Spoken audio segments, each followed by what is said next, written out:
So good morning, everybody. I will start our conference. My name is Meeme Lux.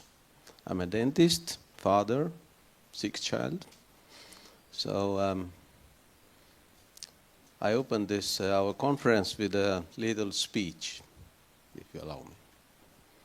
We have a small change also in our plans. Unfortunately, one our speaker cannot participate today, so Helen asked me to talk a little bit longer. So during my car trip here to conference, I let AI, artificial intelligence, to write my text for the next part of my speech. But it's my ideas, but he took my old articles and we created a short speech for you. So, the first part, honored humans, free spirits, awakening hearts, keepers of light, children of the Creator. Today we are not here merely for another discussion. We are here as a co-creators of a new consciousness. We are here as guardians of truth. We are here as messengers of deeper humanity. We have come to shape a world where life is measured not only in duration, but in meaning. Where health is not a marketplace, but a sacred harmony. Where peace is not a political luxury, but a human right. Where happiness is not controlled, but cultivated through connection. This world is not built with fear or force. It is built with wisdom, honesty, justice, and love. Not by dominating nature, but by listening to it. Not by imposing light, but being a light. Let this moment be our shared invocation, our global signal that truth must be spoken, that health must be protected, that freedom must be upheld, not through fear and coercion, but through love and consciousness. We are not codes. We are not commodities. We are not data sets. We are not programmable biology. We are human beings created in divine harmony, with minds of discern, hearts to love, and spirit to choose. This life does not need mRNA editing or synthetic reprogramming. This planet has thrived for billions of years without parasitic greed or invasive interventions. We are not GMO humanoids. We are sacred life designed from love and divine intelligence. And so let us ask, are we truly willing to surrender the freedoms our ancestors fought and died to secure? Are we ready to trade our fundamental rights for trackable numbers, surveillance devices, and a place as objects in a super database? We must not here, not now. For our hearts sing the song of authenticity. Our lips speak the voice of the soul. And one truth echoes through all time. Love never loses. Truth cannot be extinguished. When science forgets the soul, when policy forgets the people, when progress forgets wisdom, We do not heal our world, we wound it. So as the Don Juan Matus reminds us, the warrior does not fight the world. The warrior restored the unseen order in silence, in wisdom. We do not fight windmills. We illuminate shadows. We respond with awareness, sovereignty, and healing light. We do not seek power over others. We embody alignment with the source. We are bridges of light, reaching into darkness, reminding the lost of who they truly are. And so we say, enough is enough. We will not relinquish our God-given rights. We stand for human dignity, personal sovereignty, and the light of our shared humanity. It is not only America that must become healthy again. It is the whole globe. Humanity as one body, Earth as one living organism. We say, make the globe healthy again.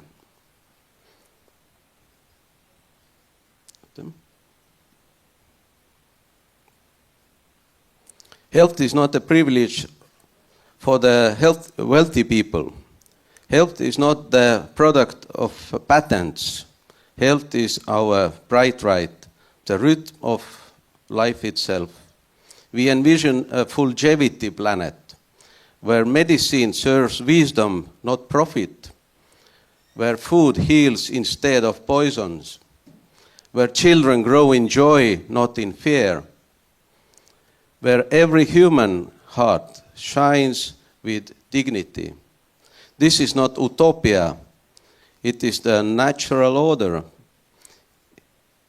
if only we choose it. Let this conference be our pledge to heal the globe, to restore health in body, mind, spirit, and society, to stand as guardians of life, not only for Estonia, but the whole nation, but for the whole earth. And yet, as we stand for truth and freedom, we cannot forget those who paid the ultimate price. Today we honor Mr. Charlie Kirk, a crusader for free speech, a fearless defender of truth, a man who stood tall when silence was demanded, and who gave his life as a witness to freedom. And with sorrow we see that the cunning, cowardly, and criminal hand of darkness still seeks to hide its plans, to impose fear, to silence truth, to press down the light of freedom. But the light cannot be buried. Truth cannot be chained. And even in death, Charlie Kirk ignited a brighter flame, a flame that now burns in us all. Today, on this very date, September 9/11, we remember once more how fragile democracy can appear, how fear has been used to chain nations and silence peoples.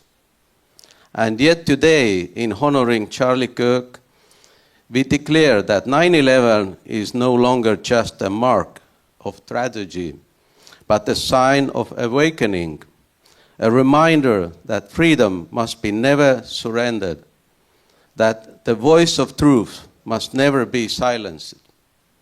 Today we saw the forceless mask of evil striking down a single candle of light.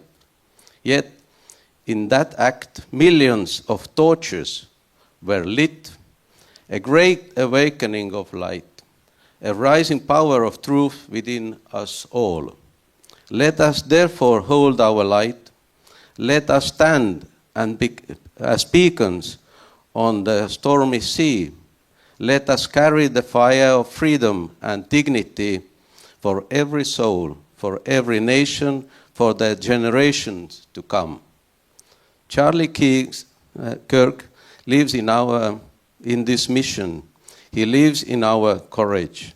He lives in our choice to make the globe healthy again, to heal this planet, to restore freedom, to protect human dignity for generations to come. So let this conference be not only our pledge, but also our tribute to every soul who stood for freedom, to the eternal flame of truth that no force can put down. And now let us whisper together, may the globe be healed. May humanity remember its holiness. May the Creator light shine through every people and every land. We are here. We are ready. We are light. Thank you for your attention. And now we have a floor for Mr. Anti Poolamets. So please, welcome.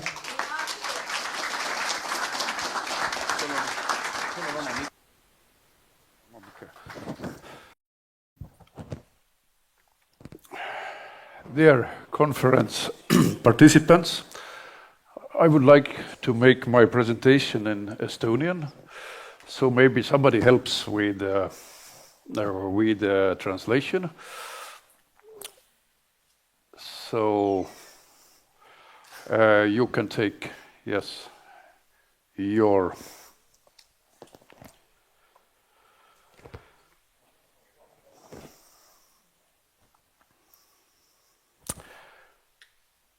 distinguished guests, ladies and gentlemen, it is a great honor for me to welcome you today. This conference is special because we gather here not only to share, but also defend our values that are foundation for every free society: freedom of speech, freedom of science, and the right to seek the truth. Austatud külalised, daamid ja härrad, mul on suur au teid täna tervitada siin kenas Radissoni hotellis. See konverents on eriline, sest me koguneme siia mitte ainult teadmisi jagama, vaid ka kaitsma väärtusi, mis on iga vaba ühiskonna aluseks. Sõnavabadust, teadusvabadust ja õigust otsida tõde, seda lihtsat õigust. Ja nagu eelkõneleja ütles, et kui me vaatame tänapäeva poliitikat, äsja USA's juhtunut, siis paraku ei pruugi olla sõnavabadus tagatud. Ja veendumuste vabadus olla tagatud, isegi õigus elule mitte tagatud. Kui te peaksite tahtma oma sõnavabadust kasutada, vähemalt on see nii USA's ja mõnes teiseski kohas. See konverents on tähenduslik ka selle poolest, et meie peame oluliseks rahvusvahelist koostööd, teadmiste jagamist, mida me nendel paaril päeval näemegi. Samas jagame me ühist arvamust, et otsuste tegemist tervist puudutavates küsimustes ei tohiks suunata üha kitsama ringi otsustajate kätte, üha kõrgemale ja üha kaugemale. Globaalsetes institutsioonides kaob seegi piiratud läbipaistvus ja vastutus, mida vahel võib kohata riikide tasemel. Ma alustan vabandusega. Ma vabandan nende parlamendi liikmete nimel, kes algatasid konverentsi toimumise Riigikogus, Eesti parlamendis. Aga me ei osanud ette näha, et selline samm toob kaasa pretsedenditu rünnaku sõnavabaduse vastu.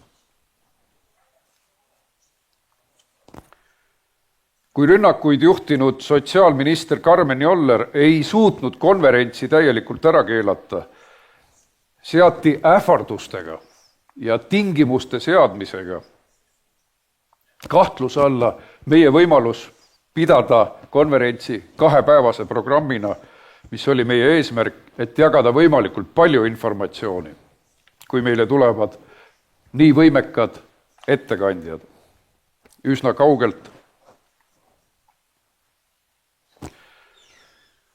Ja selle tagajärjel kolisimegi siia Radissoni hotelli, et konverents saaks toimuda 2-päevasena. Ent eksib see, kes arvab, et väljaspool parlamenti on sõnavabadus automaatselt tagatud. Ka see sama hotell Radisson sattus pretsedenditu surve alla. Kui siin ukse peal mind majaperemees tervitas, siis ma tänasin teda eraldi, et olete ettevõtlusvabaduse ees seismas. Teie otsustate, mis siin toimub, mitte keegi väljaspoolt. Ja see konverents saab toimuda tänu põhimõttekindlatele inimestele, kes keeldusid allumast välisele survele siin samas majas. Et mul on südamest hea meel, sest head asjad toimuvadki printsipiaalsete inimeste abiga.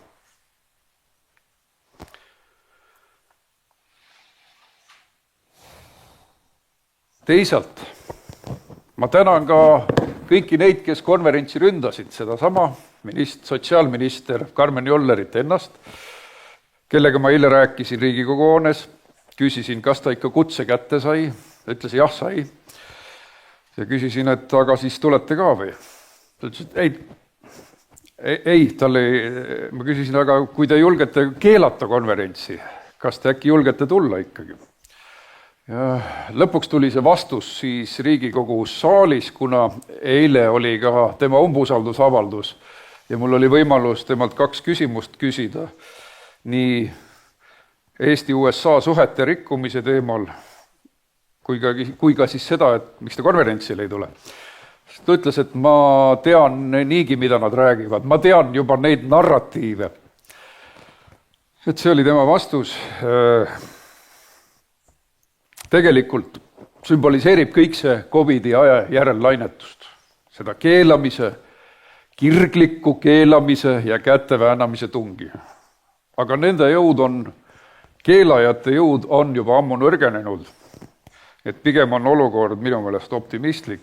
Inimesed on kogemuspõhiselt juba teinud oma järeldused. Ka tavainimesed on väga palju lugenud, väga palju kuulanud, ehk siis nad on kujundanud oma arvamuse.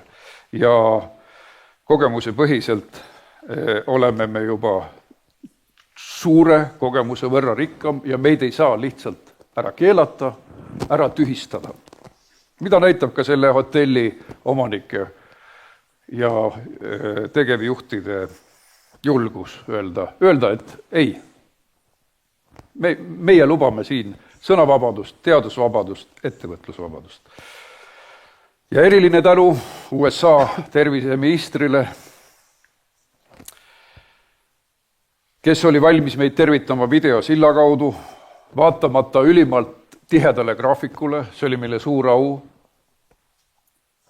Aga ta loobus nende samade isiklike rünnakute tõttu, sest minister esindab tervet riiki ja pärast Eesti ministri solvanguid tema suhtes, ma ei tea, kuidas meie konverentsitõlgid hakkama saavad, kus ta nimetas uhuuks kogu seda konverentsi, uhuu-teadusteks, libateaduste esindamiseks ja kunagi on ta nimetanud ka härra Kennedyt USA esi-uhuuks.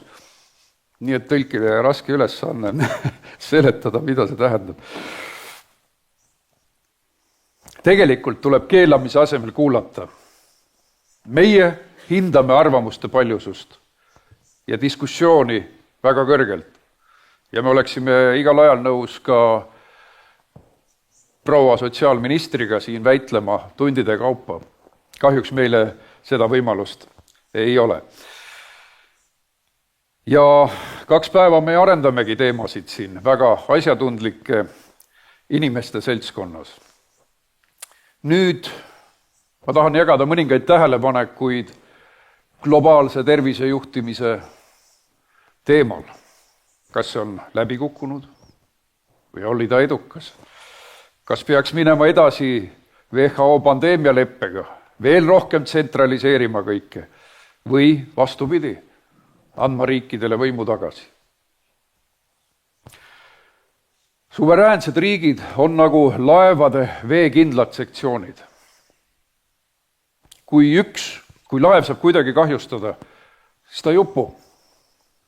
Vesi tuleb ühte sektsiooni, aga laev peaks pinnale jääma. Ja nii võiks ka olla tervisepoliitikas. Riigid eksivad, terviseametnikud eksivad, aga kui eksib globaalne süsteem, mis on ülitsentraliseeritud, siis justkui eksivad kõik, ta haarab endaga kaasa kõik riigid. Nii et kui meil on suveräänne otsustusõigus, siis on lootus, et vähemalt mõni riik teeb ratsionaalsemaid, mõistlikumaid otsuseid. Suveräänsed riigid suudavad vältida rohkem vigu. Autoritaarsed riigid ei lahenda probleeme avatud aruteluga. Samas just nemad nõuavad, et teised riigid annaksid uue pandeemia lepingu alusel neile oma teadustulemused, isegi patogeenide jagamist nõutakse, ilma et neil oleks endal vähimatki teadusvabadust või läbipaistvust. Aga sellistes riikides kasutatakse teadust geopoliitilise ja poliitilise relvana. Tuletame meelde Nõukogude Liitu või Hiinat ka külmasõja ajal, kus töötasid tohutud laborid, nii-öelda siis biorelvade laborid, paraku ka lääne pool tegeleti sellega. Aga kui me vaatame tänast WHO olukorda, seal on kõige mõjuvõimsam riik Hiina Rahvavabariik.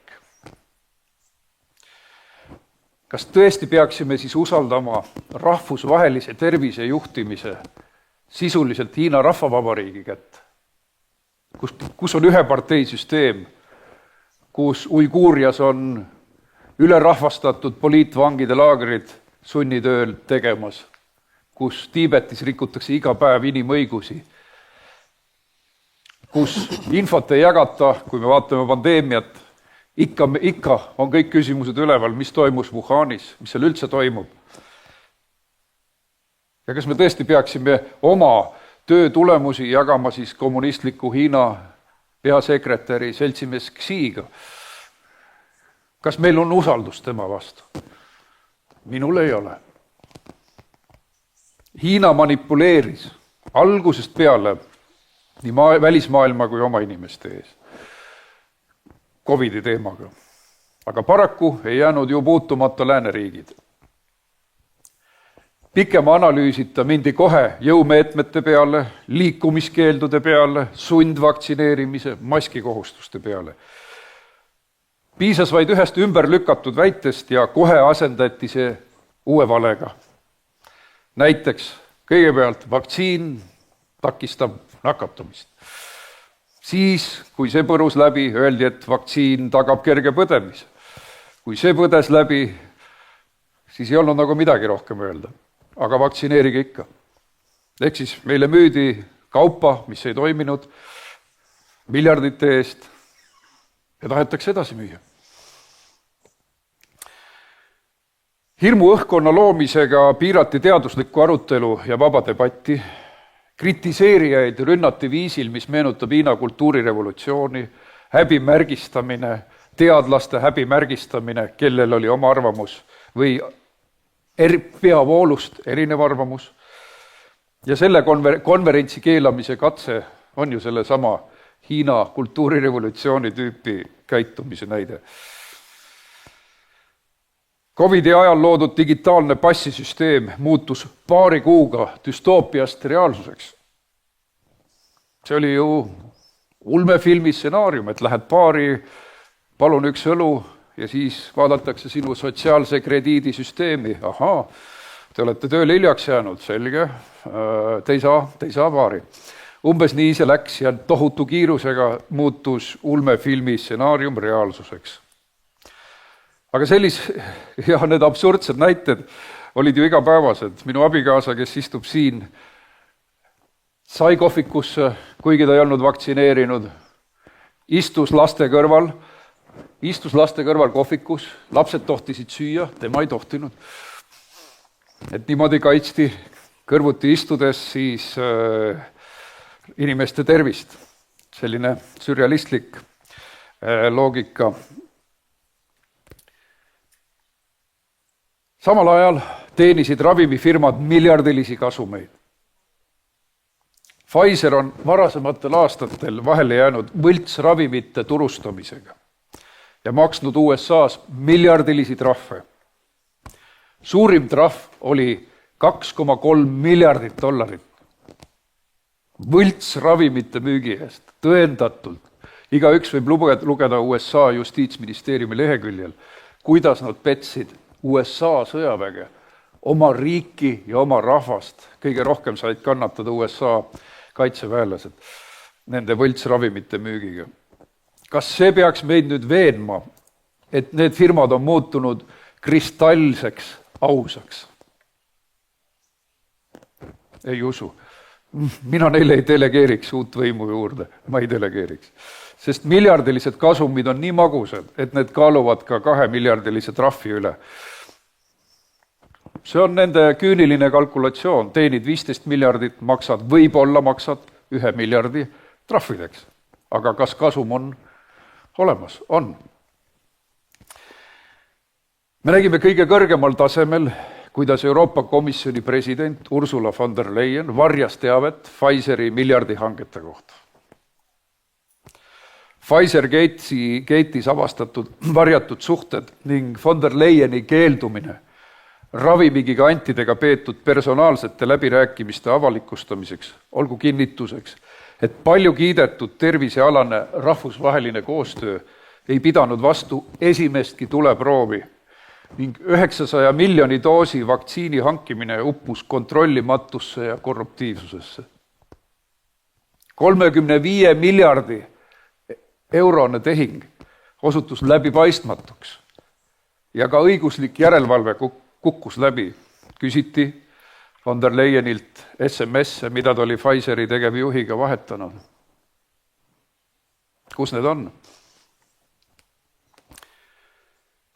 Kui nii kõrgel tasemel korruptsioon on võimalik, kas me peaksime veel rohkem võimu andma Brüsselile või WHO-le meie tervise üle otsustamiseks? Mina küll kahtlen selles sügavalt. Võib-olla ühel päeval taipavad seda ka Eesti terviseametkonnad. Ka Eestis nägime testihangete skandaale, ülehinnatud lepinguid, teeniti miljoneid. Kui ühe riigi sees ei suudeta korruptsiooni ohjardada, miks peaks tsentraliseeritud süsteem rahvusvahelisel tasemel paremini toimima? Et siis ei kao korruptsiooni teel mitte miljonid, vaid miljardid. Vaatame korraks kogemuspõhiselt, kuidas siis erinevad riigid hakkama said. Kas see suur gigantne süsteem, mis põrus Euroopa Komisjoni tasemel, või mõni väiksem riik. Tuletame meelde, mida tõi kaasa niinimetatud seagripi pandeemia Rootsis. Ega ta ei olnudki pandeemia, vaid õigupoolest paanika, seagripi paanika, mille just WHO paisutas üles väga suureks ärevuseks ja kes läks esimesena kõige korralikuma riigina ostma vaktsiine, oli muidugi Rootsi. Nemad olid korralikud. Vaktsineerisid 60% elanikkonnast 2009. aastal. Pandemrixi vaktsiiniga oli peamiselt tegu ja mis oli tagajärg? Ühel hetkel peatasid tervisevõimud vaktsineerimise, sest avastati, et kõrvalnähud on rasked, rängad. Noortel ja lastel tekitab see narkolepsiat. See on hirmutav häire, ma ise olen sellist last kohanud Eestis ka, kes sai narkolepsia sellest süstimisest. Ehk siis vanemad ütlesid, et ta võib ära kaduda, sest ta võib igal ajal magama jääda. Nad olid oma lapse pärast väga mures, et me tegime spordimängu, siis ma ütlesin, et aga laps ei kao ju, võib-olla ta on sul maja taga, ärge muretsege, aga meie laps võib kaduda, sest ta võib igal pool magama jääda, ükskõik kus kohas. See ongi narkolepsia. Ja Rootsis ligi 500 inimest kannatas narkolepsia all, esitati 1500 inimese poolt kahjunõuded, kokku 363 miljoni Rootsi krooni ulatuses. Aga sellest halvast kogemusest pärineb ka Rootsi targem lähenemine COVID-i poliitikale, eristudes positiivse näitena. Ehk nende peaepidemioloog Tegel, tema hingel olid päris suured patud seoses 2009. aasta 500 inimese sandistamisega. Ja COVID-i kriisi alguses valiski Rootsi teistsuguse tee. Vähem piiranguid, koolide avatuna hoidmine, sundvaktsineerimise vältimine.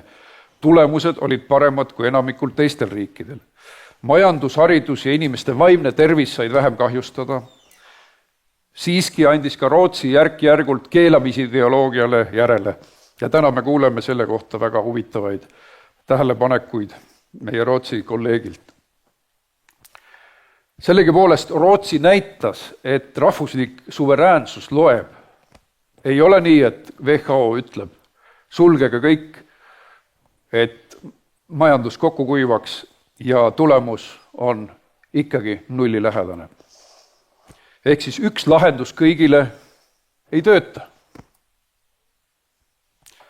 Rootsi ei kuulutanud välja eriolukorda, maskikohustust ei olnud ja isegi täiendavad soovitused tulid hiljem ja piiratumalt kui mujal. Lapsed jätkasid koolis käimist, noori julgustati spordiga tegelema, ettevõtted ja kultuurielu jäid toimima. Rootsi ei lasknud end samal määral massihüsteeriasse viia, mis halvas mujal poliitikute või teadlaste mõtlemise. Uus pandeemialeppe on samm vales suunas. See tähendab tsentraliseerimist, korruptsiooni ja autoritaarsete riikide mõjuvõimu kasvamist, kus sõna on pigem Hiinal ja teistel autokraatiatel. Minu ettepanek on lihtne. Järgida USA eeskuju ja lihtsalt lahkuda WHO-st. Aga vaevalt see toimub, sellepärast on oluline mõelda ka alternatiividele. Ehk siis Maailma Tervisenõukogu, mis on kodanikualgatuslikel alustel kokku tulnud ja kelle suurepäraste algatajatega ma olen kohtunud ka eile. See on lihtsalt suurepärane, haruldane kodanikualgatuslik tegevus, kus samamoodi tehakse rahvusvahelist koostööd, mis on hädavajalik. Aga ilma tsentraalse kontrollita, ilma surveta, ilma ähvardusteta, mis on tavaline WHO tüüpi suurtele süsteemidele. Aga nii saamegi me luua veekindlate sektsioonidega laeva. Seda sama Rootsi näitel ja nii mõnegi teise riigi näitel, mida siia tuuakse. Ehk siis ei ole nii, et üks mõõt kõigile. See ei tööta. Täna me siis seisamegi ja homme 2 päeval siin sõna- ja teadusvabaduse eest. Seisame teadmiste ja kogemused vabatahtliku jagamise eest. Aga kui me loobume vabadustest, sealhulgas vabast teadusest, siis me liigume kiiresti Hiina tüüpi ühiskonna poole. Ja paraku on väga palju märke, et kas või Hiina sotsiaalse krediidi ideed on juba Euroopas kohal ja otsivad kohta, kus oma jalg maha panna. Ma olen Euroopa Liidu asjade komisjoni liige Riigikogus ja näen, kuidas digitaalne Euroopa rahakott tahab meile vägisi ligemale tulla, digitaalne kõikide Euroopa kodanike ID ja nii edasi ja nii edasi. Tuleb kogu aeg meile lähemale, ehk siis, nagu ma ütlesin, et tänane utoopia on hommene reaalsus ja see võib teoks saada kiiremini, kui me arvame. Aga mina arvan, et me ei tohiks seda lubada. Ehk vabad rahvad vabal maal otsustavad kõige paremini ja ma soovin kõigile viljakat arutelu ja ma tänan kõiki külalisi, kes tulid meile appi teadmisi jagama. Ja te olete kinnitus sellele, et meie sotsiaalminister eksib, kui ta tahab sõnavabadust nurka suruda. Aitäh! Thank you, Mr. Antti Poolamets.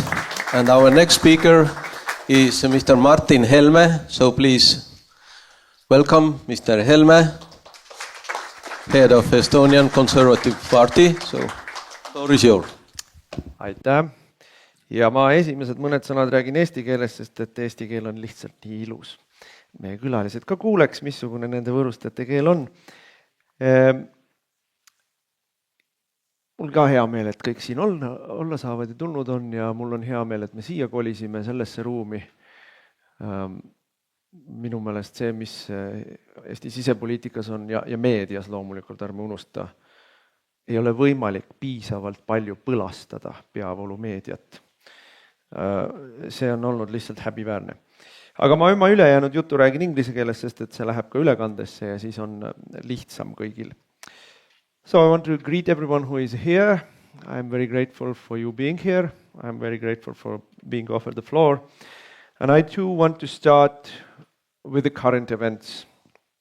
Yesterday, a vicious far-left, hate-filled political murder took place in America. And a conservative truth speaker, father of 2 little children, Charlie Kirk, was murdered.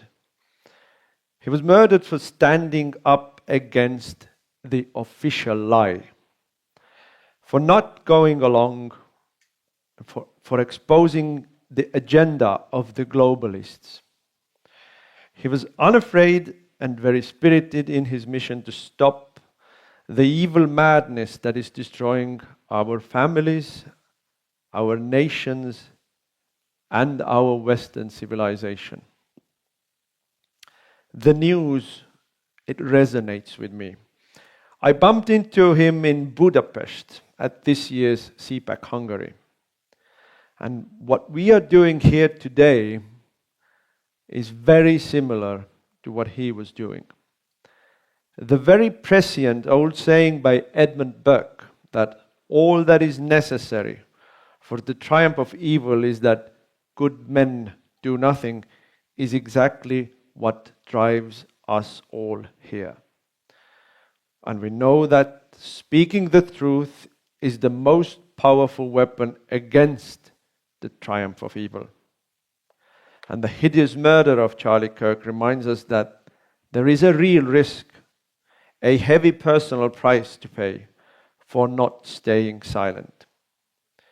The evil that inspires the so-called liberal globalists is real and it is merciless. So I want to express a very sincere and personal gratitude and appreciation for everyone who has come here, who has chosen to be on the side of right, on the side of truth, on the side of good. Now, I am a politician, not a scientist and not a doctor, so I will speak about the political aspect of the things. I will try to frame the subject from my point of view. Over the past few years, the processes that were vaguely perceptible for decades have taken very concrete shape.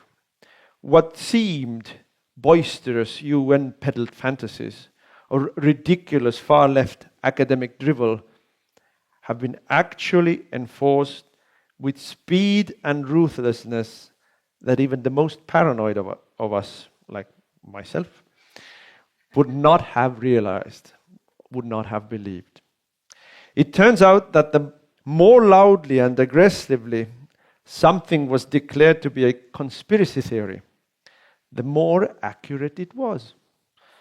No theories here, just practice. And we are still not allowed to mention it, lest we risk being fired. If not from a rifle, them from our jobs. What happened during COVID years was a turbo process to subjugate the nation states of the West under undemocratic, unelected international globalists. And to achieve that, it was necessary to usurp the sovereignty of the states. And because most countries in the West happen to be old, settled democracies where people assume they have a say on things, it was also necessary to usurp the sovereignty of individuals, the citizens. Now, it is interesting, by the way, that the societies that still have a living memory of totalitarianism, that is, the countries in Europe that used to be on the wrong side, on the eastern side of the Iron Curtain, have a better understanding of where we are and where we are headed, compared to the people on the western side. I can still remember the naive Westerners in the 90s when we spoke to them about the horrid, violent repressions by the Soviet regime against the people. The naive people asking us with a sincere face, well, why did you not call the police? Well, because the police were part of the regime. It would have been as useless as calling a Brit copper about a child rape by a Muslim gang. So COVID years was the coming out from the closet for those who had for years yearned for a decisive power grab. And again, in order to do it, the most important thing was to silence dissent. We learned that the promise of the yesteryear of uncontrolled, unlimited change of information because of the internet turned out to be a complete inversion. The internet, the social media platforms, became actually the most efficient tools for silencing people. Worse even, it became a tool for finding out who was harboring heretical thoughts and then setting the legions of trolls on them to ruin these people. The official lie was established about the wet market in China and the poor maligned pangolin, and anyone who doubted it was a tin-foiled hat loony. The official lie was established about the necessity of masks, the necessity of lockdowns, necessity of jabbing, the effectiveness and safeness of the so-called vaccines. You could not question it, and you could not diverge from it. It was all done because it was needed for the power grab. It was done to undermine the sovereignty of the nation state and its own processes and procedures. It was necessary to deprive the citizen of his sovereignty. Freedom of speech, freedom of assembly, freedom of choice, bodily sovereignty was all trampled on. We now know too much and too well for the globalists to maintain their official lie. Indeed, some of the bravest people knew from the beginning and tried to shout it to the rest of the world. But the official lie is still being tried to maintain. The gaslighting, the threats, the insults are ever more vile now that they feel that it is all slipping away from them. We have to win this. If we don't, the Western civilization will be destroyed in our lifetime. Our home countries will be destroyed. All of our freedoms, as well as our wealth, health, and property will be destroyed. This is our last chance to turn things around.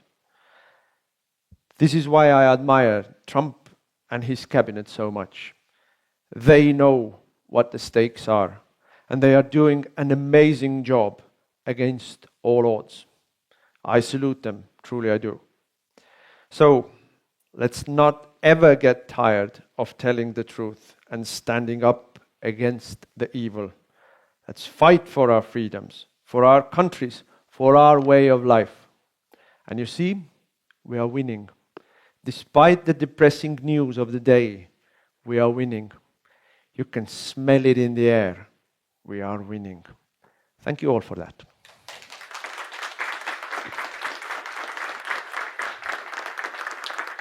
Thank you, Mr. Martin Helme. Next speaker is Ms. Tess Lowry. So, floor is yours. Thank you. I'm a medical doctor and a scientist. I was working as a consultant to the World Health Organization when COVID was launched in 2020, and I had 10 years of working with them as a consultant, helping with their guideline developments, so their clinical practice guidelines. And then during COVID, as I will explain, it became clear that an independent World Council for Health was needed because people weren't getting the information to protect themselves and their health. So without further ado, I'm going to be speaking about a better way, which is health sovereignty, as opposed to the World Health Organization way, which is health security. It's important to reflect on where and reflect on COVID, what actually happened, what are the key findings in retrospect, and basically, man-made pathogens are implicated. This is gain-of-function research. We know this now. PCR tests were misused to diagnose infections. Effective and safe treatments for COVID were withheld. And experimental COVID injections were deployed. And now we know many people are suffering from vaccine injuries. Just to reflect on the PCR test, it is a scam, and don't fall for it again, because the inventor of the PCR test, he's a Nobel Prize winner, Dr. Kary Mullis, said that PCR tests should not be used for diagnosis. PCR tests do not distinguish between live virus and residual dead virus or viral fragments from previous infections. So identifying cases with a PCR test does not indicate whether someone has an infection or whether they can transmit it. It just causes a whole lot of false positives. To get on to the safe, effective treatments that were withheld, well, ivermectin had plenty of evidence to show that it was safe and effective, and it was very cheap, could have been rolled out right away. This study is a systematic review, a high-quality systematic review that I'm pleased to have co-authored with very wonderful colleagues, and it is ranked 8th out of actually now 26 million scientific papers, and yet the government's never referenced it. The World Health Organization never referenced it. It's a highly referenced, highly cited paper, but our governments and the health authorities have not referenced it.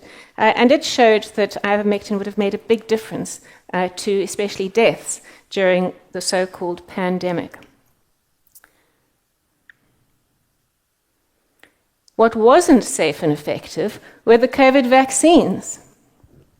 These are data from vigiaccess.org, which is the World Health Organization's pharmacovigilance database. It's a collaboration with the University of Uppsala in Sweden, which is a WHO collaborating center. And you can see by February 2023, there were already 5 million adverse event reports on the WHO's own database. And ivermectin, which had been around since 1992, they'd been recording since 1992, had around 7,000. And at the time, they were saying this is not a safe medicine to use. So it really bears reflection. And if you say, well, COVID was an extraordinary event and billions of doses were given, you would expect, and of course, reporting was encouraged, you would expect such a high number. But no, you wouldn't, because people weren't encouraged to report. Doctors were not encouraged to report. They weren't told, this is a new experimental vaccine. Please tell us if you see any side effects. Let me just go back. And if you look at the bottom line there, the tetanus vaccine, which has been around since the 60s, and adverse events have been recorded on the VIGI axis, or VIGI base. At the time, in Feb 2023, there were only 15,000 adverse drug reactions, and it's been given billions of times. We've all had the tetanus shots. So it is extraordinary to have such a high level of adverse events, and the fact that the WHO and the University of Uppsala said nothing about it. It would have been a simple and important audit to do every year upon rolling out a brand new experimental drug. So this is actually this is a tweet by the WHO from 2022. And it says there, the mRNA COVID-19 vaccines are as safe as other vaccines. And I've just shown you that's a blatant lie. And they go on to say the mRNA vaccines cannot change your DNA, and certainly we do have evidence of that now. It says the vaccines teach your body how to make a protein that triggers an immune response. Now that might be true, and that's not really a good idea, especially if that protein is a COVID protein, and it causes your body to just keep making this COVID protein and keep triggering the immune response until one's immune response is exhausted. So a very bad idea, but certainly that it's the WHO that was providing misinformation and disinformation during COVID-19, and we need to recognize that. Otherwise it can happen again. Not only did we have one pandemic declared by the WHO in the last 5 years, many people don't know that they declared a second pandemic in July 2022. They said, this is the Director General of the WHO saying, I have decided that the global monkeypox outbreak represents a public health emergency of international concern. So he overrode his committee, which voted against declaring a pandemic, or a public health emergency. So you can see the WHO is completely out of control. And it just fizzled out, really. But that was another pandemic declared. So how have we got to this place where we just willy-nilly have a international health authority declaring pandemics left, right, and center? Well, it's because it's become a highly compromised organization. 80% of its funding comes from voluntary contributions, and who pays the piper calls the tune with these contributions. These contributions come from wealthy individuals like Bill Gates through various mechanisms and organizations like the Gavi, the Vaccine Alliance, the Global Vaccine Alliance. It comes from the drug industry, and it comes from special interests, including certain nation states. So we have a policy brief called Rejecting Monopoly Power Over Public Health, and we encourage you to read it to understand why a monopoly over public health is a really bad idea. Should the WHO be given more power? This seems a bit of a moot question, but we do need to discuss it because this is what's happening right now. Through these two documents, the one is the WHO Pandemic Treaty, and the other is the amendments to the International Health Regulations. And these things together create a new supranational body that governs the world and puts the WHO in charge of health emergencies. There are colleagues here today who are going to speak more about this, and I will leave that to them to do so. But what I will do is just explain how we got here, or what the state of affairs is, and that our governments are not in control of policy right now, of health policy, and it's really important to understand this. Our governments are enforcing policies that come from policy distributors, like the World Health Organization, the United Nations, the World Bank. But the World Health Organization is not making its policies either. The policies are coming from these so-called think tanks that think on behalf of the corporations. So they think the policymakers are organizations like the World Economic Forum, Chatham House, the Council of Foreign Relations, the Rockefeller Foundation, the Club of Rome. These organizations are thinking for our governments, and ultimately they are thinking for the banks. The Bank of International Settlements is at the top of the heap. We, of course, as the public, are right here at the bottom, and we're paying for all of this. We're paying for the PCR tests, the harmful vaccines, the surveillance tech, and so on.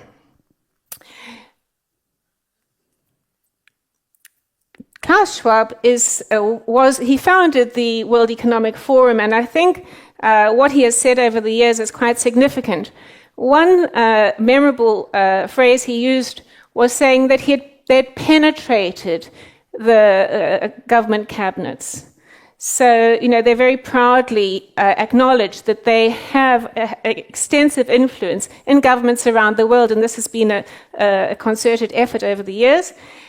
He also said the pandemic represents a rare but narrow window of opportunity to reflect, reimagine, and reset our world. So if you're one of those people who sits with that question, why did this happen, how could it happen? Well, it was all because a great reset was needed, and this was a mechanism in order to reset the world and create this new world order. So what does the health security agenda look like? Well, we as a public must sacrifice for the greater good. We must do as we're told.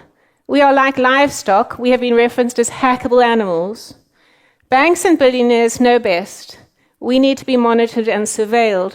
Free speech is dangerous, and merging us with AI and technology is inevitable because we're not very smart. Safety and well-being depends on banks, technology, and vaccinations. So that's the sort of sad part of my presentation. But I'm here to tell you there is a better way, and that's health sovereignty. And what this means, and I've put a card on your chairs, is that we all agree to act in honor and do no harm. We can't change what they do, but we can decide what we are going to do. We don't have to go along with their health security agenda. We have free will, and we are responsible for our choices. We are part of nature. Spirituality is essential to our well-being. We thrive together, we value different perspectives. So we like to have conversations and discuss out in the open what's going on. And we use technology with discernment because it can be good, but it can be very harmful, as you can see with our children today, all addicted to their mobile phones. And underpinning this, our better way is that we don't tolerate the violation of unalienable rights and freedoms. And we don't tolerate profit, power, and influence coming before the well-being of people and the planet. A World Council for Health as a people's health and sovereignty organization is really needed. It's a decentralized system. It's not a concentration. It's the antidote to the World Health Organization. It's a coalition of lots of different expert groups. And we have, from those expert groups, been establishing and activating country councils. And we will decentralize further to city councils, and so that eventually we have everybody being their own council for health, because that's what needs to happen. We need to re-educate ourselves, step up, engage, and take responsibility for our health and our sovereignty. So health sovereignty is our mission. We have no conflicts of interest, and we are funded by the public. We launched in 2021 with a cease and desist notice with regard to the COVID-19 vaccines. Not many people know this, and in 2021 November we didn't have a massive social media following, but fortunately that has grown, and we still stand firmly behind the statement that the mRNA vaccines should be taken off the market, all of them. mRNA is an inherently unsafe platform. There have been no adequate safety studies done to our knowledge by the developers. The DNA plasmid contamination has been proven, and it poses a risk to our genes. And there are many ethical issues, including the lack of informed consent. People were not informed about the risks of these injections, the risks of shedding, and the use of these injections as bioweapons. I'd just like to say that the WHO endorses 100-day genetic vaccines. These vaccines are GMO, genetically modified organisms, and they endorse 100-day vaccines. From their vaccination campaign in 2023, this is their poster, it says they're planning 500 new vaccines in low and middle income countries by 2030. Can you imagine 500 vaccines? Is it not enough that we appear to be trying to prevent all these myriad of childhood infections with so many injections. But imagine where everything is reduced to a vaccine injection. We must really say no. So what does WCH do? We raise awareness of the root cause of disease. Let's not treat symptoms anymore. Let's look at what is causing all this sickness, this chronic disease. And we promote choice and an integrative approach. We're countering the globalist overreach with education on sovereignty, on health and sovereignty. And we're co-creating new ethical societies and decentralized systems like World Council for Health. So the way World Council for Health works is we're establishing these different councils they often have different expertise, different experiences. We meet weekly, depending on where in the world our representatives are, and we share and we discuss what's coming, what we think is coming, how we can help people with vaccine injury, and so on. And I just want to share some of our products. I'll pass them around. I only brought one set, so please do gather them up and leave them at the back of the hall. But just to show you a few, this is the Preventing Monopoly Power Over Our Health.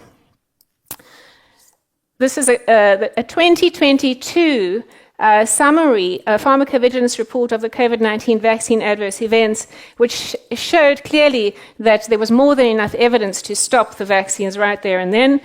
This is a policy brief on the effects of unregulated digitalization on health and democracy, and this is very pertinent to Estonia because Estonia is very deep into digitalized technology. And a legal brief on preventing the abuse of public health emergency is very important because we have been told there are more pandemics coming. Pandemics are the flavor of the decade, it seems. I also want to show you some of our health resources. We have a detox and wellbeing companion guide, and do have a flick through because you will see it has contributions from our different country councils, and this will grow. So it really gives people a choice of how to detox from the vaccines and other environmental toxins. So hopefully we'll have a World Council for Health Estonia protocol in there soon too. A guide on complementary approaches to cancer and other metabolic diseases, really to support people who are going through mainstream treatments, but also who want to try something else. Coughs, colds, and flu. And Autism New Horizons. We know this is very, very needed, and this is Autism Month, where the autism rates are higher, unprecedented and higher than they've ever been. And if you want to know more about World Council for Health and how it was founded and why, you can also get that book. So, we have a campaign. We've been campaigning since 2022, early 2022, that countries should exit the WHO. And we know that the USA, Italy, Argentina have actually taken that step and have said they're going to do it. But is it enough to exit the WHO? The WHO has independent funders. You know, it doesn't need the money from these countries.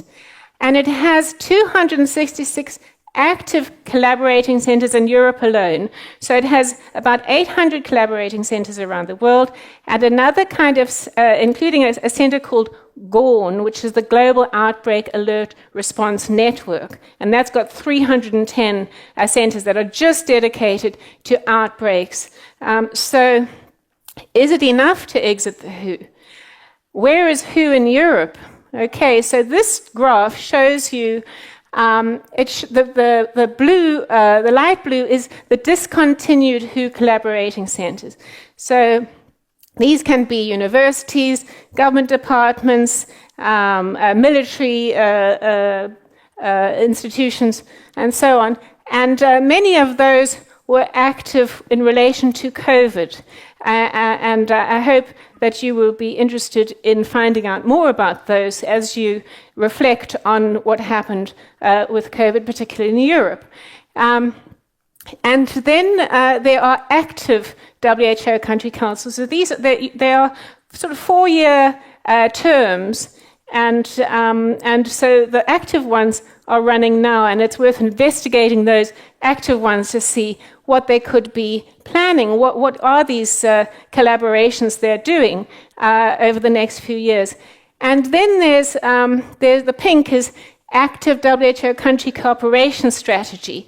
Now, you can see the UK has such a huge number of collaborating centres, it had to have its own separate stream. It's at the end there. It has 50 active WHO collaborating centres.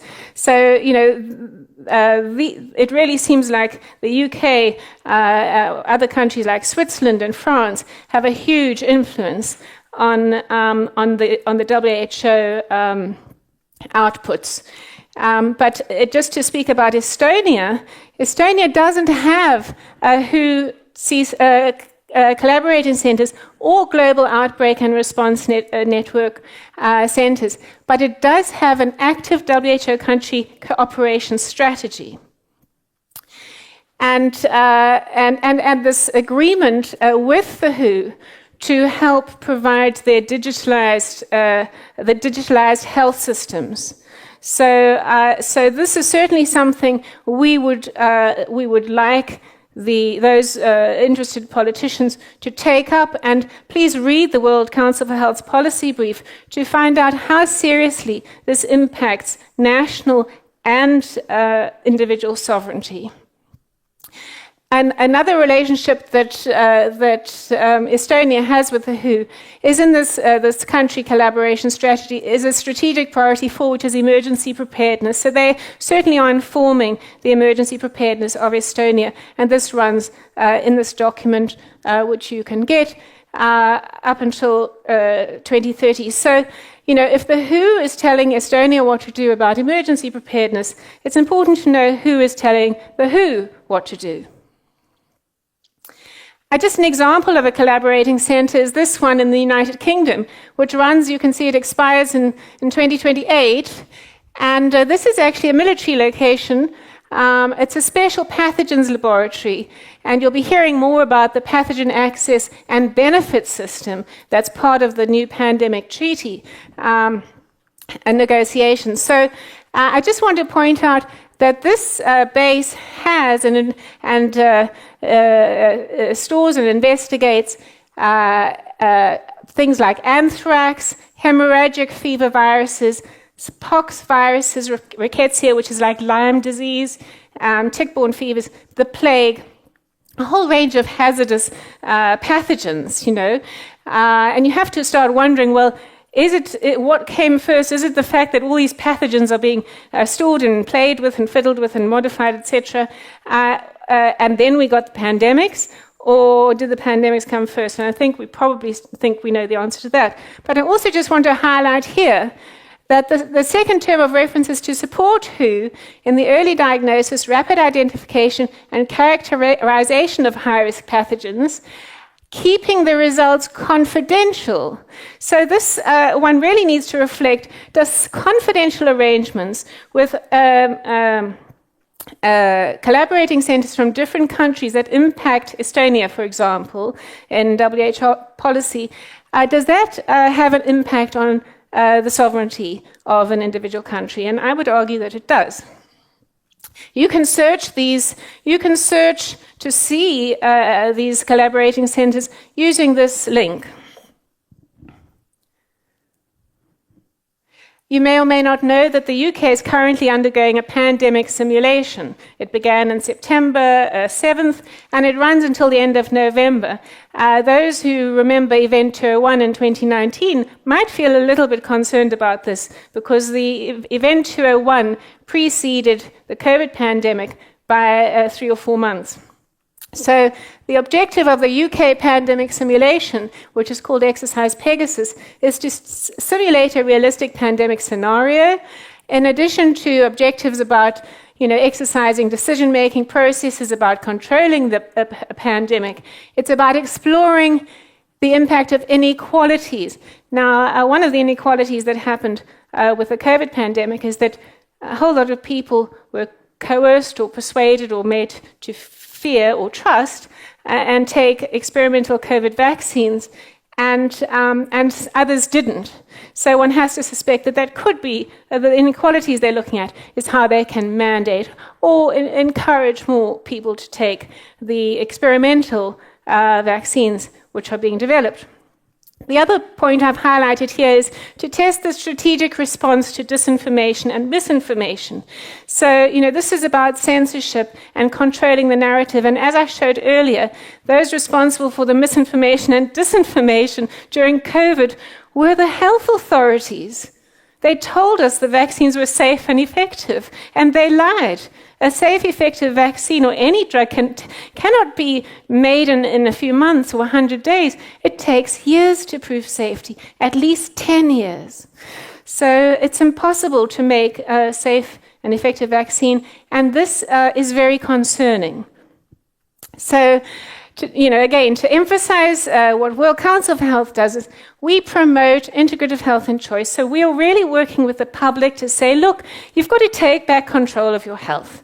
So we can work at the international networking level, but you have a responsibility too.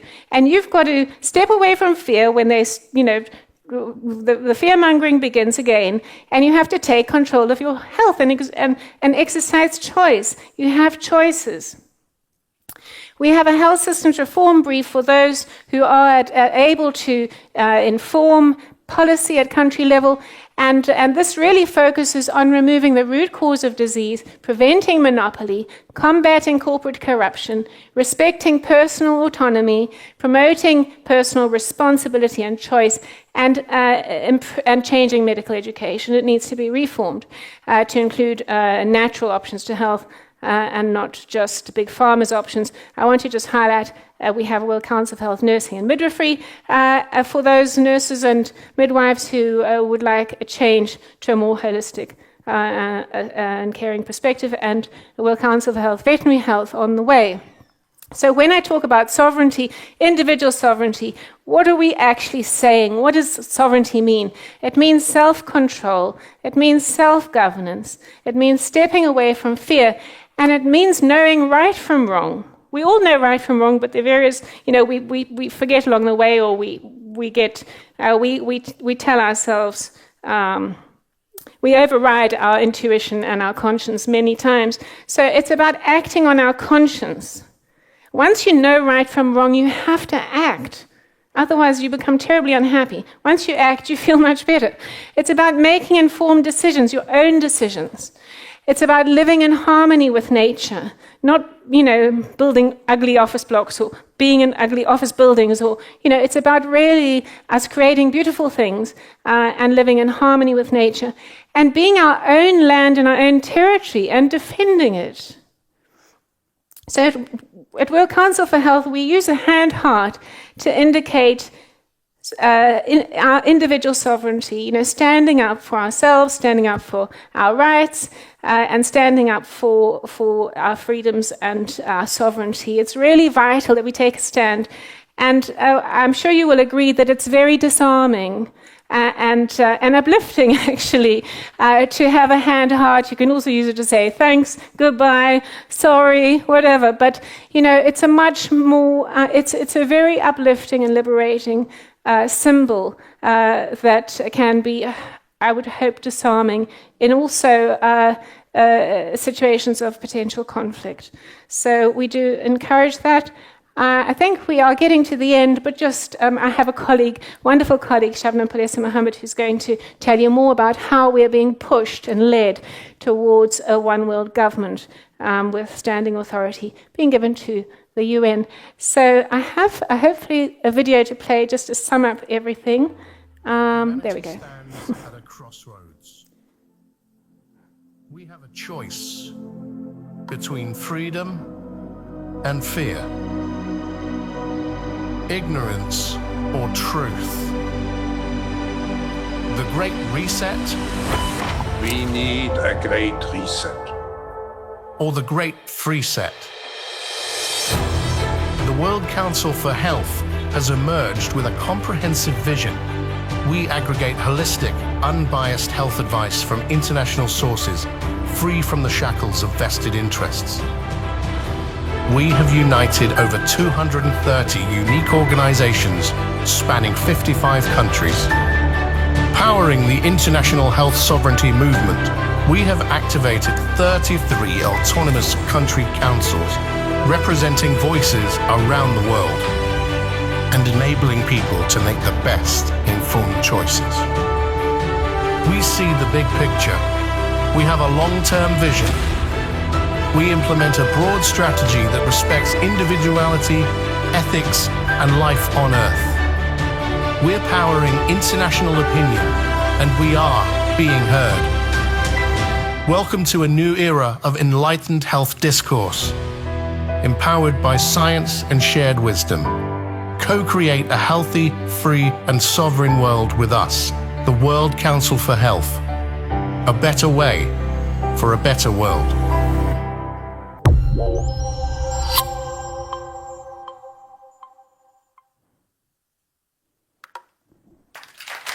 Thank you. Thank you, Tess. Thank you. So our next speaker is Sven Roman. You are here. You are ready. So please welcome. Okay. Well, this is the title of my lecture, The Doctor's Appeal, Activation of the Brain Through Fear Mongering and Its Impact Together with Restrictions on Mental Health in Sweden. Yes, this is my disposition. First, I will talk about my background very briefly. Then on the activation of the amygdala by fear propaganda, the doctor's appeal, the impact of the COVID-19 pandemic on mental health, conclusions, and 1789. I became a consultant in 2010, and I realized through severe side effects in children that I had been indoctrinated throughout my specialist training. I read the books critical of the development of psychiatry and demonized as Scientology literature. You can compare this with what they tell us anti-vaxxers and conspiracy theorists.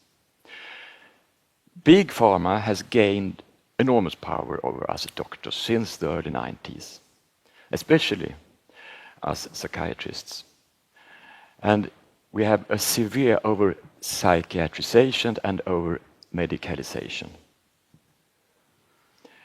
For more than a decade, I have been an opinion leader in psychiatry in general and child and adolescent psychiatry in particular. And I would like to highlight a specific area that I have been involved in for the last 6 years, and I have issued 6 expert opinions to a US state on this topic. And it has strong similarities with the COVID-19 pandemic and its gender dysphoria in children. The treatment for children and young adults of gender dysphoria, completely lacking in evidence, causing severe and irreversible damage, driven by lobby organizations and a lot of money for Big Pharma, lifelong medication with high doses of sex hormones, plus all the pharmacological treatment that follows the side effects. This whole phenomenon shows that we are living in a cynical time. Okay, on the activation of the amygdala by fear propaganda. This is about the psychological warfare. They frightened the masses with fake films and reports from China, then films and reports about the terrible situation in Lombardy. ICU staff on their knees, war situation, people dying like flies. And then the next step. At all costs, stop the spread of the deadly virus, restrictions of various kinds, school closures, face masks, only allowed to meet in very small groups, teleworking, distance learning, and travel ban. And then people were vaccinated. New restrictions, travel ban, reassignment, prohibited from continuing medical education, dismissal. I have lost 2 jobs. Delegitimation. On December the 3rd, 2020, I wrote an opinion piece in Sweden's second largest evening newspaper, Expressen. And it was the most widely read opinion piece in that newspaper that year. And the Headline: the greatest mass hysteria ever is now underway. And here is from the paper. And introduction: Sweden's public health agency and politicians have, on the whole, handled the pandemic wisely. Unfortunately, the rest of the world has acted in panic. The secondary effects of the lockdown will have consequences for decades to come. And excerpts from the article. Unfortunately, the amygdala was allowed to make the decision. Unfortunately, politicians in most parts of the world allowed the amygdala, the ancient part of the brain that reacts when we are exposed to immediate danger, to make the decision. And this is appropriate when we are faced with a bear or a wolf. But the amygdala is less effective at dealing with more complex problems. That is when the frontal lobe is needed. But as with teenagers, contact with that part of the brain was lacking. The reaction to the scenes unfolding in hospitals in Lombardy, combined with models predicting 10 times more deaths than actually occurred, led to what was perhaps the greatest mass hysteria ever experienced by humanity. Within 2 weeks, the anxiety, which also has the ability to become epidemic, spread to virtually all European countries. Lockdown was imposed. The world staged the most powerful shutdown of society since the Second World War, in the hope that it would reduce mortality. The secondary effects are worse. The tragic thing is that the amygdala's decision will probably make the cure worse than the disease, much, much worse. The secondary effects of the shutdown will have consequences for decades to come. The draconian measures risk leaving millions of children in poor countries without vaccinations and treatment for malaria. Millions of people in poor countries dying of tuberculosis because there are no resources to diagnose it. That millions of people in poor countries starve to death because of the economic recession. That millions of people die because of a lack of care for cardiovascular disease, stroke, and cancer. That the future of hundreds of millions of children is significantly impaired by lack of schooling. Okay, now I come to the doctor's appeal. Yes. On the 12th of March 2021, the Doctor's Appeal was launched. It was in response to 3 professors' initiative, the Great Barrington Declaration that was launched in October 2020. We had 3 messages. Increase targeted protection for risk groups. Reduce restrictions. Oppose the introduction of vaccination passports. And this was published also in this newspaper, Expressen, where my article in December 2020 was published. After 1 week, 5,300 signatures. Oh, I have not changed here. Look. I can't.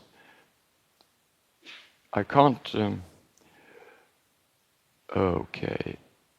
Here, that's the article in Expressen, and here, but complete silence in mainstream media. I am then creating a network of doctors, researchers, and others, and we are writing articles in the mainstream media, but we are still never mentioned in the news in any media outlet. 2 important articles were written in July and September. The first one, ivermectin could be the end of the pandemic. It was published in Dagens Medicin, Today's Medicine. And in September, the 22nd, vaccines from age 12, again science and proven experience. It was published in Läkartidningen, the Swedish medical journal, one of Europe's biggest medical journals. And our article probably led to the Swedish Public Health Agency not recommending general vaccination against COVID-19 for children younger than 12 years of age. And our impact since then, well, we got in 1 year nearly 30,000 signatures. We have co-organized several other petitions, including one against the WHO. And we organized 2 international conferences in 2023. And the lectures from the first one in Stockholm, which are available on Rumble, on our account, have been viewed more than 2.5 million times, which is the largest impact for any conference on this topic.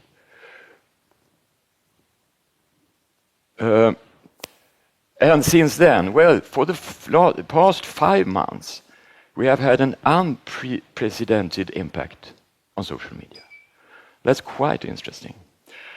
We have an increase of 5,000, it should be 800 followers, because I wrote this a couple of days ago on Instagram. And now it's probably 27,000. On Facebook, Instagram, and TikTok, we have had 9 posts, each of which has been viewed between 170,000 and 375,000 times. And here you can see those 9 posts. So 6 are from the Facebook account, 2 from Instagram, and 1 from TikTok.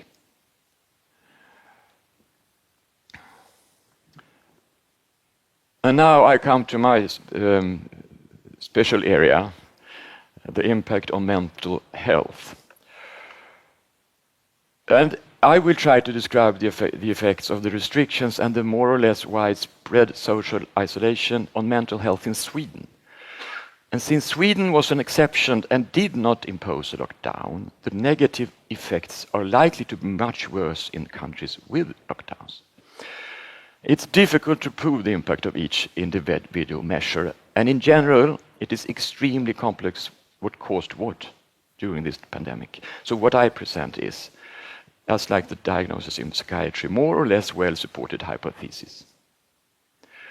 I have researched diagnosis and studies related mainly to 2020, 2021, because in spring 2022, the restrictions were released in most of the Western countries. And I have reviewed all psychiatric diagnoses based on the trend in the previous 10 years, and this is from our official data. And it's a significant increase for 3 diagnoses. They are mainly affecting women and especially children and young adults. And that's gender dysphoria, as I have talked about earlier, self-harm behavior, and eating disorder. And it's also common for those 3 disorders that it's a lot of social contagion. And to begin with, gender dysphoria. It has been a 10-year epidemic of gender dysphoria in much of the Western world. In Sweden, a debate on medical treatment started in 2018, leading to a decrease in diagnosis in 2019 and 2020. And in spring 2021, the largest clinic in Sweden for the treatment of children with gender dysphoria introduced a more restrictive approach, and that approach is now common in all of Sweden. Despite the reversal, the number of children with gender dysphoria increased again in 2021. And in 2022, it dropped slightly for girls but increased for boys. Here you have the figure. You see in 2018, it's very high for is it possible to? Well, you see, it's very high for girls, the light, the yellow line. And then it goes down really quite a lot, 2019 and 2020. But then you see it's increasing again. And the level for 2024, for example, is the same as for 2020.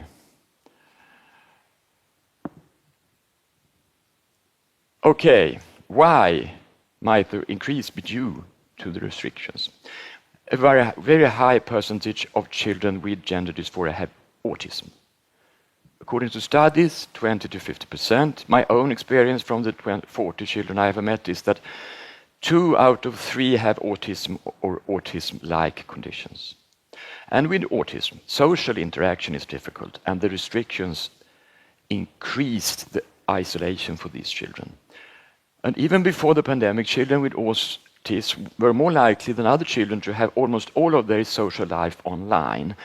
And with distance learning, less opportunity for physical activities and meeting in groups, etc. The already limited social life via physical contacts became minimal. Then I switched to self-harm behavior. It emerged in the 1990s. It has many similarities with gender dysphoria, an epidemic, largely a social contagion, girls and women overrepresented. Self-harm usually involves the use of razor blades and scratching across the forearms to relieve anxiety.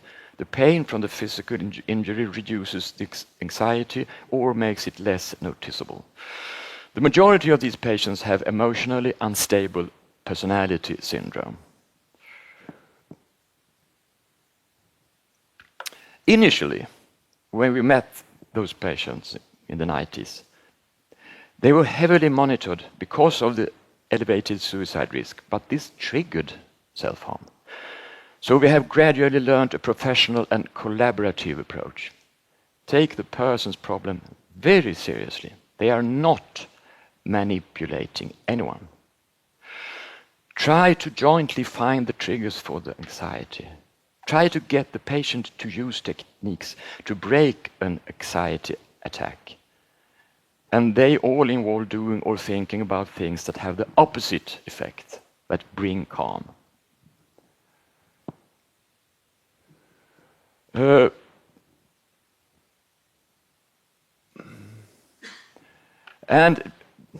Those people, they are a kind of temperature gauge of anxiety levels. In inpatient care, when inpatient care works well, we can deal constructively with this category of patients. But when it works dysfunctionally, it becomes a disaster. There are splits in the staff group into different fractions. There can be both a very high incidence of coercive measures such as restraint and a high use of psychotropic drugs. So those patients, they are a temperature gauge in inpatient care and also in the community. And this is a survey to high school students in year 3. Non-suicidal self-injury. The last survey carried out in 2020 and the first half of 2021. And you can see at the white numbers. And the first dot is 2011, and then 2014, and then 2020-21. And in 2011-2014, you have in total about 70-80%. It's more girls, 25%, and it's 8-9% boys. But then, 2020 to 2021, it increased from the numbers from 18% up to approximately 28% in total, and it's for girls from 25 to 36, and from boys it doubles.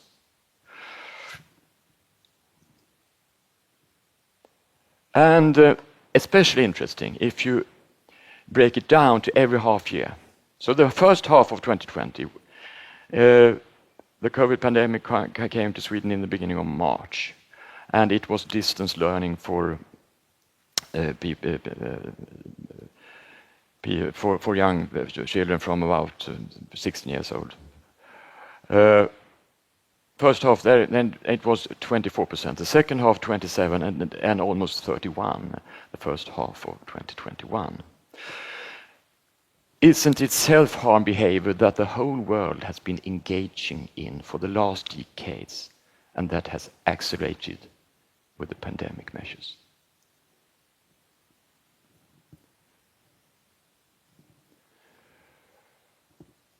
eating disorder. The aim of the study was to map the prevalence of self-reported eating disorder symptoms among adolescents aged 13 to 17 who sought outpatient care, child and adolescent psychiatry care, between 2018 and 2022. The mapping was done using a DSM-based initial visit that included questions about this. And the outcome. The proportion of teenagers has risen from 16% in 2018 to 28%. That's approximately an increase of, it's an increase of 50%. This is in line with international studies showing an increased burden of disease from eating disorders. And I have also done a regression analysis of data from the National Board of Health and Welfare. And this statistical thing, R squared, it is 0.80, and it needs to be over 0.50 for statistical significance, which is exceeded by a wide margin. And you see, it's an increase of between 20 and 25% each year, and it doesn't. Well, it's a little bit lower 2024, but it's higher in 2024 than it's in 2021. So, and here you can look at graphically. The red is this regression analysis, and the blue one, that's the real outcome. And you can see when it does increase 2021 and so then I come to conclusions. Where we know about the severe short-term consequences, but not in the long term. And but we know that those that are most affected of the restrictions, children and young adults, women, the poor within countries, the poor countries, and it is generally the vulnerable. That is, well, generally vulnerable. They are the most affected. And we must never, ever allow schools to be closed again, nor universities. A new healthcare system and a new regulatory system must be created without special economic interests. The private sector, nor other special interests such as lobbying organizations, supranational organizations, political and military-industrial complex. We must base ourselves on ethics and fundamental human rights. The right to education, the right to social life, the right to physical activity, children's rights, women's rights, the rights of the socio-economically disadvantaged within countries and in vulnerable countries. And then 1789. Well, we are in the eye of the storm, in the midst of a paradigm shift. It will get worse before it gets better. Two examples from recent weeks. Well, the actions of the Estonian politicians against this conference, which led to RFK Jr. being forced to withdraw his participation. The scandalous attacks on RFK Jr. last week. And of course, the murder yesterday of this young father in the United States. But just like the phoenix, a new and healthy healthcare system will rise from the ashes of the dysfunctional one. And I would like to conclude by singing a song that I hope will inspire both hope and confidence. Just a moment, I must have the right key. We shall overcome. We shall overcome. We shall overcome someday. Oh, deep in my heart, I know that I do believe that we shall overcome someday.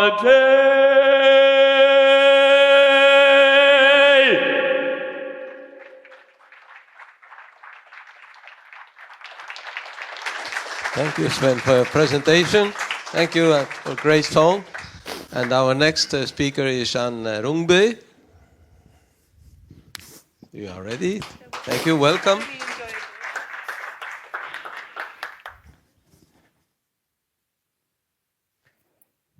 Can you hear me? Yes. Thank you, Sven. That song was very touching. I just dried my eyes. Very strong.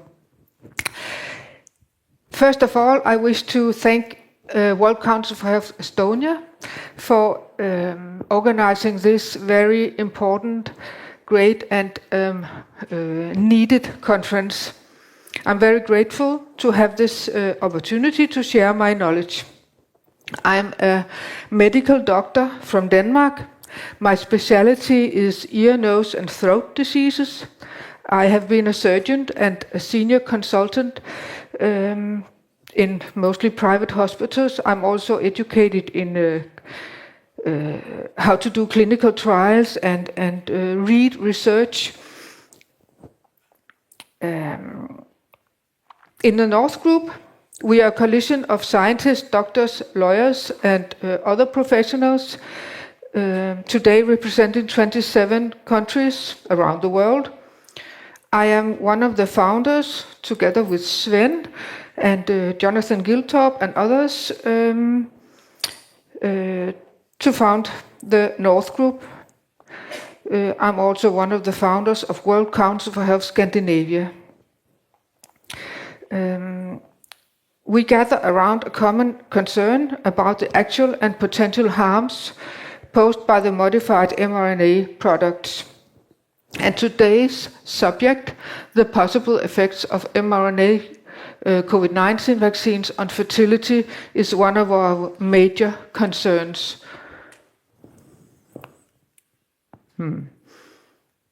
Yes. Our concerns: the risk of infertility and of damaging the genes of the next generation, the shift from a clean to a dirty manufacturing process after approval.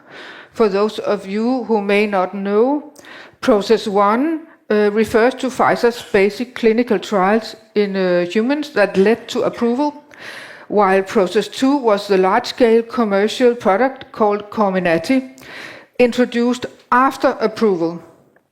This shift of manufacturing process could potentially explain the excessive amounts of artificial DNA found by genomics expert Kevin McKernan in 2023. And a recent paper, peer-reviewed, just published a few days ago by scientists David Speaker, Jessica Rose and Kevin McKernan, confirmed these findings in new vials of COVID-19 vaccines. Somehow it seems that the manufacturers were not able to clean this stuff out, even though we were assured that proper cleaning was done in our answers from authorities. Could those impurities of plasmid DNAs in the vials pose a risk of damage to human DNA?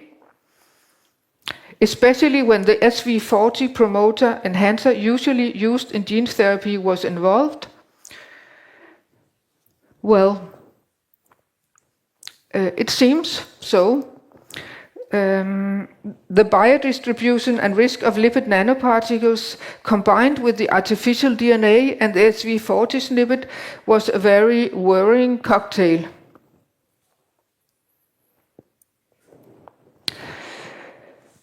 My own story as a doctor: in 2021, I saw my patients get harmed by these COVID-19 vaccines. I was actually shocked. My patients were young, and we got no diagnostic tools. There were no diagnoses to give the patients, no ICD-10 code, which are controlled by the WHO. So I started investigating, and I wrote a letter of concern to the Danish Minister of Health. I got an answer, or more answers, from the Danish Medicines Agency, and it was about the switch from This answer is about the switch from the manufacturing process. The question sounded, which placebo-controlled randomized clinical studies in humans, phase 3 trials, exist where process 2 was used in the manufacture of the vaccine on which the approval was based? The answer, specifically for Pfizer's commercial COVID-19 vaccine, the one they called Comirnaty, no placebo-controlled randomized clinical trials in humans have been conducted with material from process 2. I will repeat, no placebo-controlled randomized clinical trials in humans have been conducted with material from process 2. These are not my words. This is the answer from the Danish Medicines Agency on behalf of the Danish Minister of Health. There was an additional answer. It is not unusual for a pharmaceutical company to make changes to its manufacturing process during the development of a medicine or a vaccine. In other words, if this is a usual procedure, then what other medicine and vaccines have been approved by this procedure? And for how long? In my view, this undermines the trust in health authorities. Can we trust the content of medicine?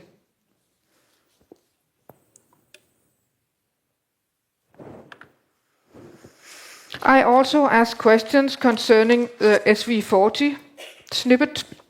How could they approve the presence of active fragments from SV40 in the vials given the scandalous history of SV40 in polio vaccines in the 60s and the proven connection to cancer?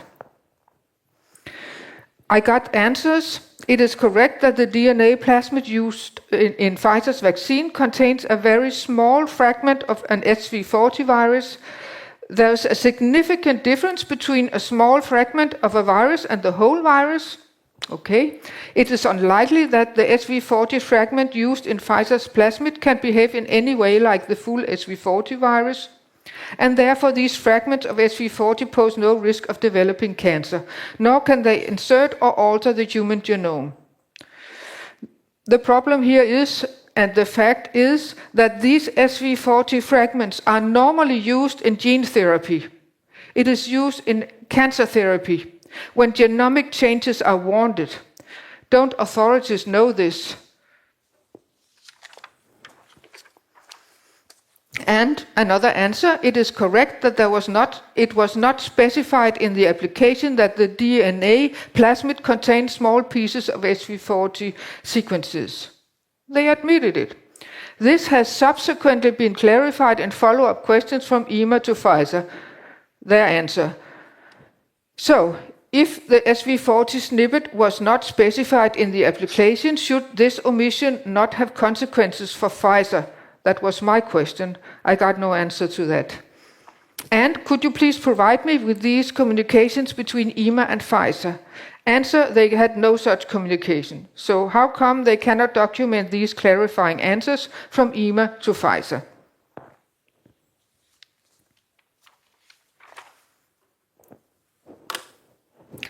And now about reproduction. Could the mRNA COVID-19 vaccines harm the ability to have children in both current and future generations? Well, it is important to be aware that the clinical trials based on process 1 used to approve the COVID-19 vaccines excluded pregnant women. So the question was, which specific reproduction studies were done to reject the risk of a change in the genetic makeup of sperm and egg cells? The answer, well, the preclinical data behind the approval included reproduction and toxicology studies in animals. Actually, they referred to one study, a preclinical study paid for and conducted by Pfizer-BioNTech on 44 female rats. And it showed no effects on fertility. The study is called Baumann. I will call it the Baumann study because the author is Baumann, and we will return to this study again. But in this study, they skipped preclinical studies in pregnant women. Pfizer did not include germline genetic integration studies, and therefore they did not exclude the possibility of mutagenic effects in either the mother or the offspring. There was no long-term studies of the offspring, such as behavior, development, fertility. The rat litters were sacrificed just after the breeding period. There were no histology studies of the ovaries. Histology means looking into the microscope. Male rats were not studied, and data on male rat fertility were unknown prior to approval. This is not an acceptable basis for approval. The precautionary principle was not upheld. So why did medical authorities not secure independent studies, given that Pfizer had a conflict of interest in relation to the result and Pfizer's history of fraud? This is a study, and you can see the headline, Lack of Effects on Female Fertility. But the story doesn't end here, because if you go into the study, table 2, you can see the number of pre-implantation losses were doubled in the vaccine group compared to the unvaccinated or the saline group. And this difference is actually significant. You can see the tiny star. It means it's significant. But what does this mean? A fertilized egg will divide, and when it reaches a certain stage, it will implant in the inner lining of the uterus. And if it cannot implant, it will be aborted. This pre-implantation loss significance this means this. Why did they say that there was no effect on female fertility? Because this says the opposite. The North Group got answers from other authorities and ministries. The Spanish Minister of Health, Mónica García Gómez, said or wrote, ongoing evaluation of safety data has not identified any link between vaccination and cancer or infertility. No findings have been found to suggest that COVID-19 vaccines may cause fertility problems. She then refers to a couple of post-marketing studies, and I say post-marketing studies. It seems to be the new normal that no real preclinical studies are considered necessary, and experimentation on humans are accepted. To summarize, the commercial product given to humanity was not subject to a phase 3 clinical trials, thus the risks of the product were never evaluated. The drug product that was rolled out to the public was not the same product that was used in the limited clinical trials.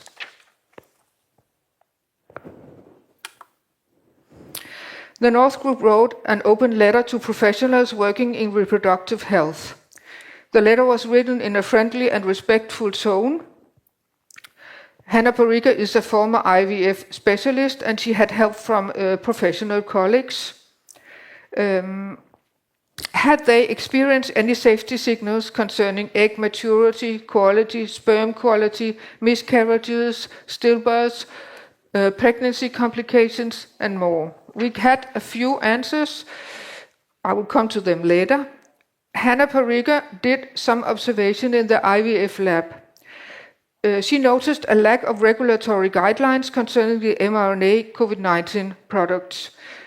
Guidelines were very keen on the cleanliness of walls, floors, equipment, and so on, but there was no monitoring of safety signals, including egg cells, sperm, early embryos, in the vaccinated versus unvaccinated. The vaccine statuses of the customers or the donors were not provided.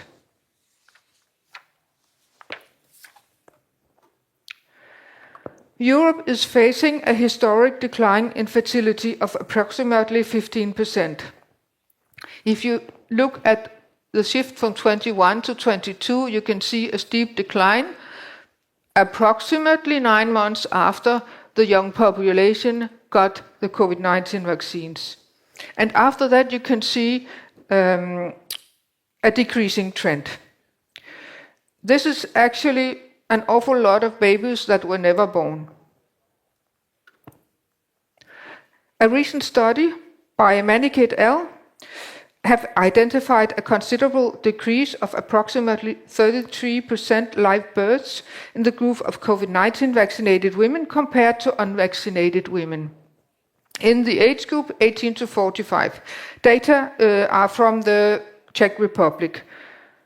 If you look at the figures, the timeline is the same. The upper figure shows the percentage of women with at least one COVID-19 vaccination, and the lower figure shows the number of successful conceptions, that means live births, per 1,000 women. The light blue shows the unvaccinated, and the dark blue shows the vaccinated. There is a clear difference. Another study by Kokkuvõttev et al., not yet peer-reviewed, they looked at more than 220,000 pregnancies in Israel from 16 to 22. They compared COVID-19 vaccines to influenza vaccination. The study found that COVID-19 vaccination in pregnancy weeks 8 to 13 was associated with a higher than expected rate of fetal loss, including abortions and stillbirths. The data suggest a possible association between the mRNA vaccine and increased pregnancy loss during this specific period, which was not present in women receiving vaccination for influenza and could not be explained by a healthy vaccinee bias. This data provides a worrying and clearly defined safety signal on a large cohort of women. Did some other studies confirm these safety signals? Yes. A retrospective analysis by James Thorpe et al. Confirms a possible association.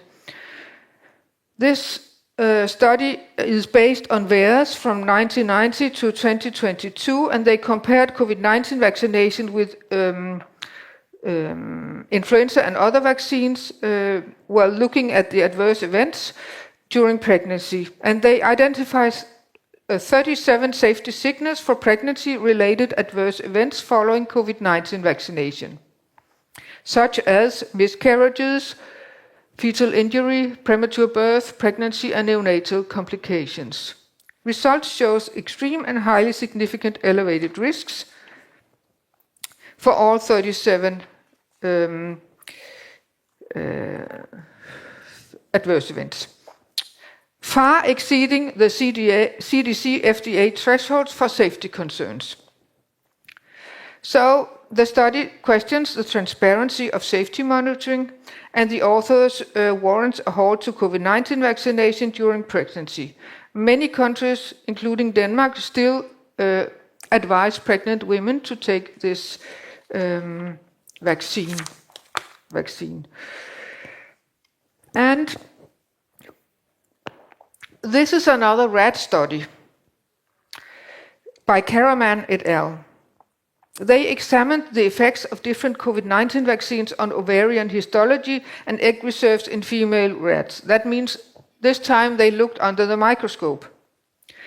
At a dose equivalent to humans, rats experienced more than 60% reduction in the number of primordial follicles. Primordial follicles are the early eggs, which are the basis for future fertility. The primordial follicle pool is limited and non-regenerating. Women are born with all the eggs they will ever have. Destruction of this pool is irreversible and leads to a permanent fertility loss. They also found a disturbance in fertility hormone levels, such as anti-Mullerian hormone. It decreased significantly in the mRNA vaccine group. They also found increased cell death and elevated inflammatory biomarkers associated with ovarian atresia, fibrosis, and long-term tissue damage. The mRNA vaccines triggered the worst damage. These mRNA vaccines are based on manufacturing process 2, the one implemented after approval. So if these findings apply to humans, well, this was rats. If they apply to humans, they have far-reaching consequences for global fertility. This type of damage to women's lifelong egg supply is biologically irreversible.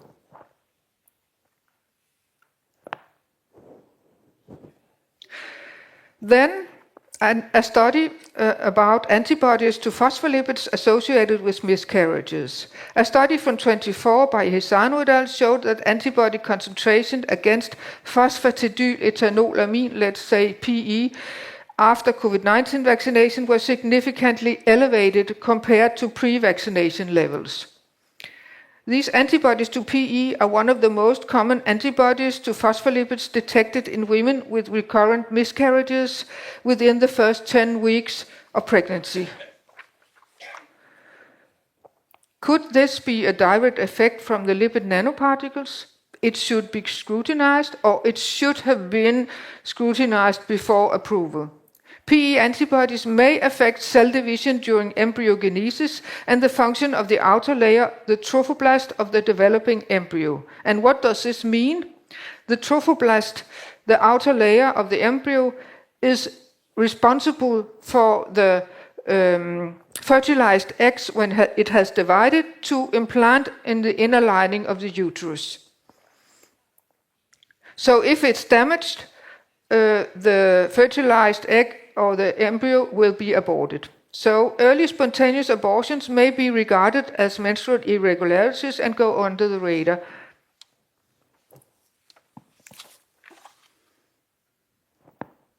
And what about the nanoparticles?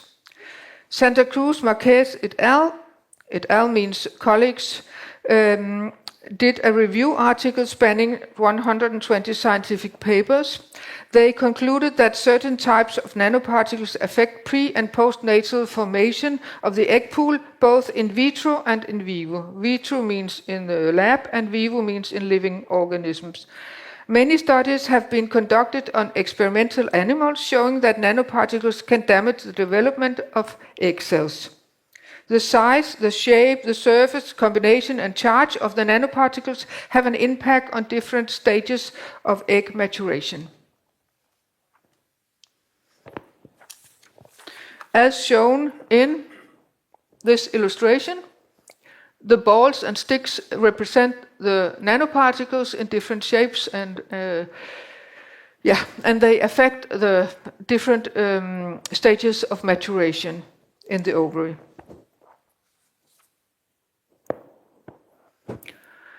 We got an answer from a midwife.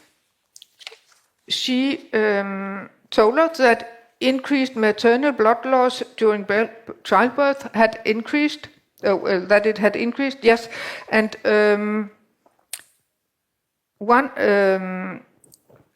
severe postpartum hemorrhage has now been redefined as a loss of 1,500 milliliters or more compared to 1,000 milliliters prior to 2021. This is quite an increase.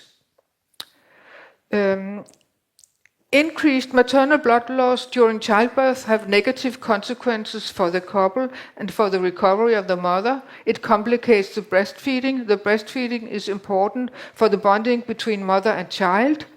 The breast milk is very important, as you may know, for the survival of the child the first year, because it contains a lot of nutrients and antibodies. The Danish quality reporting described a surprising decline in birth rates. 5,000 births or children is missing every year from 22, 23 and even 24 compared to 21. This was unexpected because a large increase was expected due to the large birth cohorts of women born 25 to 35 years ago. So in conclusion, these studies mentioned give rise to concerns and doubt about the long-term adverse effects on fertility, including concerns of the primordial follicle pool in daughters of mothers vaccinating during pregnancy or breastfeeding, and even mothers vaccinated before pregnancy. And what about girls vaccinated as a part of childhood program? A lot of questions and needed answers that should have been scrutinized before approval. The precautionary principle has not been respected. In many countries, the precautionary principle is set by law to be followed.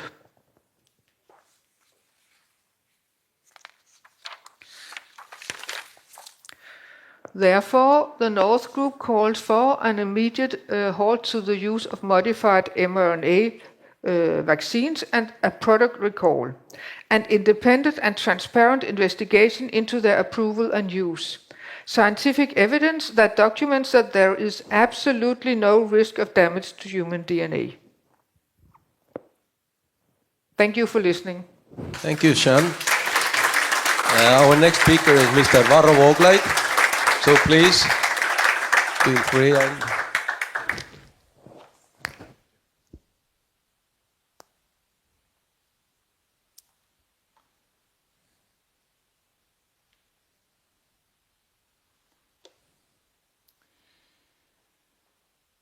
Well, first of all, let me explain that I decided to limit myself to a written presentation in order to use my time as effectively as possible. So perhaps my presentation is somewhat lacking in spontaneity. Please bear with me. And secondly, I try not to move too fast in order not to frustrate our translators.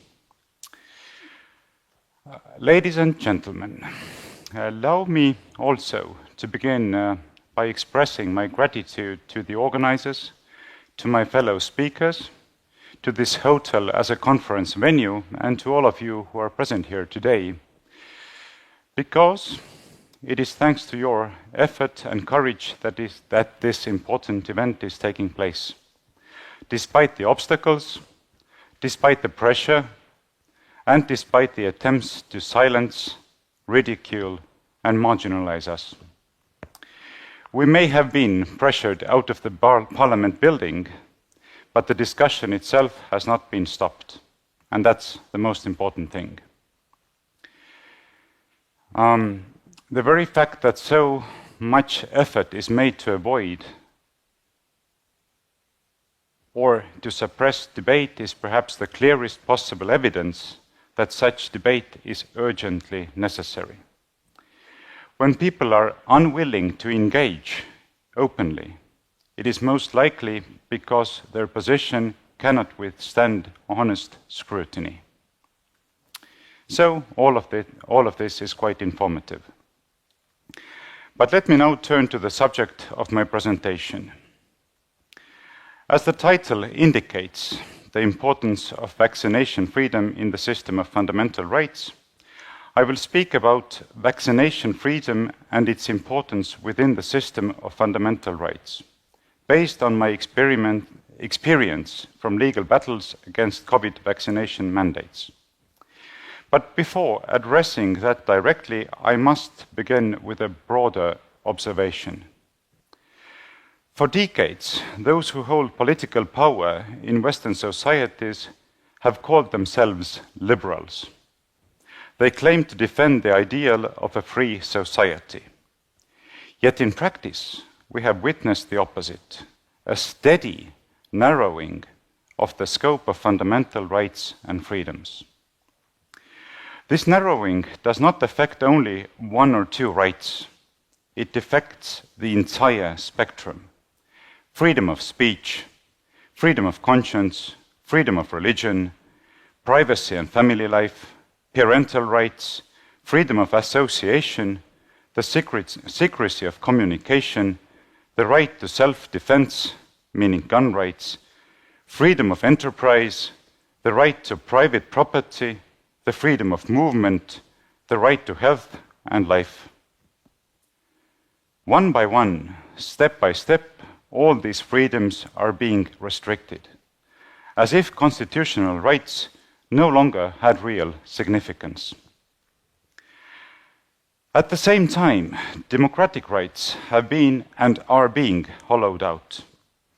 Political power moves ever further away from citizens into the hands of unelected bureaucrats and judges, both on the national and international level. Referenda are very rare, almost non-existent. Elections matter less and less because opaque electoral systems and powerful instruments of mass manipulation ensure that those who rise to power are merely interchangeable executors of the same ideological and political program. It is therefore no exaggeration, it is a sober statement of fact, to say that the circles calling themselves liberal have been conducting a systematic assault on the very foundations of a free and democratic society. Behind the facade of liberal democracy, a new authoritarian order is being built. Its pillars are plain to see: the centralization of power on a global scale, the rise of AI-based surveillance systems such as Palantir, the introduction of central bank digital currencies, the suppression of private property, the marginalization of family and other natural social hierarchies, the suppression of free speech, and so on. This transformation does not occur through a sudden coup. It advances gradually, step by step, measure by measure. No single step is shocking enough to provoke mass resistance, and so many fail to see the overall direction. Others do see it, but find themselves unable to mobilize society effectively. The result is a widespread apathy, and apathy is the fertile soil in which authoritarianism grows. Let us hope that the tragic events that we witnessed yesterday, I'm talking about the murder of Charlie Kirk, help open the eyes of the masses. Against this wider background, the restriction on vaccination freedom must be understood as part of the same process. That is, health dictatorship is part of a wider dictatorial program. As Klaus Schwab has infamously stated, and as pointed out already by Dr. Laurie, I quote, "The pandemic represents a rare but narrow window of opportunity to reflect, reimagine, and reset our world." Let us now recall that before the COVID crisis, there was broad consensus, both in Estonia and across the Western world more broadly, that vaccination freedom, understood more broadly as the right to decide freely about medical treatment, was a constitutionally protected right. The consensus was not seriously questioned in public discourse. Political debate on the matter was virtually absent, at least in Estonia. From 2020 onwards, however, this consensus was abruptly overturned. Suddenly, we were effectively told, and told very aggressively, that personal autonomy in matters of health belongs to the past. Just as privacy is now often described as a relic of the 20th century, so too has the right to decide what substances may or may not be introduced into one's own body been portrayed as outdated, incompatible with the so-called challenges of the 21st century. In short, the message was that the freedom of choice over one's own body was no longer something society could afford. And yet, in legal terms, nothing has changed. Nothing has really been changed in the legal order. The principle of bodily integrity remains embedded in our Constitution. Article 18 prohibits torture, cruel treatment, and subjection to medical or scientific experiments without free consent.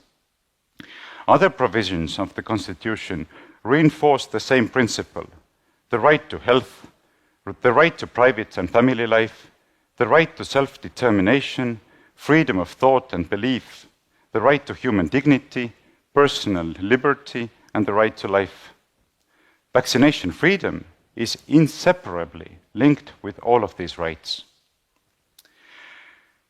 The same principles are affirmed in binding international instruments, the International Covenant on Civil and Political Rights, the European Convention on Human Rights, and most explicitly, the Oviedo Convention on Human Rights and Biomedicine. That convention was adopted in 1997 precisely to safeguard human dignity and autonomy in medicine. Article 2 declares the primacy of the human being over the interests of society or science. And Article 5 requires that any medical intervention may take place only with informed and voluntary consent, allowing adequate information about its purpose, nature, risks, and consequences. These are not minor details. These are core principles of a free society. However, despite these guarantees, which were and are still in place, in 2021, many governments in Europe and elsewhere introduced vaccine passport systems. Effectively, these systems were nothing short of a form of mandatory vaccination. For freedom of vaccination, and now please pay attention, does not exist if refusal of vaccination is penalized by exclusion from social life, by loss of employment, income, and professional career, or by serious restrictions on fundamental rights. Coercion need not come with handcuffs and police batons. It is enough if the cost of refusal is made morally, economically, or health-wise unbearable or unrealistic. That too means compulsion. When the vaccine passport system was challenged in the courts, and as a lawyer I was personally connected to many such cases, a sobering reality became clear. Citizens discovered that legal protection was, in practice, absent. Instead of defending constitutional rights, the judiciary often acted as an enforcer of an unjust political program, helping to destroy the careers of many military officers, policemen, and others who had faithfully served the state for a long time, but refused unnecessary injections of experimental substances, in fact falsely called vaccines. Claims and applications were dismissed even when the lack of justification for government decrees was obvious to any reasonable observers. I could bring many specific examples, but I don't have the time to do that. Fortunately, not every judge surrendered to this program. There were some notable exceptions, judges who refused to lend legitimacy to authoritarian measures. One particularly important decision came from Tallinn Administrative Court on the 31st of May 2022. The court recognized that the vaccine passport system amounted to direct compulsion and was incompatible with human dignity and the principles of the rule of law. This honest judgment by Judge Andreas Paukštis declared unambiguously that exclusion from society cannot be trivialized as a mere loss of convenience. And such measures, the court explained, cut to the very heart of human dignity. Although such judgments were later overturned by higher level courts on dubious grounds, to say the least, they remain shining examples of judicial integrity. They remind us of what it means for a judge to take seriously the duty to protect the Constitution and the dignity of the human person. They present an example to all other judges. However, when it became clear that the courts would not provide a real protection, I decided, after being elected to the Parliament in 2023, to try the legislative path. I drafted a bill to amend the penal code and to provide explicit protection for vaccination freedom.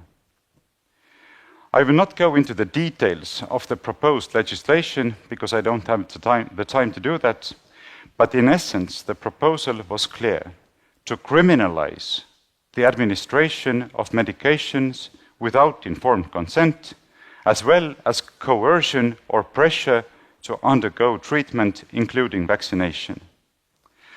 The proposed penalties ranged from fines to imprisonment, with heavier sentences in aggravated circumstances, such as cases involving minors, significant harm, groups of victims, abuse of authority, the use of experimental substances, etc. The bill also included a narrow exception: in urgent life-saving situations where a patient cannot express consent, qualified medical professionals may act if it is necessary to preserve, as stated, the patient's life. Unfortunately, as expected, rejection of the bill was rejected. The government coalition sent it directly to the dustbin. Well, this is the fate of all legislative bills started by opposition deputies. This outcome, as such, should not be regarded as surprising, for the very political forces that blocked the bill were to a large extent the same ones responsible for the widespread violations of vaccination freedom in 2021 and 2022. But here, rejection of the bill does not mean the effort was wasted. On the contrary, it underlined how necessary such efforts remain, both in Estonia and elsewhere.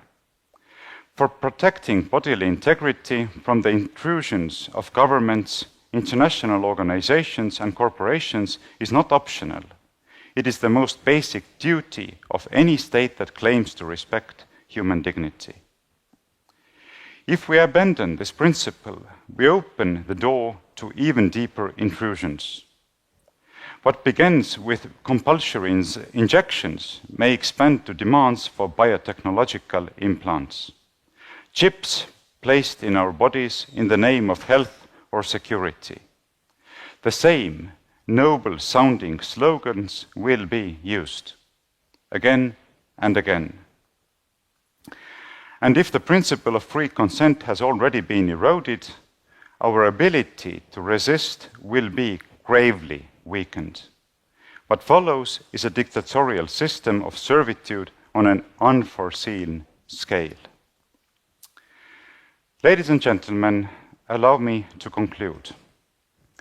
Without respect for bodily integrity and without vaccination freedom as a central part of it, we cannot realistically speak of a free and just society. These principles are not negotiable. They stand at the very core of human dignity. To defend them is to defend the essence of what it means to be human, to be treated not as a means to an end, but as a free and rational being with the right to make informed decisions about one's own life, about one's own health, and to take responsibility for those decisions. Therefore, it is our most important responsibility to defend these principles courageously and tirelessly. For my part, I'm grateful to stand and to collaborate with politicians, lawyers, doctors, scientists, academics, journalists, and others who have kept a functioning conscience and who are willing to join in this cause. Thank you all for doing your part. And thank you for your attention. God bless you.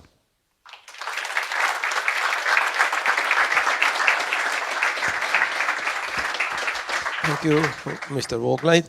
So now we have a break for 1 hour. So we come back 1:30. So see you and refresh yourself, please.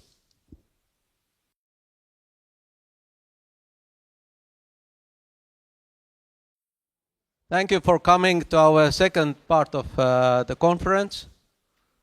And I'm very honored and pleased to welcome Mr. Rimas Jankunat from Lithuania. So please, floor is yours. Use pointer and everything. By the way, he is one of the reasons why we have a conference here. And Antti, of course, also. We met met few months ago in Old Town in one small cafe. And he told that maybe we should have some kind of a meeting. I said, okay, maybe. What kind of meeting? No, let's talk about science, freedom, and free speech and issues like that. So maybe we should. But we didn't know that it's so popular among different parties. So thank you, Rima, for that idea. You are father of that idea, one of the fathers. And I'm looking forward to hear you. Thank you. And I also thank Estonian part of World Council of Health for realizing this idea into life. You really have done tremendous job, so thank you so much. And now I go to my presentation to the limitations in vaccine clinical studies and pharmacovigilance. Initially, I put a disclaimer. So some gene products have been labeled as vaccines. Vaccines, by definition, then contain certain amount of known antigen. Meanwhile, mRNA products, they contain certain gene sequence instead, and this sequence causes the synthesis of unpredictable amount of antigen for unknown duration of time. So this is the difference. And I will still use the term vaccines, but I am not sure if it is the case. So, a few words about me. My background is medical. I was working for 30 years at the Lithuanian University of Health Sciences. I am pharmacologist. For 10 years, I was deputy director at Lithuanian State Medicines Control Agency, responsible for supervision of clinical trials, for marketing authorization, and pharmacovigilance. So, I will speak today about bad quality of vaccine trials, blind marketing authorization authorities, pharmacovigilance, so drug safety surveillance, which doesn't work. And I will provide a practical example. How does this work in real life? In combination with negligence of physicians in care during this pandemics of COVID mismanagement.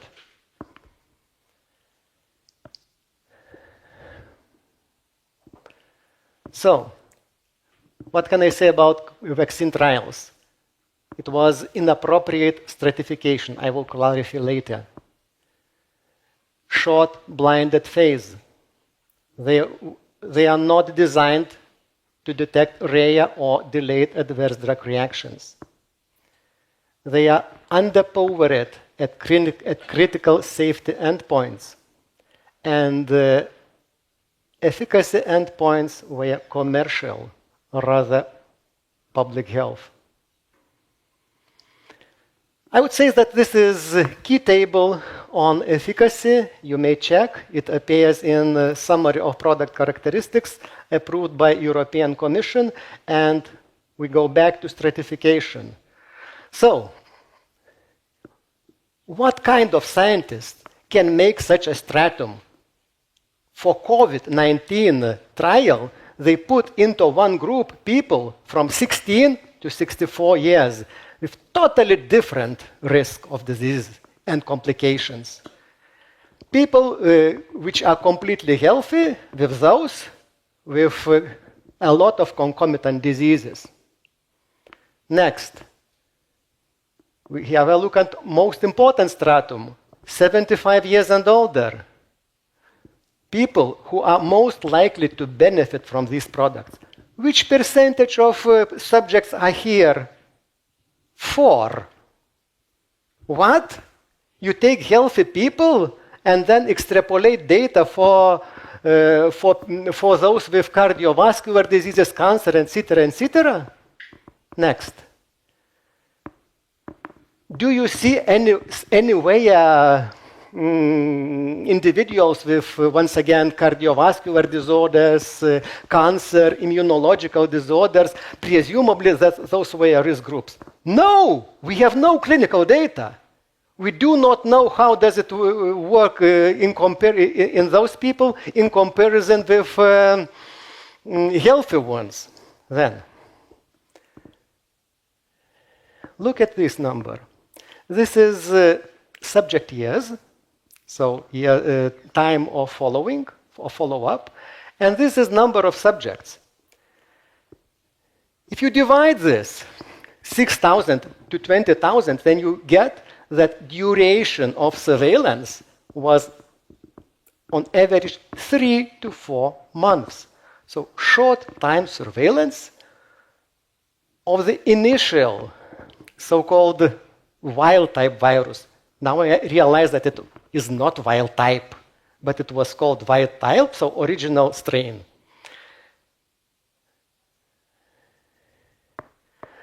They calculated vaccine efficacy.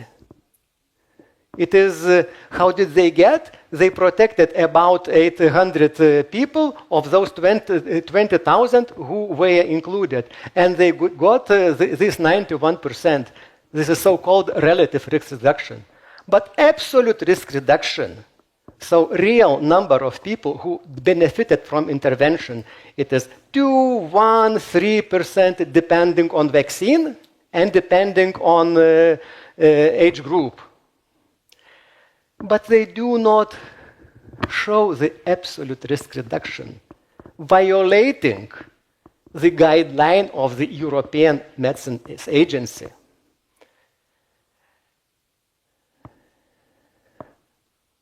So, conclusion of European Medicines Agency and European Commission was, okay, we can authorize a product on the basis of this data. My conclusion was, first, I should never take this product. Second, marketing authorization authorities have no appropriate qualification, or they are simply captured by pharmaceutical companies. So, risk stratification was against science. Decision was based on short-term prevention of mild illness. So you prevent mild illness in 3%, let's say, of people, or 2%, and cause at least transient, short adverse reactions, including fever, rash, etc., almost in everybody. I am not interested in mild disease. I am interested in prevention of hospitalization and death. They do not have this data. This did not serve as endpoints of the trial. Then, you remember, mass vaccination was done on the basis of conditional marketing authorization, which bypassed full efficacy and safety evaluation. And without any studies on the effect on transmission. The government became most important source of COVID disinformation and misinformation, declaring 100% efficacy against hospitalization and death. This is proof. This is a screenshot from governmental page. Exclusion criteria, by the way, included pregnancy and lactation, and we see increasing amount of data showing that the products decrease fertility. And it might have happened, the similar disaster as more than 6 decades ago with thalidomide and Contergan, with thousands, tens of thousands of stillbirths and lip abnormalities. We still see those people. They are a little bit more than 60 years old, and you see them with short limbs or even without limbs. So this is Contergan or thalidomide.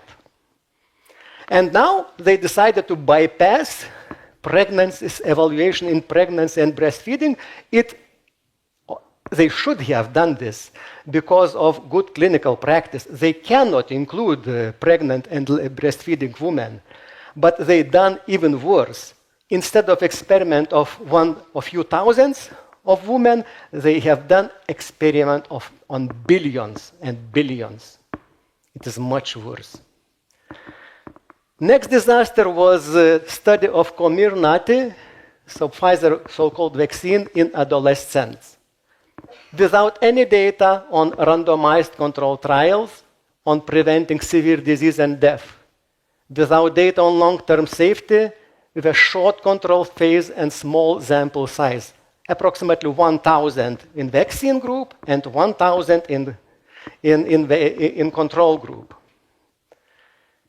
And without consideration of the number of serious adverse events in the vaccine versus placebo arm. Have a look. 7 serious adverse events in vaccine arm, only 3 in placebo arm.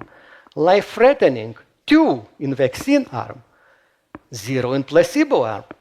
Of course, this doesn't reach statistical significance. I told already, the trial was underpowered. And this is our publication of me and my colleagues based just on the analysis of the assessment report of the European Medicines Agency. You may check it at their website and check all these numbers. So on my understanding, risk-benefit ratio in this age group is clearly negative. Pharmacovigilance, so drug safety surveillance. We have seen in the presentation of Tess Lorry that there are more than 5 million reports on adverse reactions to COVID vaccines. But which percentage have been reported? I took data from Lithuanian State Medicines Control Agency. They got 35 reports of death after COVID vaccine. Meanwhile, National Data Agency reported 4,962 deaths within 3 months after vaccine. So it is 0.7%. What about another adverse drug reactions? I say that percentage reported is definitely less than 1% and even less. And this is a table. Clinical studies demonstrated that almost everybody got some adverse reaction. Now I calculated number of doses administered in various countries and also number of adverse reports I took from websites of competent authorities. So then we get percentage reported. You see Lithuania 0.18, Norway 0.5, Estonia 0.35, etc., etc. Not so many. So the previous slide may be multiplied at least 100 of times. By the way, Health Law Institute encouraged citizens to report suspected serious adverse drug reactions. However, public officials challenged and stopped this initiative. I think that critical drug safety information was lost because of that. And now, how did this translate to real life? Case study, fatal cerebrovenous sinus thrombosis in 17-year-old male, post-vaccine and post-COVID infection. He was misdiagnosed as migraine, received treatment late. Emergency surgery wasn't successful, and these are laboratory findings which demonstrated increased coagulation, extremely high titer of antibodies against receptor binding domain, and elevating troponin, which probably demonstrates cardiac damage.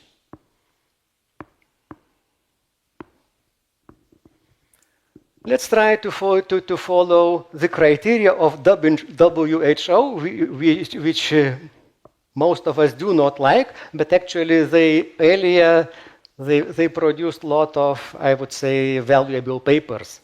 So, if you want to assess causality, we need to have a look on temporal link, on biological plausibility, on literature reports, vaccine quality. Let's do that. Temporal link. Administration of COVID vaccine community. It's summer of 2021. Then, hospitalization due to severe headaches after a few months. After next few months, COVID-19.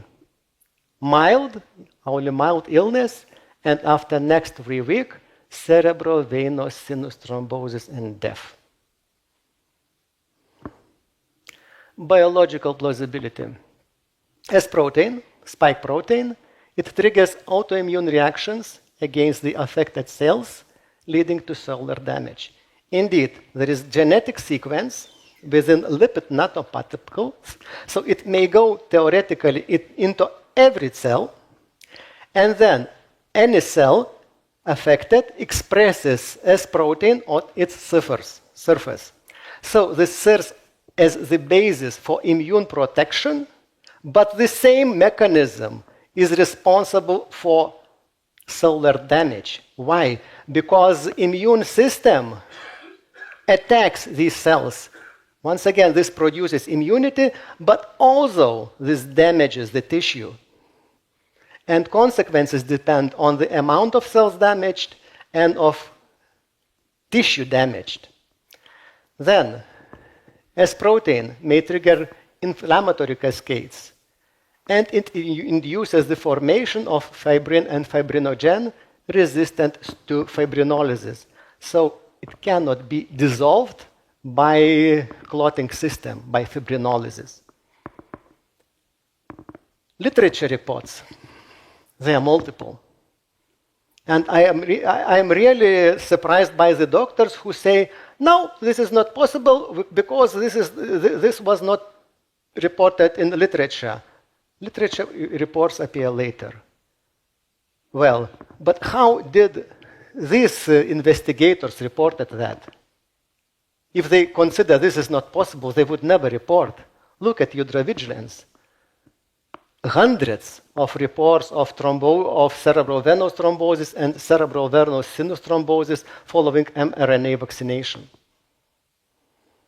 Ultravigilance, it is a European database managed by European Medicines Agency, to which reports from all member states have been collected.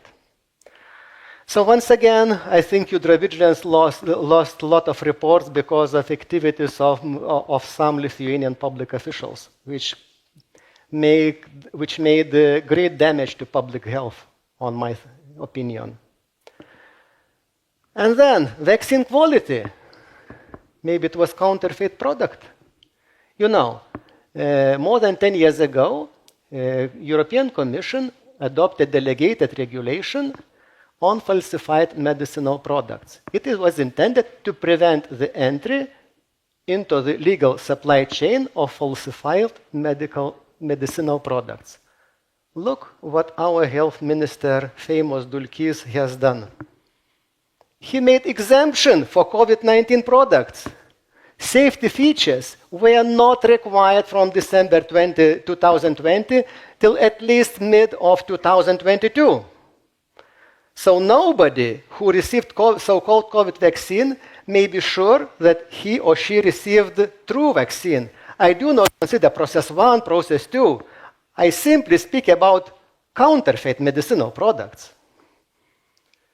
Remember dates of administration to this adolescent? And finally, I make conclusion. The traceability and authenticity of the administered product were not assured. A counterfeit product might have contributed to cerebral venous sinus thrombosis. And I want Lithuanian authorities to provide all evidence to say that I am wrong. I could be wrong, but I want them to prove that. So, relatives of the deceased applied to the National Service of Accreditation for Healthcare Activities regarding this event.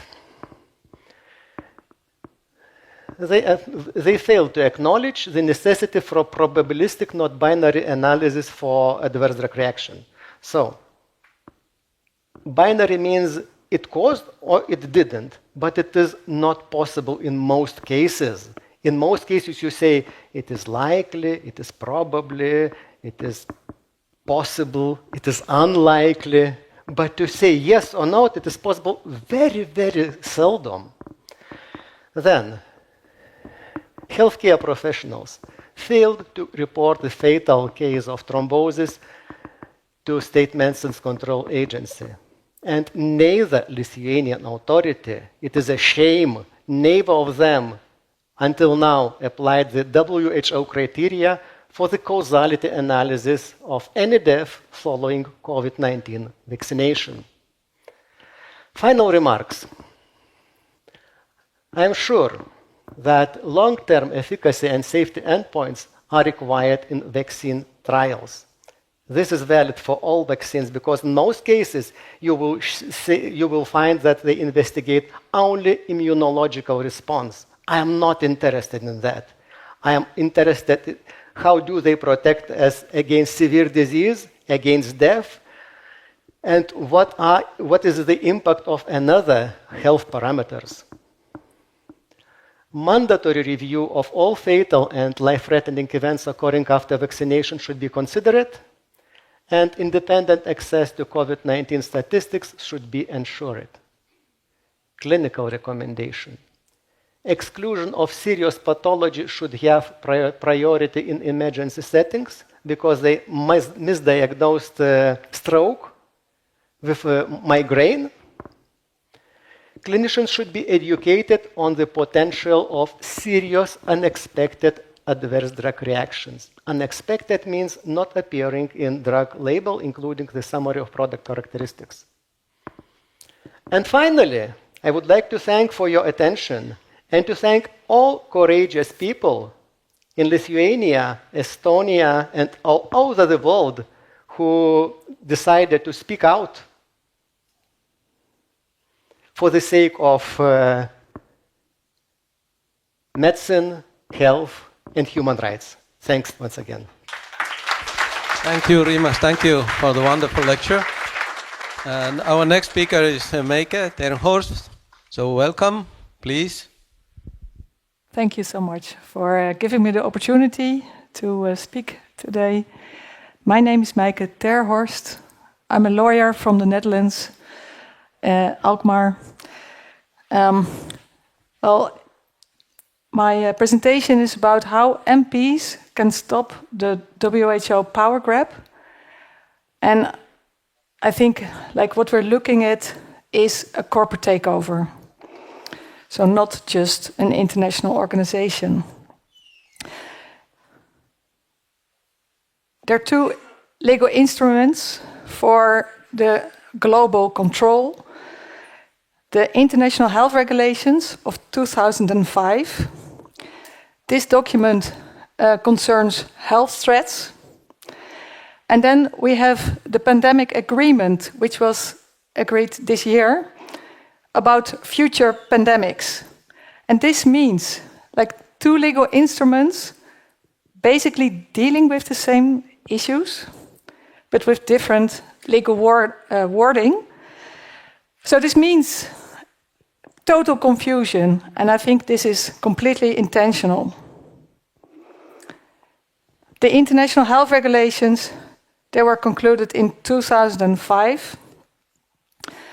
And in 2022, it was also through James Roguski that we were made aware that these amendments of 22 could be rejected. So in our parliament, our MP van Houweningen, he started this motion that the Netherlands should reject these amendments because it is considered a treaty, the amendments, and a treaty needs to be officially accepted pursuant to Dutch law. So that's why we needed to reject the amendments, because they need to go through a approval process. Like first the Parliament and then the Senate need to approve it. So this was supported by a majority of our Parliament, and then our Minister of Foreign Affairs sent a letter to WHO rejecting the amendments. But also something else happened. Later on, I will speak about this. In 24, there were also amendments, and they were also rejected by a number of countries, USA, Argentina, Italy, and Israel. But my point is, like, it doesn't matter if a few member states reject the amendments, the rest of the process still continues. It's like a self-driving car. You cannot stop the car from driving. Even if some member states jump off the car continues to drive. So we need something else. And in 22, a Dutch member of parliament, Wim van Haga, who's now trying to get back into the parliament, and I'm also on the list of the party,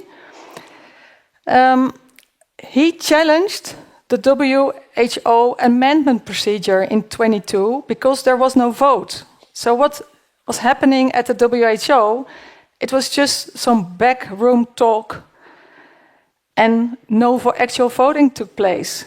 They call it a consensus procedure, but basically it was that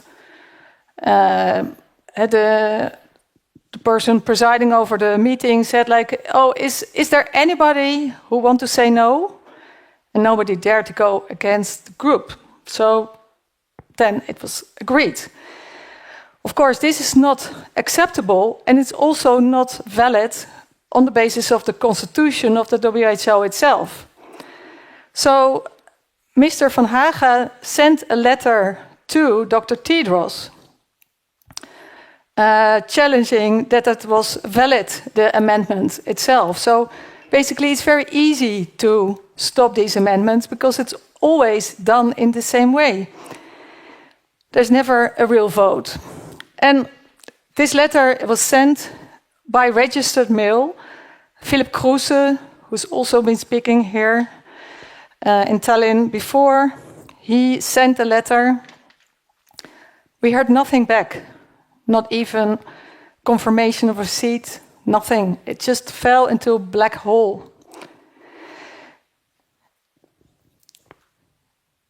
In 24, there was this big meeting in Geneva. The whole world was waking up to WHO becoming like a dangerous institution. Then Slovakia's Prime Minister, Fico, was speaking out against WHO, and later on he was shot down in the street.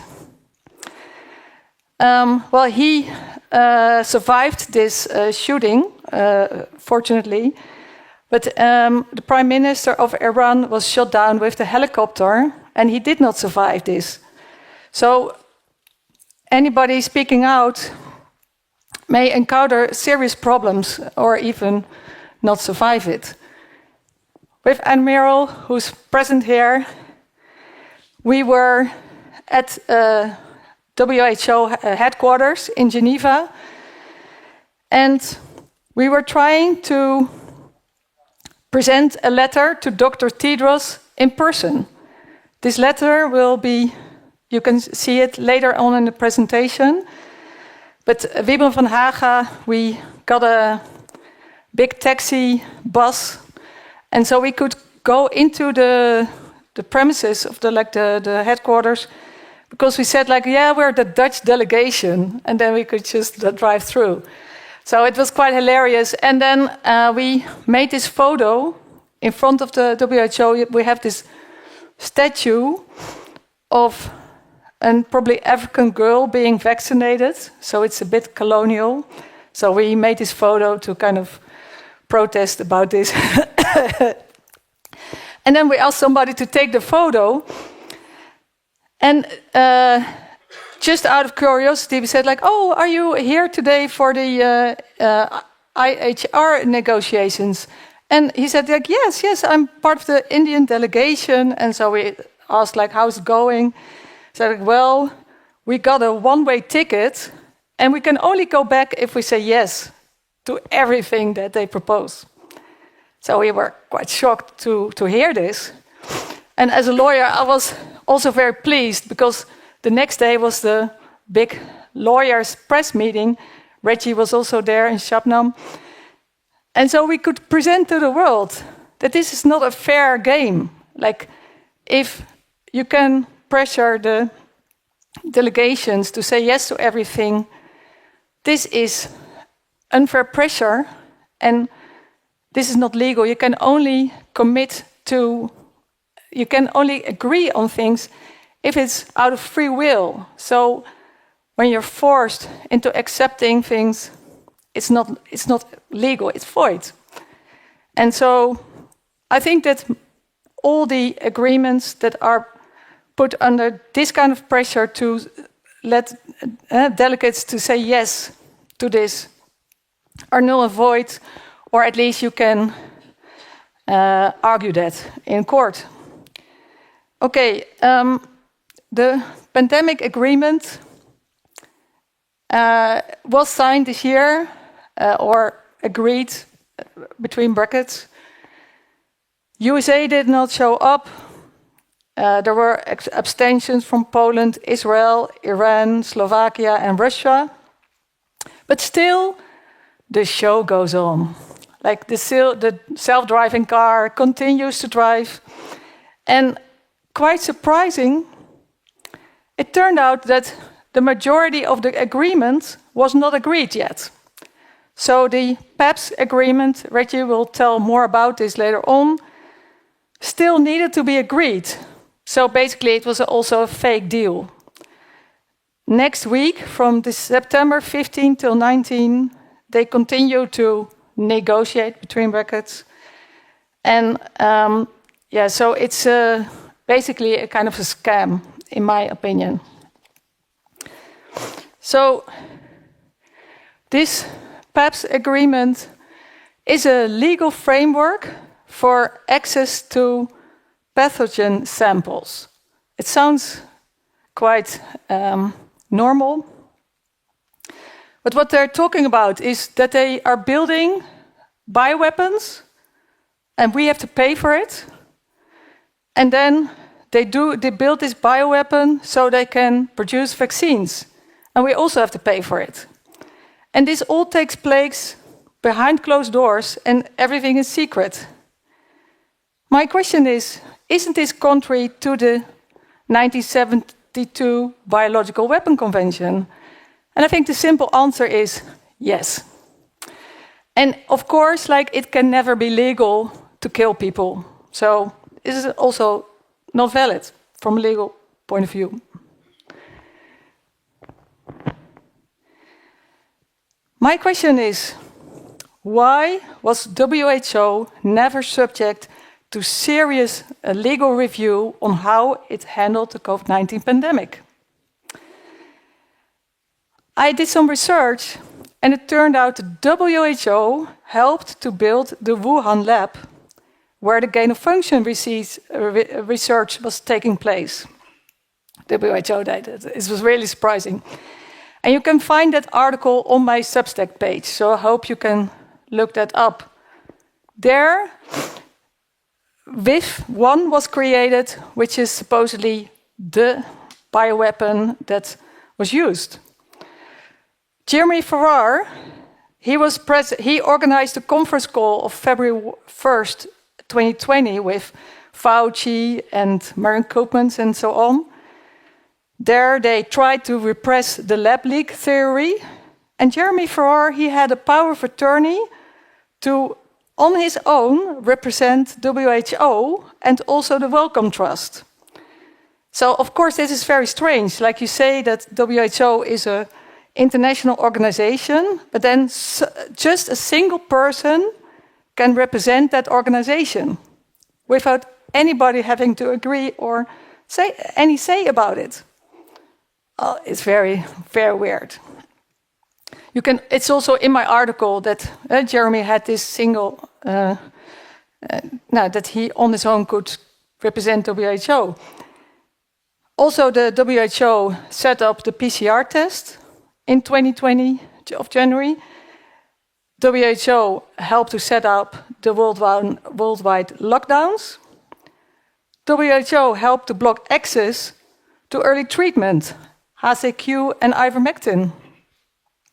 And I think this is very important. Like Tess also pointed out, like if you have a medicine that is very safe and effective to cure COVID-19, why would you roll out these vaccines?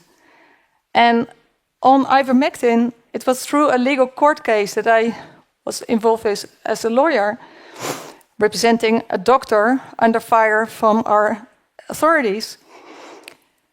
Ivermectin was the biggest program of the WHO, where this ivermectin was given out for free in many countries, and one of the biggest factories is in Holland, in Haarlem, quite close to where I live, and they make like millions of pills per day, and they had like 5.1 billion recipes or off-label recipes to hand out this ivermectin, and they knew it was probably one of the most safe medicines in the world.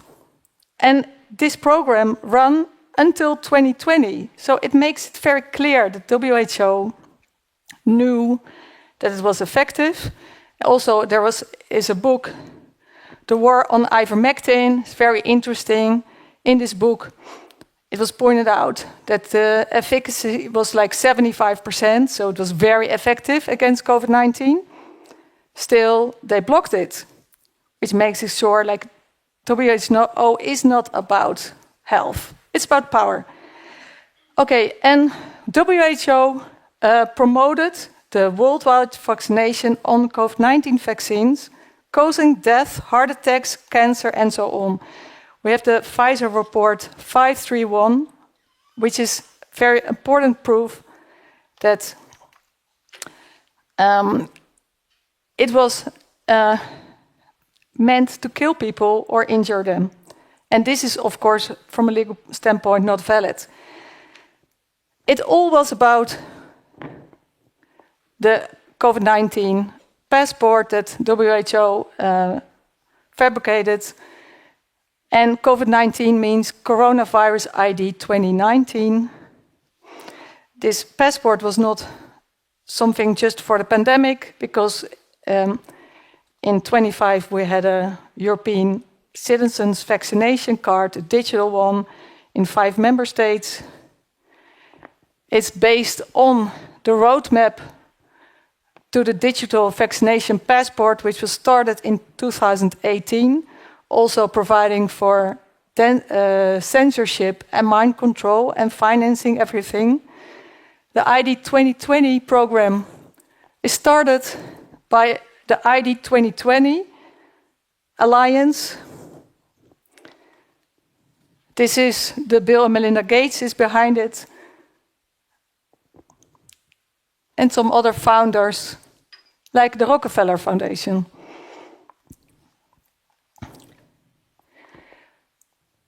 Behind closed doors, in 2020, the immunization agenda 2030 was agreed upon in silence. I don't know what it means. Probably that nobody was there, but it was still agreed. The vision for 2030 was a world where everyone, everywhere, at every age, fully benefits from vaccines for good health and well-being, meaning it's obligatory. And this was led by the Wellcome Trust, Bill and Melinda Gates Foundation, and Gavi. They're seeing how many people are in that household, and they're vaccinating everyone who's eligible in that home while they knock on that door. We blijven vaccineren. Dat doen we wijk voor wijk, deur voor deur, arm voor arm. to get more Americans vaccinated. One, targeted community by community, door to door. Rapidly vaccinate those eager to get their first shot and their second shot for that matter if they need a second. Now we need to go to community by community, neighborhood by neighborhood, and oftentimes door to door, literally knocking on doors. Minister L. Murugan has inaugurated and inspected door-to-door vaccination drive in Chennai. In Wilcannia, for example, our AUSMAT team has been going door to door and having those conversations directly with people and offering the vaccine. They're going to be going suburb to suburb, street to street, door to door, knocking on these and actively looking for people who are in the wrong house and finding them on the spot. Yeah, look, absolutely. And what was so incredible was these teams are not just knocking on doors anymore, they're actually carrying eskies and vaccinating at the door. They're seeing how many people in that household and they're vaccinating everyone who's eligible in that home while they knock on that door. Well, in Australia and Canada, there were like indigenous peoples, like Indians, vaccinated against their will, and they were also, so we know who they are because it was all put on film. They're seeing how many people in that household and they're there was a mind control program behind it, and in the Netherlands we had a program, it's called Think Tank Disinformation. So the whole censorship was kind of rigged in the sense that it was kept secret for the Dutch people, that all Dutch authorities, they acted under one umbrella to support the vaccination of the whole population and not good health. And they actively would go against anybody who would go against the vaccination agenda. And this was kept secret for the public and also for the parliament. And the media, they were part of it. So the journalists were also censoring, in the newspaper, they were censoring each other. And we have new information where this think tank also, part of it was also the Supreme Court in the Netherlands and the highest administrative court. So it becomes clear that this was not a fair game.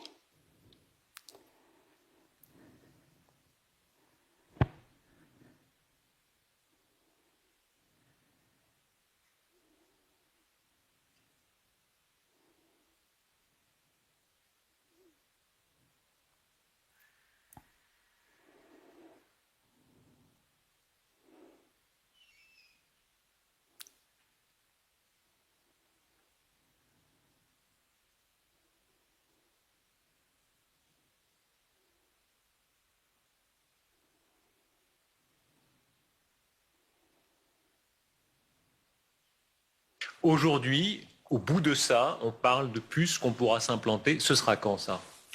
Certainement dans les 10 années à venir. Et d'abord, on va les implanter dans nos vêtements, c'est-à-dire wearables, comme on le dit. Et après, on pourrait s'imaginer qu'on les implante dans nos cerveaux ou dans notre peau. Et à la fin, peut-être il y a une communication directe entre notre cerveau et le monde digital. Ce que nous voyons, c'est une sorte de fusion du monde physique, digital et biologique. On appelle quelqu'un, on n'a même plus le réflexe de devoir prendre un appareil, ça se fait naturellement. Hein. La technique continue le corps. Oui, vous parlez et vous dites, je veux maintenant être connecté avec n'importe qui. Et d'abord, vous avez les robots personnalisés. Et j'ai vu que M. Zuckerberg a prédit qu'à la fin de l'année, il va avoir son robot, son butler personnalisé qui est à sa disposition. Donc, comme dans Downton Abbey, on aura son butler personnel, son serviteur, son esclave. Oui, mais il y a une différence. C'est un serviteur qui, avec l'intelligence artificielle, apprend et qui n'est pas seulement votre assistant pour des travaux manuels, qui veut peut vraiment être un partenaire intellectuel de vous. Creepy. Okay, yeah, so if we listen to Klaus Schwab, we will all get a chip in our brain and we don't have to worry about anything anymore and technology will rule over us. In 2017, the European Commission ordered a study on how to chip your workers. In 29, I think it was Bill Gates who did inject babies with a proof of vaccination chip that you could see with your iPhone.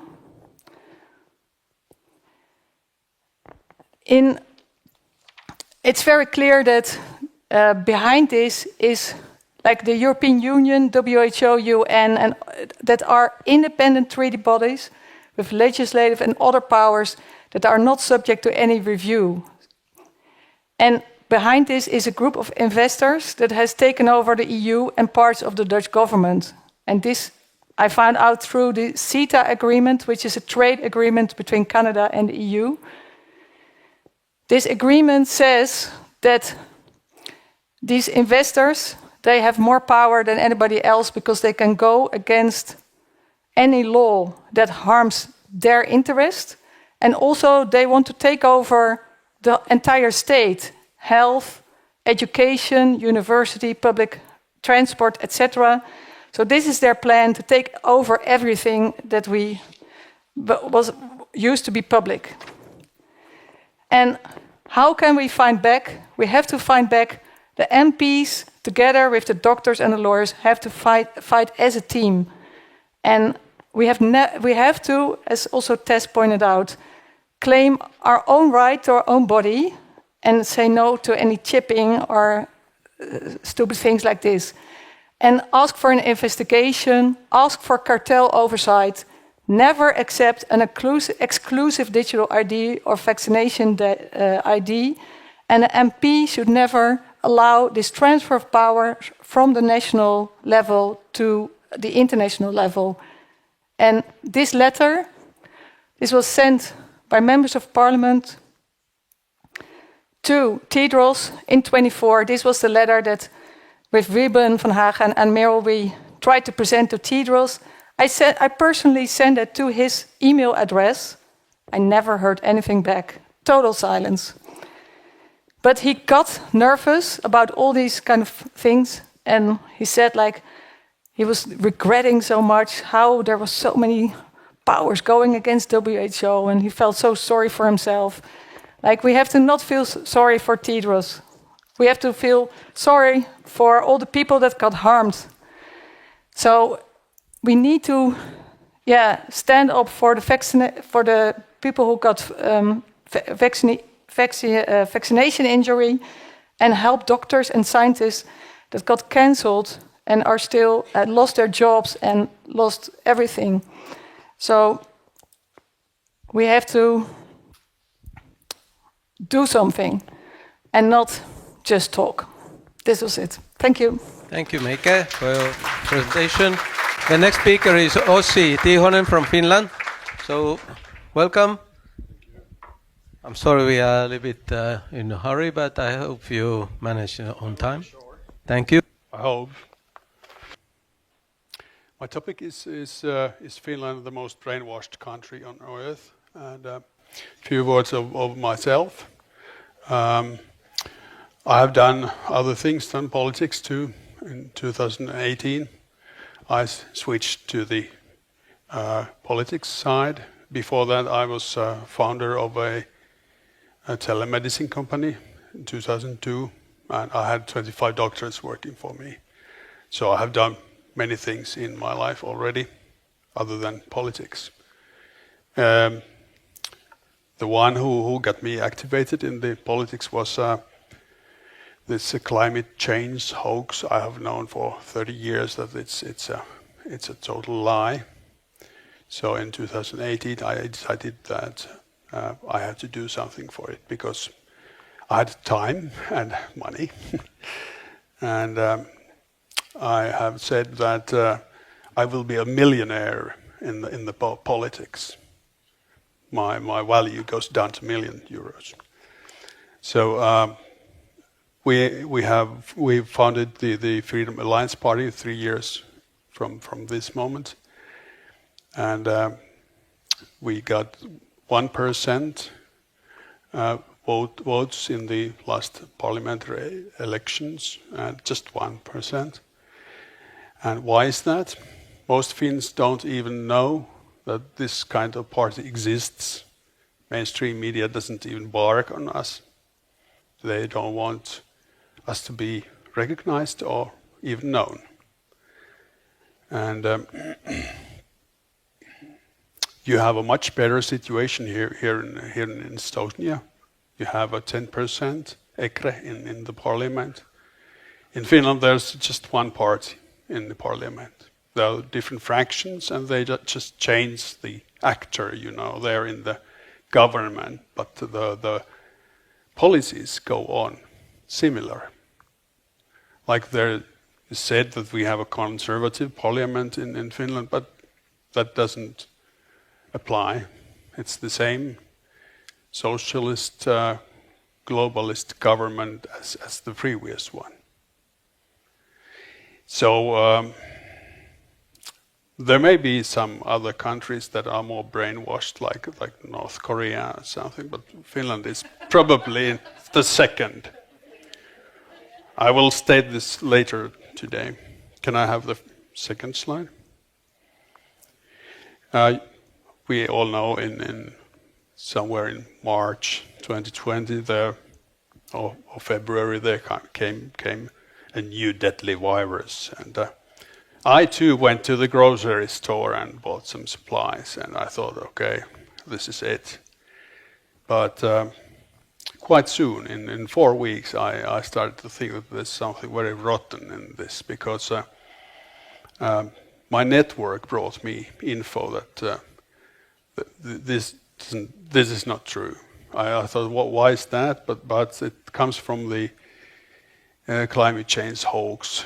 From the critical point of view, per person gave me this info, and I watched from the YouTube that there was stories from Sukarit Bhakdi and John P. Ioannidis, and when they were censored from the YouTube, that was the clinging tone for me that there has to be something very wrong here.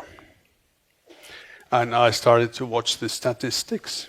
I wrote my first blog post in March 2020, and I started to look up the total mortality figures.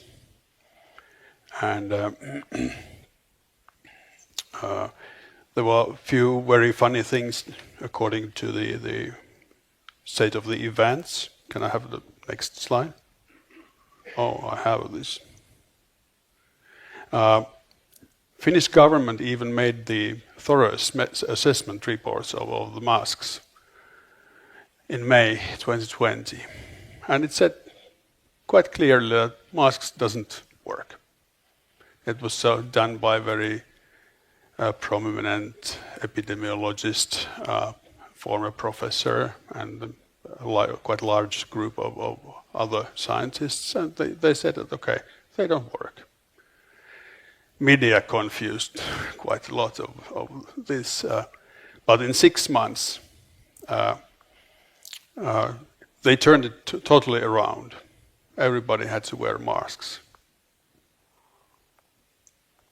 In summer 2020, I watched total mortality figures from the Statistics Finland, and there was no excess mortality in total mortality, nothing.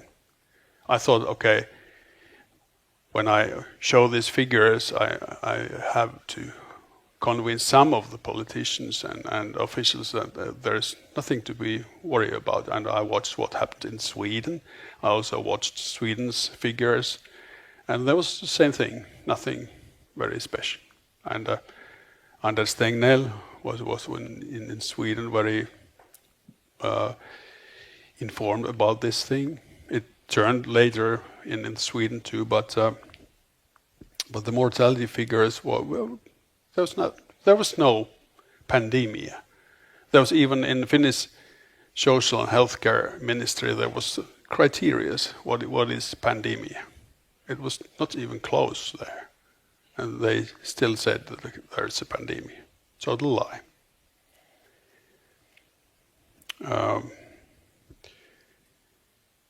Well, media in Finland, all the politicians, except, for example, me, they are afraid of the media. Media controls the Finland, not politicians. And every politician fear of the media. They are not allowed to tell the truth. And here in Estonia, the situation is much better. Can I have the next slide? Here's total mortality figures now. Quite few, I think 3 weeks ago I made this slide. There is, we are here. These are the winter flu season from week 40, from the autumn to the spring week 20 in Finland. Usually the mortality goes up in the winter because every winter there are some kind of infection or epidemic. And there was nothing here in the winter 2019 to 20 and 20 to 21, nothing. And they said, we have a pandemic. It wasn't in Finland, at least. And death rates went up in May or June 2021 from the second shot. First shot didn't kill people first in the, let's say, 5 months. But in the second shot, it rose up immediately. And it has stayed quite high after that. I have quarreled in the net, for example, some professors who they don't know how to calculate these things even. Finnish THL, the health officials, they kept this kind of calculations until 2019. This is their idea, but they haven't published any figures since 2019. Why? We all know why. Because you can see that there is no pandemic, and the deaths start from the second shots. So there's no association to the claim pandemia in mortality, in total mortality, but there's association to mRNA shots. This is quite clear. Oh, it works. In Finland, there are several studies that Finns trust in the media. There are 4 main journals or media in Finland, and Finns trust them. I don't know why, because they lie daily. But the circulation of the media, the papers and readers, they dropped like stone. So people have realized something, but still according to studies, the trust to media is high. But they're usually done by the media itself, these studies. So Finland has traditionally been a high trust society. People have trusted each other, and even the officials and maybe some politicians, at least few. And I haven't figured out what's the reason for this, but I think it's from the cold climate. If you don't trust your neighbor or family members in the cold climate, you die in the snow. You have to trust your friends and countrymen. And it is now used to ruin the country and kill the people. So conclusions. If you watch the total mortality figures and the estimates based on the age, for example, from 1945, men were released from the front in 1944 autumn. 9 months since that, babies start to born, about 100,000 babies a year from 45 to 56. A large population. These people have started to come in the age when they die. But this is not the reason for the extra mortality. Statistics Finland have calculated how many people should die according to the age. And you can calculate the difference between these. So according to my estimates, about 70,000 Finns have died more than they should have been. And this is in line with the several international studies from the southern hemisphere. They calculated that 70 million people have died from the mRNA shots. So this is in line with this. Media officials and politicians all lied. People died. It was never a question of virus pandemic or healthcare in general, but pandemia of corruption.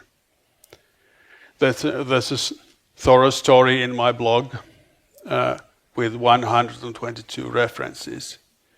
And it was written by a very prominent scientist who is still in the medicine business, has been over 30 years. He's highest education in the area, but he cannot tell his name because he would be fired immediately from the medicine company. So in Finland, this is very well documented what happened. Officials lied in every step. I busted them at least 3 times. They just lied. For example, emergency care units, they said that they are full with corona patients, but there was another official in Finland who had the figures of the whole country. And you can watch that they are half empty, emergency units. And hospitals are also empty. And nurses and doctors had so much free time that they danced in there and made videos. So Finland is also, again, according to the several studies, the happiest country in the world. Well, you can be happy if you don't know what the reality is. Happiness is a feeling. You can be happy and then you die. Thank you. That was. Thank you, Ossi, for a wonderful lecture. Our next speaker is Peter McCullough. You are online, we see you, and hopefully we can hear you also. Testing, 1, 2, 3, testing, can you hear me? Yes, thank you. Continue with your lecture, please. Thank you. Well, thank you, Mr. and Mrs. Chairman, and thanks to each and every one of you for attending this very important event, this symposium. My name is Dr. Peter McCullough. I'm in practice as an internal medicine physician, cardiologist, and a research epidemiologist. I'm president of the McCullough Foundation, and I am the chief scientific officer of the Wellness Company. These are my prepared remarks. Over the last 5 years, nearly the entire world has been exposed to a novel protein called the spike protein, which is on the surface of SARS-CoV-2. This virus was engineered in the Wuhan Institute of Virology by a US-Chinese collaboration. It began infecting people at late 2019, and sadly, people died of the infection. The number of deaths and the number of infections was greatly exaggerated based on testing and case definitions. But to make matters worse, the vaccines programs which rolled out in 2021 again featured the spike protein, the dangerous and lethal part of the virus. So people were then exposed additionally to more spike protein. And some of the vaccines, the genetic vaccines, like the messenger RNA vaccines, to this day are producing spike protein in the bodies of those who took them. The adenoviral vaccines gave a big blast of spike protein. That would be Janssen and AstraZeneca. And then others just gave a fixed amount, like the Sinopharm, the Coronavac, and the Novavax vaccines. But suffice it to say, 97% of us have been exposed to the spike protein. A sizable proportion of us, my estimate is more than 5%, have circulating spike protein in our bloodstream right now. I'm actively involved in research. I have over 100 peer-reviewed publications on the topic. I'm one of the most cited doctors throughout the pandemic. And what we need now is we need a complete removal of the vaccines from the market. Virtually no one is taking them. It'll be symbolic to end the vaccine campaign. And then we need pandemic recovery research programs releasing the vaccine administration data in all the countries so we can merge to important data sets, cardiovascular, neurologic, thrombotic, autoimmune, cancer. All of these registries need to be merged with the vaccine administration data. All research papers need to report vaccine status. And then we need to begin the long road of pandemic recovery through spike detoxification, various methods to clear the spike protein from the body.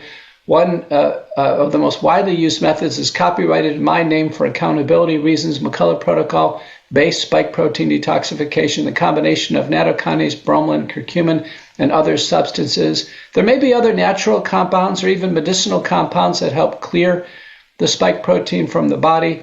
We must be vigilant and guarding against recurrent SARS-CoV-2 infection with nasal sprays and gargles twice a day. And all kinds of solutions work, from saline, that's salt water, to iodine and xylitol. All are reasonable. And then we must have immediate access to medications to treat the infection. McCullough treatment protocol is one such example. And in some high-risk patients, we still use oral antivirals, corticosteroids, antibiotics, etc. But I'm here to say, as a medical expert and someone of medical authority, that governments around the world have failed their populations, their citizens. Not a single government in the world right now has called for removal of these vaccines from the market or physically taken them off the market. Not a single government has opened the vials to inspect them for what went wrong. We know that some of the vaccine vials or batches offered little or no side effects. Others were deadly. To examine them for concentration of vaccine material, contaminants, and other impurities. And not a single country has begun a bona fide pandemic recovery research program focusing on the vaccine injured and disabled. Lastly, for those who have died from the vaccine, and those numbers are vast, there needs to be compensation programs to the families and admission of the truth. I'm Dr. Peter McCullough. Those are my prepared remarks. Thank you so much for listening. So we continue with our program. Ms. Shafram, Alisa, floor is yours. Thank you. ETA. You know, in South Africa we say ETA as well. It's amazing how language connects us. There's so many words we have in common. ETA in South African is more like hi. It's like hi, hello, how are you? So yeah. We're going to watch that ants video. And I know some of you are going to be I think all of you will be very inspired by what you see. Are the ants ready? Maybe. There was that ant that stood up to me. Yeah, but we can forget about him. Yeah, it was just one ant. One ant. Yeah, you're right. It's just one ant. Yeah, boss, they're puny. Puny? Say, let's pretend this grain is a puny little ant. Did that hurt? Nope. Well, how about this one? Are you kidding? Well, how about this?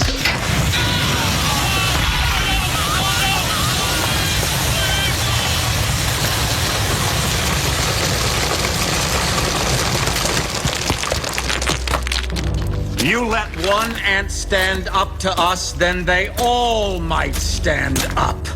Those puny little ants outnumber us 100 to 1. And if they ever figure that out, there goes our way of life. It's not about food. It's about keeping those ants in line. That's why we're going back. Does anybody else want to stay? Good message, right? We're the ants, we are the 99%. And we have to remember that. We'll go back to my presentation now, slide number 2. Yeah. So here's the focus of this presentation. Should we give the United Nations standing authority over what it defines as emergencies? Before I say anything, does that sound like a good idea? No, it's a terrible idea. What rights do we have in international law to prevent the abuse of emergencies? We have them, we just didn't know. So with that being said, next slide, please. Brief introduction, and as you read through the text, I'll just highlight some photographs. On the top right, African Interparliamentary Conference on Family Values and Sovereignty. So we are spreading the word around health, freedom, human rights, and peace. And at the bottom, African Bar Association Conference, there for lawyers, and that's some of the interfaith work that I find to be very fulfilling. Next slide, please. Which way forward for our children? In my conversations with you over the last 48 hours, it became very clear that we care about our children. And we do what we do because we want a world that is safe and peaceful and prosperous for them. These are children from South Africa making peace posters. Next one, please. In contrast, this is a child from Cameroon who was severely injured by a yellow fever injection. That's her family. And this child has heart trouble, she's blind, she has multiple seizures a day. Thankfully, my brother from Canada, Dr. Mark Trozzi, had arranged through a clinic in Canada to send her some medicines. It's helping with the seizures at least. But I would encourage you to watch that film, Infertility, A Diabolical Agenda, where the WHO facilitated an experiment on Kenyan girls and women only. They were told they were getting tetanus shots, but they were laced with HCG, which rendered those girls and women infertile. That's what they did. Please watch that film, infertilitymovie.org. So there are many ways to control and colonize us, and one of the primary ways is corporations like the pharmaceutical industry. Next slide, please. So we have to decide, is it the power of the people or is it the one world government and the new world order? That's not a conspiracy. You can literally search for politicians who repeat that phrase, the new world order. Every time you hear that, you know it means trouble and we need to do something about it. But what leads to the new world order is the one world government. And through the United Nations and the World Economic Forum, they think we're headed in that direction. Next slide, please. This is how we think the world looks, right? Nation states, flags, anthems, etc. But how does it really look? You saw this slide earlier on with Tess. Next slide, please. The global public-private partnership. Policymakers, policy distributors, policy enforcers. There's your national governments, selected scientific authorities, selected policy propagandists, including hybrid warfare specialists like mainstream media and fact-checkers, and policy subjects, us. Our objective is to turn everything around. Not only should we be at the top, what we want is a circle, and we want them to either change the way that they engage with us or to go away. Next slide, please. You never let a serious crisis go to waste. And what I mean by that is that opportunity to do things you think you could not do before. Isn't that what they do? They use crises, real or imagined, and that is how they gain more power over us. And 9/11 is one example of that, right? So that quote is attributed to these three people. It might be one of them. But more importantly, Hegelian dialect. Who knows what that is? Yes, very good. Backslide. So there's an agenda, which is the centralization of power. There's a thesis, for example, a manufactured terrorist threat. There's an antithesis, the repressive police state. And the synthesis, the removal of freedoms and the transfer of power from the many to the few. Are we going to fall for that again? Right? Next slide, please. So this is a slide around very basically what happened in our different countries over the COVID-19 operation, from Brazil to India to China to Australia, South Africa, United Kingdom, Philippines, US, Myanmar, Belarus, violations of human rights at often an unprecedented scale. shortage of medicine supplies, marginalized communities, strict lockdowns, harsh border closures, migrant workers facing discrimination, elderly individuals in care homes were neglected and deprived of adequate protection. May God forgive them. The Philippines, heavy-handed approach to lockdown. The US, of course, continued detention of people in overcrowded conditions. Military in Myanmar faced condemnation for brutal crackdown on protests. We're seeing that happening around the world. And Belarus, of course, allegations of using the pandemic as a pretext to crack down on protests. We have to defend the right to free speech. Without it, none of our other rights actually exist. Very important. And I believe Auntie talked quite strongly on that subject as well, free speech. Next slide, please. You know him. You saw him earlier in Micah's presentation. This is a cartoon by Bob Moran. I quite like it because it pokes fun at the other side, and that's how we get rid of some of the fear and anxiety we might feel about these very powerful characters. And you'll see the mask, digital ID, Happy Meal crickets. We're not eating insects. And of course, the bioweapons. I would encourage you to watch this film we made in South Africa called Countdown 2030. We'll make it available to you through the conference organizers. And it's very strongly focused on the World Economic Forum. The way I see it is that the arms are the agencies, the WHO, the IMF, the World Bank, etc. The neck could be seen as the UN.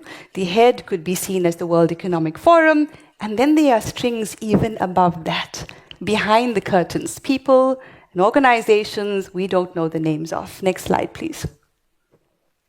UN history, as we know, formed after post-World War II, intended to facilitate international cooperation. In its history, has our world ever known peace? Has it? Do you recollect? No long-term peace. Why is that? Because if there was peace, would there be a need for the United Nations? Right?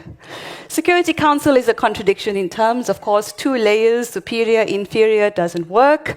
Allegations of corruption and sexual abuse. UN and WHO workers have committed crimes of sexual abuse against, for example, the women of the Congo region. And so that's what they do. They go into conflict zones and they violate people's rights. There is an increasing move towards multilateralism, but not in the way that we want. They're presenting it as a solution, as a way to bait us into giving them more power, and they are now seeking relevance through emergencies. So the WHO realized that this resistance movement we built against the pandemic treaty, IHR, so on and so forth, is very powerful. They started to eventually, they couldn't ignore us, they had to acknowledge that we exist. And so I think what they did is talk to the UN and say, well, we're exposed. We need you to now go front and center on the subject of health. Ordinarily, the UN is not responsible for health. It has no oversight in that area. So this is interesting. Next slide, please. If you research United Nations website for the word global governance, almost 5,000 results. They're very serious about the one world government, and we should be too. Next slide, please. So this is the Common Agenda report of the Secretary General Guterres, and I'll specifically be focusing on Policy Brief 2, an emergency platform, but there are other areas that this Common Agenda document focuses on. And I quote, I propose that the General Assembly provide the Secretary General and the UN system with standing authority, horrifying, to convene and operationalize automatically an emergency platform in the event of a future complex global shock of sufficient scale, severity, and reach. The Secretary General would decide when to convene an emergency platform in response to a complex global shock. Does that sound like a good idea? We know what we went through with the COVID-19 operation. Next slide, please. So the UN wants standing authority to direct what it defines as emergency, sufficient size, scale, and complexity. The standing authority is a key part of the push towards a one world government in the New World Order's dystopian agenda. The Common Agenda document focuses on 12 areas, so it does include climate change, of course, censorship, tell me you're not surprised, and emergency preparedness. The policy on emergencies includes this emergency platform run by the UN and the oligarchy that determines humanity's direction, or so they'd like to. What are the key principles of this platform? Sounds amazing, but in practice, inclusive and multi-stakeholder, focusing on securing commitment, leveraging existing mechanisms like those created through COVID, strengthening coordination, ensuring solidarity and equity doesn't mean the same thing to them that it does to us. Flexible and agile, in other words, we do what we want when we want to. Interdisciplinary and multi-sectoral. Those are the key principles for this emergency platform that the UN wants standing authority over. Next slide, please. So what are the objectives of this platform? 1, high-level political leadership. Translate that to no public participation, right? 2, equity and solidarity, again, doesn't mean the same thing to us. A coherent multilateral response, that sounds like a pipe dream. 4, inclusive and networked multilateralism, that's not how the world works, especially when you have a mechanism called the Security Council. 5, advocacy and strategic communications, in other words, behavioral modification to make you think this is a good idea. And 6, securing commitments and accountability. What do commitments mean? Money. They want more money. Next slide, please. So the UN's expanded emergency powers include the following 10 types of emergencies. Please raise a hand if they have either happened or are happening right now as I read through them. Pandemics, real or fake, natural or engineered, wars and nuclear events and variations thereof, accidental or deliberate release of biological agents, disruptions in the flow of goods, people, or finance, disruptions in cyberspace or global digital connectivity, yes? A cyber attack on critical infrastructure, electricity, communications, major event in outer space, aliens, solar, meteor, space war. You're seeing the hearings in the US around UFOs, etc. The narrative is building, right? 8, unforeseen risks or black swan events like financial collapse. They're always talking about this. Technological or scientific developments gone rogue, AI, right? That's a serious one. And our favorite, climate or environmental events, degradation or disaster. They are well on their way because they have set the stage for us to believe that we need an emergency platform for these reasons. And on the right, a visual representation of some of these expanded emergency power. What does the UN have to do with pandemics? Because the WHO is exposed. Next slide, please. Now, this was interesting. I saw this on the very long flight here, I think from Netherlands, Johannesburg to Netherlands. French hospitals told to prepare for war in Europe by next year in leaked government letter. Anybody saw that headline? Yeah, so they are preparing Europe for war, and by extension, the whole world.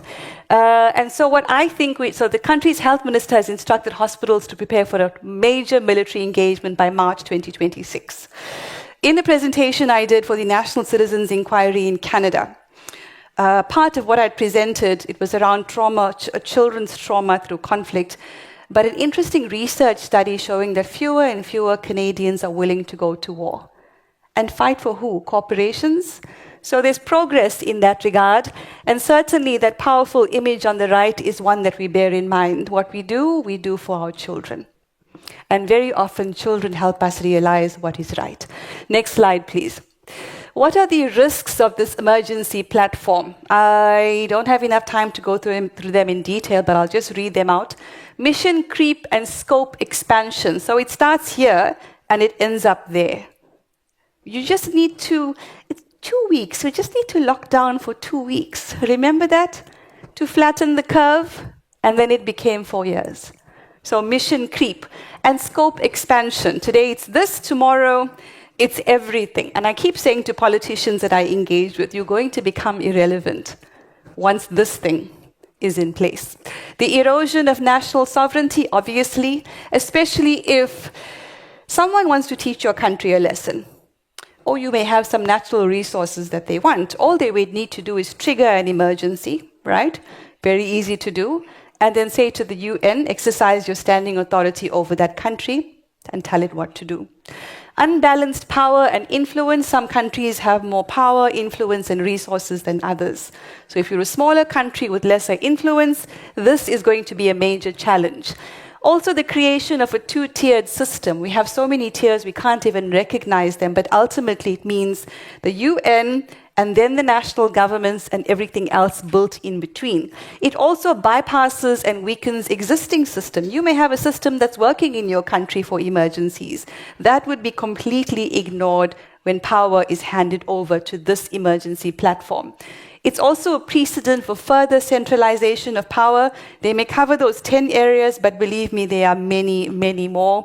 And of course, there's the potential for abuse and politicization. So these are some of the risks of the UN's emergency platform, which I think the delegates going to the UN, clearly most of them actually don't realize. They just sit there, it's a job, tick the box, get paid, go home. And nobody discusses with us what are the implications of the decisions that they make. Next slide, please. Who benefits? Always follow the money. COI is conflicts of interest. Who would benefit from this emergency platform? Obviously, pharmaceutical and medical supply corporations, technology and cybersecurity giants such as Microsoft, everybody's favorite, not, large logistics and supply chain conglomerates, major financial institutions and investment funds, BlackRock, Vanguard, State Street, so on and so forth, large engineering and construction firms, professional services and consulting firms, what they call think tanks. Oh, I hate that word.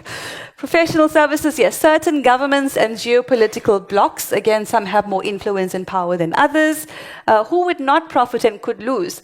Local businesses, small businesses, NGOs, sovereign nations, and most importantly, we the people. Next slide, please. So what's changed since 2024 when they talked about the Pact for the Future and the Common Agenda, etc.? It was circulated. It's a critical document. And it talked about the emergency platform. But the language was watered down because some delegates from some countries did speak up. So the key change proposed that the platform be activated not by the Secretary General unilaterally, which is what they wanted, but by the United Nations Secretary General with the consent of the affected states and upon the decision of the General Assembly or the Security Council as appropriate. You can already see the problems there. It's watered down, but it's still deeply problematic, right? Because the consent, that affected state can easily be pressured. We'll impose sanctions on your country unless you give us your consent. So easy, right? And then, of course, the Security Council, we can't trust them to do anything right. Why this matters? So this change was a direct response to fierce criticism and concern by certain countries, explicitly requiring consent and a decision, making it what they're calling it. They say, no, it's not standing authority, it's convening authority only. Still a very big problem. They start here, they create a big emergency, they say, you see, your governments can't cope, that's why you need us. Next slide, please. So what can we do, most importantly? Educate yourself. Read the UN's Common Agenda document and the related documents to understand the implications of centralized authority. It's why we advocate for decentralization everywhere, all the time. Advocate for sovereignty. Support leaders and policies that prioritize national self-determination and democratic governance. You have elections coming up in Estonia soon, right? In a year's time? Yep. So this UN emergency platform should be one of the bases for your political campaigns because the current crop is going to go along with this very easily. Promote decentralized solutions, push for community-driven responses to emergencies, emphasizing local resilience. I always think, wouldn't it be great if we could meet as communities in our municipalities to decide what needs to happen in our municipality, who's going to do it, how they're going to do it, what is the budget, what is the review mechanisms, and keep national government out of it as much as possible. It is a method, but there must be actual public participation. We have a saying in Africa, nothing for us without us. You can't make decisions without our consent. Build awareness, share information about the risks of centralized power through social media, through grassroots campaigns, and through public forums.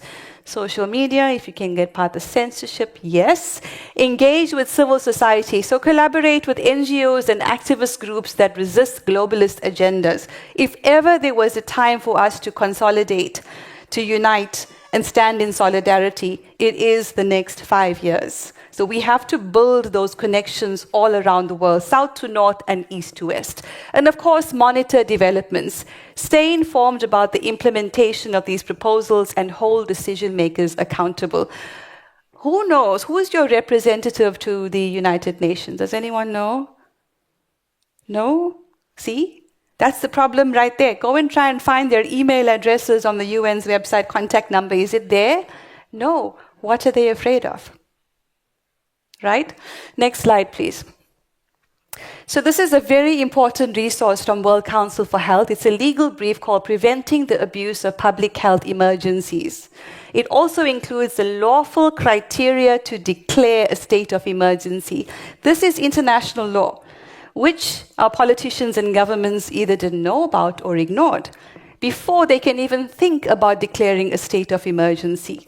I'll share very briefly one of the pages or a flyer from this document on the next slide, which summarizes what are the criteria. We need to know it and know it backwards. Prior to declaring a state of emergency, the onus is on the government to show that the public health crisis threatens the life of the nation. COVID-19 was not a threat to the life of the nation. And that this threat meets the following criteria. Think about COVID. The threat must be 1, actual or imminent. 2, involve the whole nation. Did it? No. 3, place the continuation of the organized life of society at risk of extinction. They certainly made us think that, right, with the fear tactics, but it wasn't true. And 4, be so extraordinary that ordinary measures for protecting health and order are clearly inadequate. Also problematic. Ordinary measures would have done just fine if they didn't block access to therapies that worked, if they didn't lock us down, if they didn't deny us sunshine, vitamin D. So a public health emergency that does not meet these criteria would not constitute a legitimate threat to the life of the nation. So any human rights infringing emergency would be illegitimate in terms of international human rights. Next slide, please. I'm almost done. We compiled this legal brief with Professor Willem van Aert. He's an international law professor. And you can see genuine emergency here with the criteria and COVID-19 pretend emergency on the right. It didn't meet the criteria. Very important. Next slide, please. So I want to briefly touch on the WHO. Following from Micah. And I wrote this article, Why is the WHO allowed to threaten member states into giving up sovereignty? So we learned from delegates who reached out to us to say that they were being threatened at this World Health Assembly and being told, well, you want sanctions? You want us to malign your country in the media and make you look like you need regime change? What do you want? You know? So it's essentially gangsterism. And of course, the UN must have been aware of this, right? That this was happening at the WHO. Witnesses say that delegates were intimidated. There's been no condemnation by the UN or an effort to investigate. Surprise, surprise. Deepens distrust in the UN. That last phrase was literally told to me by a delegate at the World Health Assembly. I'm currently under technical surveillance and writing to you using VPN. His next message said, I cannot continue this conversation. Next slide, please. Can they impose sanctions? Please do read this article. Short form, yes. Again, unilateral coercive power, using the media, using sanctions, etc. They can impose through influence for not obeying them. It's a long article, but an important one. Next slide, please. This was a notice we sent to the United Nations on the Summit of the Future, the Pact for the Future. Number 2, a statement of dispute about the common agenda. Number 3, a notice to objection to the UN declaration. They did a political declaration on pandemics. The United Nations. Again, doesn't make sense. This was in September 2024. Did they reply? No. Crickets. This is a document we're working on at World Council for Health, the People's Guide, Countering the UN Power Grab. Please support our work so we can do more. Next slide, please. More resources. These are a couple of bills that I've drafted. I would be very happy to share it with everyone. Citizens, politicians, National Sovereignty Protection Bill, preventing the conflicts of interest bill, accountability in international representation, public participation in international agreements, and preventing political participation in the World Economic Forum. If you are a member of the World Economic Forum, you have no business being a political representative in any country. And we have to be very serious on that. Of course, we're more powerful when we empower each other. Next slide, please. We are one human family. I'm sure you might recognize Vera Sharav. She's very dear to many of us. And this was her speech at Nuremberg 75. I also spoke, Tess also spoke there, and she said, we are one human family. Such an important message. So tomorrow's workshop, which I'm hoping you're coming to, I'll be focusing more on public participation, treaty ratification, diplomatic immunity. There is a way to pierce the WHO's diplomatic immunity. And we'll be doing an emergency simulation, so we'll be practicing a simulation of what would happen if the UN or the WHO declares an emergency. What would happen? You know your country, so you'll be able to bring that knowledge to the workshop. Corporate colonization, one of our favorite topics, right? And we'll be talking specifically about those Pfizer contracts. And believe me, you're not only going to be shocked, you're going to demand to see the whole contract, all of it. Next slide, please. Some words of inspiration.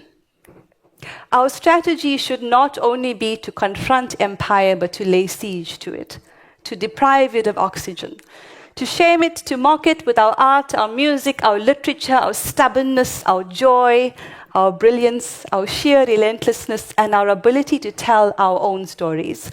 Stories that are different from the ones we've been brainwashed to believe. The corporate revolution will collapse if we refuse to buy what they're selling. Their ideas, their version of history, their wars, their weapons, their notion of inevitability. Remember this, we be many and they be few. They need us more than we need them. Another world is not only possible, she is on her way. And on a quiet day, I can hear her breathing. Isn't that inspiring? Another world is possible. And the last slide. Thank you so much. So we're going to vote now on this UN emergency platform. Let's show you an example of a vote we took at the Better Way conference on the WHO. And then get ready to vote. That'll be the last part of my presentation. Let's watch. Can I just get a quick vote from everybody here right now? Who thinks we need to defund and exit from the WHO? That's a full house. The people have voted. Thank you very much. Right? That's how it's done. So, right here in Estonia in 2025, we're going to vote on the UN emergency platform. Please raise your hand if you believe that the United Nations should not have any standing authority through any emergency platform. Does anyone have a hand down? Turn around and look at them, please. Well, the people have spoken. It's a full house. Thank you very much. Thank you, Shabnam Palesa. Our next speaker is online, Mr. Mark Trotsi. We see you, we hear you, so floor is yours. Thank you.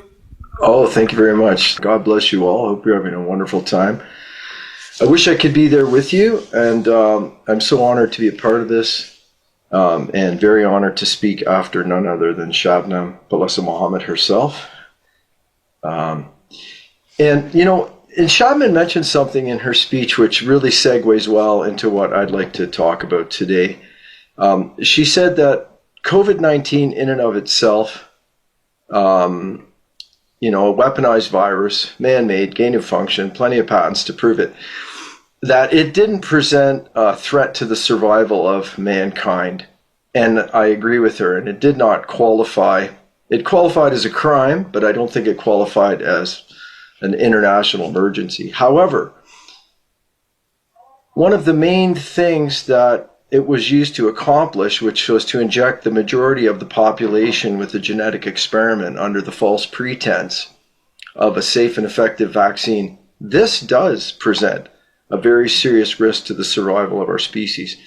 And so what I'd like to talk about today is the mechanisms of COVID-19 vaccine injury. In other words, how do these supposed vaccines, these genetic experiments, how do they cause all the health troubles that we're seeing with them? Here you're looking at just one of many examples of VAERS image of data from the US. You can find similar data anywhere you can find even reasonably honest statistics. And what you see is that within a few months, the COVID-19 vaccines caused more death and more injury than all vaccines for all diseases for all of 30 years, all combined. It is absolutely ridiculous that they weren't pulled off the market immediately. Now, the list of traditional diagnoses that arise as a result of COVID-19 genetic injections is long. So, for instance, Pfizer's own analysis lists more than 1,000 different adverse reactions diagnosed. So the failure and dangers of these genetic experiments, they were predictable based on scientific knowledge that preceded 2020. But however, despite diligent efforts to warn the public, a lot of you in the room, a lot of us at World Council for Health have been very involved in that, warning elected officials, bureaucrats. Unfortunately, billions of humans, in fact, we think the majority of humanity has been injected, many repeatedly, hopefully, and we know some got duds. In other words, injections that weren't well manufactured, so they didn't have the toxic effects. But we have a major issue. This has been a radical and unethical medical experiment, to say the least. So in many countries, including Canada, doctors who cautioned against these injections were unlawfully persecuted. Our careers, our incomes, our reputations were vandalized. Similar abuses have now also been launched against doctors for attempting to report vaccine injuries or even attempting to treat patients for COVID-19 genetic vaccine injuries. So now nurses, doctors, and other health professionals who remain in the system and unfortunately are themselves both victims of this unlawful injection campaign and really hostages to Big Pharma's control over their actions, they do not or will not even recognize the existence of new underlying cause for the dramatic increase that they are seeing in deaths and many diagnoses, from infections to cancers to blood clots, myocarditis, miscarriages, infertility, and many, many more. So this is a blind spot in healthcare, and this is creating yet another wave of harm from the COVID-19 operation and injections, and that is that injured people are being diagnosed in old terms and provided treatments that are not consistent with the new cause of their disease, which is the COVID injections. So in order to provide hope and optimize the outcomes for billions of injection victims, we have to correct this major flaw in healthcare today. And I hope this brief presentation helps others to understand some of the main mechanisms through which these injections are causing disease and death. Because understanding the pathophysiology of disease is essential to providing and advancing life-saving care. So from here, this is my brief introduction to many of the mechanisms of harm from the COVID-19 modified messenger RNA so-called vaccine injections. So this is an image. If I were to put two images to represent the COVID shots, one is the Trojan horse. And if you think of the Trojan horse was a vessel to get through the wall into Troy. What it contained was a toxic thing, in that case, a bunch of soldiers to slaughter the Trojans. In this case, what you have is not a vaccine. A vaccine is a few hundred or a few thousand particles of what you're trying to vaccinate against. So, a measles vaccine, a polio vaccine, etc. And I'm not promoting them in any way, but they would be a little bit of the thing you're trying to vaccinate, a little bit of the virus modified or damaged so it can't cause disease, but it presents some of its surface markings to the person's immune system with the theoretical benefit, which turns out not to be very solid. But in any event, these injections, on the other hand, if you look on the right side, what you're looking at is a pegylated lipid nanoparticle. What this is an infinite tissue delivery system. In other words, whatever you put into pegylated lipid nanoparticles can and will penetrate every tissue in the body. That includes the brains, the ovaries, testicles, even the unborn child, and the unborn child's brains, ovaries, or testicles. And what did they put in it? Well, what they put in it, again, not a vaccine, what they put in it, depending on which brand you got, was anywhere between 40 and 280 trillion copies of a foreign genetic code in a highly modified format. and specifically a foreign genetic code to cause the human cells to produce the toxic spike protein of the man-made SARS-CoV-2 virus. So I just want to step back for a minute and just look at real basic genetics. So your chromosomes live in the nucleus of your cells. They don't leave the nucleus of your cells. When your cells need to manufacture their proteins, proteins are the machines of your cells. They're the pumps, the channels, the portals. So many very beautiful things happening in cells. And when your cells need to make a protein, a section of your DNA, which contains the genetic sequence for that protein, it opens up, it unravels and exposes itself. And then within the nucleus, a messenger RNA is constructed. It's a template. So it's a mirror image of this section of DNA. That messenger RNA now takes the message of that genetic sequence. It leaves the nucleus. It engages with a little protein or a double protein called a ribosome, which now reads that message, puts together amino acids in the corresponding sequence, and that manufactures the protein that your cell needs. So that's what's supposed to be happening in cells. Now, what is in these injections is a modified version of messenger RNA for the SARS-CoV-2 patented spike protein. Now, the mRNA has been modified by substituting what's called N1 methyl pseudouridine in place of one of the letters of the messenger RNA alphabet, uridine. Now, this gives the RNA an extremely long life of at least 1 year, perhaps 3 years, perhaps forever. We don't know. So if we contrast this with natural messenger RNA that your body would make to make your own proteins, it lasts for a few hours. So the problem is now subject cells continue to produce this foreign coronavirus spike protein for a very long time. Another issue is this modification involving this N1 methyl pseudouridine. This introduces errors in the reading of the RNA by the ribosome. This results in the subject cells not only producing the toxic spike protein, but also producing a wide array of really unpredictable random bits and pieces of proteins and proteins. And as you'll see, these introduce another element of toxicity to these shots. So that's what we were told. People were told it was a safe and effective vaccine, but if you read the fine print, like some of us did, which caused us to sound the alarms nonstop since 2020, you were told, oh, it's pegylated lipid nanoparticles with messenger RNA, tens of trillions of copies for the spike protein. And those things, unfortunately, are actually in most of the injections. But the injections also contain various undeclared contents and contaminants, both in terms of chemical contaminants and an array of plasmid DNA.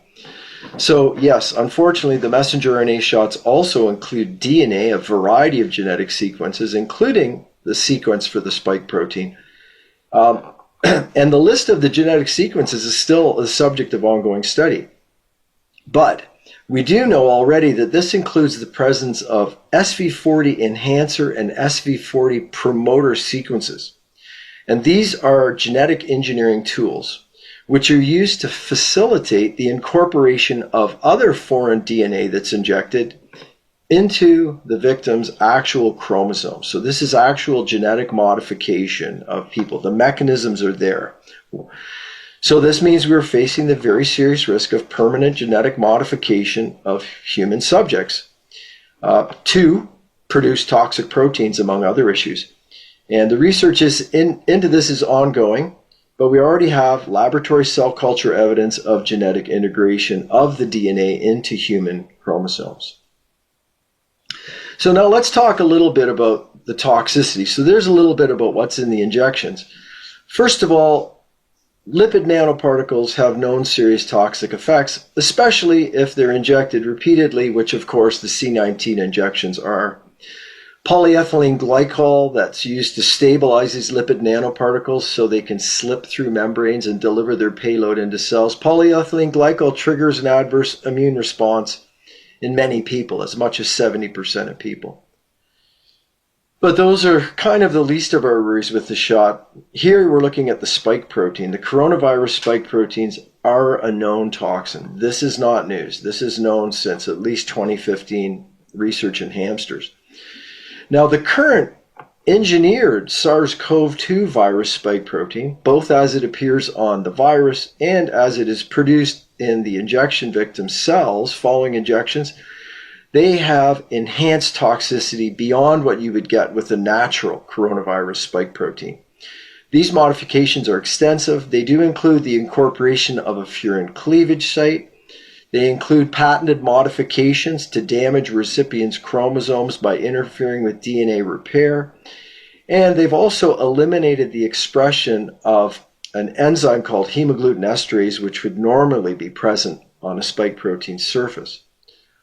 The elimination of hemagglutinin esterase is one of the big contributors to the exceptional ability of this spike protein to produce blood clots, both at a microscopic and a macroscopic level. This ongoing microvascular clotting is one contributing mechanism to accelerate organ deterioration, so that the victim's organs are aging faster than normal. And this can account for a variety of clinical presentations, from accelerated microvascular dementia to kidney failure. As well, if you imagine these pegylated lipid nanoparticles in the bloodstream, so they can be picked up by the inner layer of cells that line blood vessels. There, they will deliver the genetic payload that will cause these cells lining blood vessels to produce the SARS-CoV-2 spike protein and express them on their surface. Well, that now marks these cells as if they are foreign. They are not part of a human. And this triggers the immune system to attack them. This means that the inner layer of cells of the blood vessels is destroyed and sloughs off. That exposes the next layer of cells beneath them to repeat the process. So in this way, the tunica intima, or the innermost layer of blood vessel walls, and can go even deeper into deeper tissue layers of arteries and veins, are damaged, eroded, and weakened. So this compounds the enhanced blood clotting effects of the SARS-CoV-2 spike protein, because damaged blood vessel walls are powerful triggers for blood clotting. As I mentioned, the erosion of blood vessels can be much more profound and can even lead to more profound arterial injuries, such as ruptured aortas and bleeding within the victim's brains.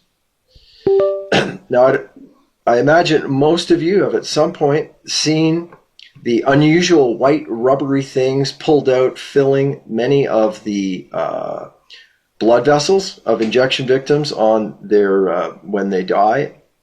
And there's still an ongoing study. There's some very unusual things in the genetic sequences found in the DNA plasmid. One of the most unusual is that the genetic sequence for the spike protein has an open reading frame at the opposite end, so that it could trigger ribosomes to read it backwards. So imagine reading a book backwards. What would you come up with? Well, one of the most bizarre things is that in this case, you get some genetic sequences which resemble spider protein. And that may be one of the things that accounts for these bizarre rubbery clots, although more recent research is suggesting that it's actually largely very unusual cross-bridging of unactivated blood clotting proteins that normally would not be involved in such binding together. Now, this is probably one of the biggest aspects of the pathology. You'll hear it referred to as autoimmune, and the reason I'm calling it quasi-autoimmune pathology is that when cells produce the spike protein, and also cells that receive the spike protein, so it's produced elsewhere in the body, it can travel and then be bound to ACE2 receptors, which are the receptor that a coronavirus takes advantage of to infect cells. So spike proteins stick to ACE2 receptors. So whether the cell produced the spike protein or received the spike protein, either way, it now has a foreign protein on its surface. And this marks these cells, though they're the victim's own cells, it marks them as foreign cells. They have foreign coronavirus proteins. So the immune system therefore attacks them.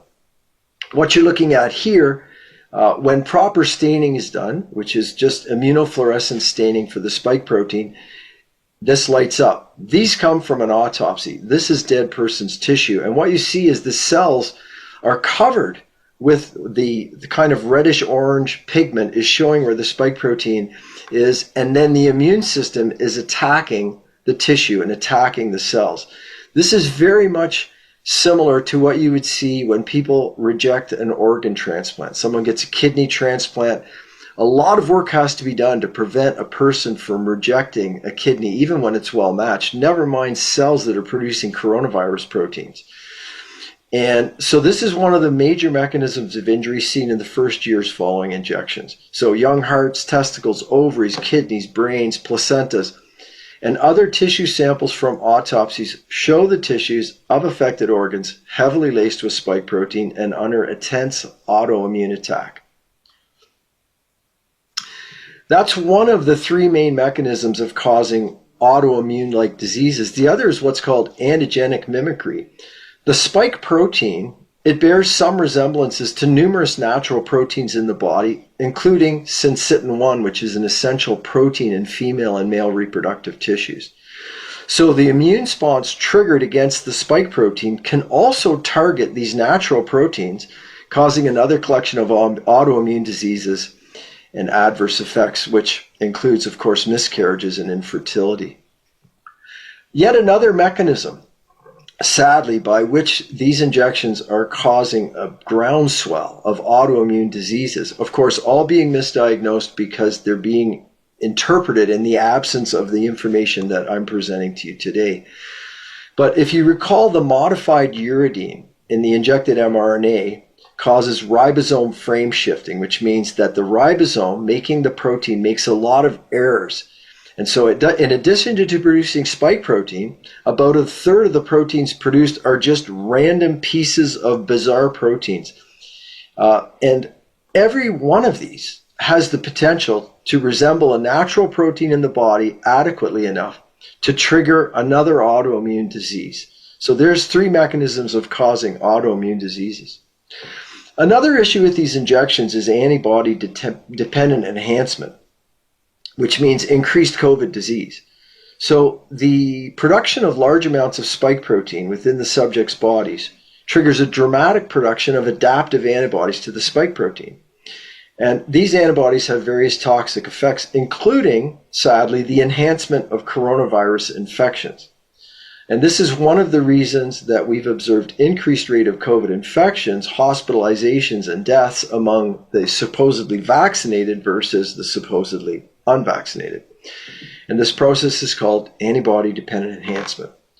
Now, prior to the COVID-19 events, experimental evidence in animals had shown when you try to vaccinate coronaviruses, especially vaccinating against the spike protein, there's a strong association of antibody-dependent enhancement, meaning that the presence of these antibodies, rather than defending the person, actually helps the virus infect and harm the person.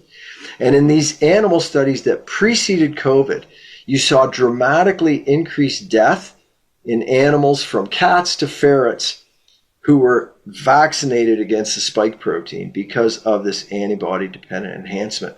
The image you're seeing there, probably a lot of you have already seen it. There are many studies now demonstrating this, but this is a great one. This was the first Cleveland Clinic study on the subject in April 2023. And what that study demonstrated, looking at more than 50,000 healthcare workers, and interestingly, to the credit of the Cleveland Clinic, though they didn't warn against the injections, they didn't force their nurses and doctors to be injected with this stuff.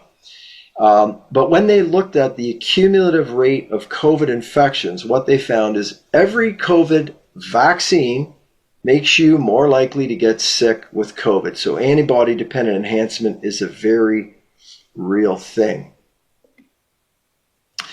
Another issue is vaccine-induced AIDS. And again, vaccine is in quotes because this is not a vaccine.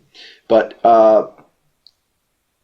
the subject's dramatic immune response to the spike protein, remember, we're talking tens to hundreds of trillions of copies of foreign genetic material that is made to be hyper persistent and includes the ability to permanently modify the person's chromosomes to produce the spike protein. This overwhelms the person's immune system and weakens the immune system in a variety of ways, including the suppression of CD4 and CD8 positive T cells, including deterioration in levels of all antibodies, and including generating tolerance antibodies called IgG class 4, which basically trains the body to ignore a variety of things from coronavirus infections to spike protein to cancer. So this damage to the subject's immune system accounts for the rise in cancers, very aggressive cancers, and a large variety of infections among the supposedly vaccinated. So there's multiple mechanisms to cause cancer. And these include the immune system damage. They include chromosomal DNA damage. In fact, just recently, an article was published out of France, and we published a translated version of it on drtrozy.news a few days ago, looking at 17 different mechanisms by which the COVID shots are increasing cancer all around the world.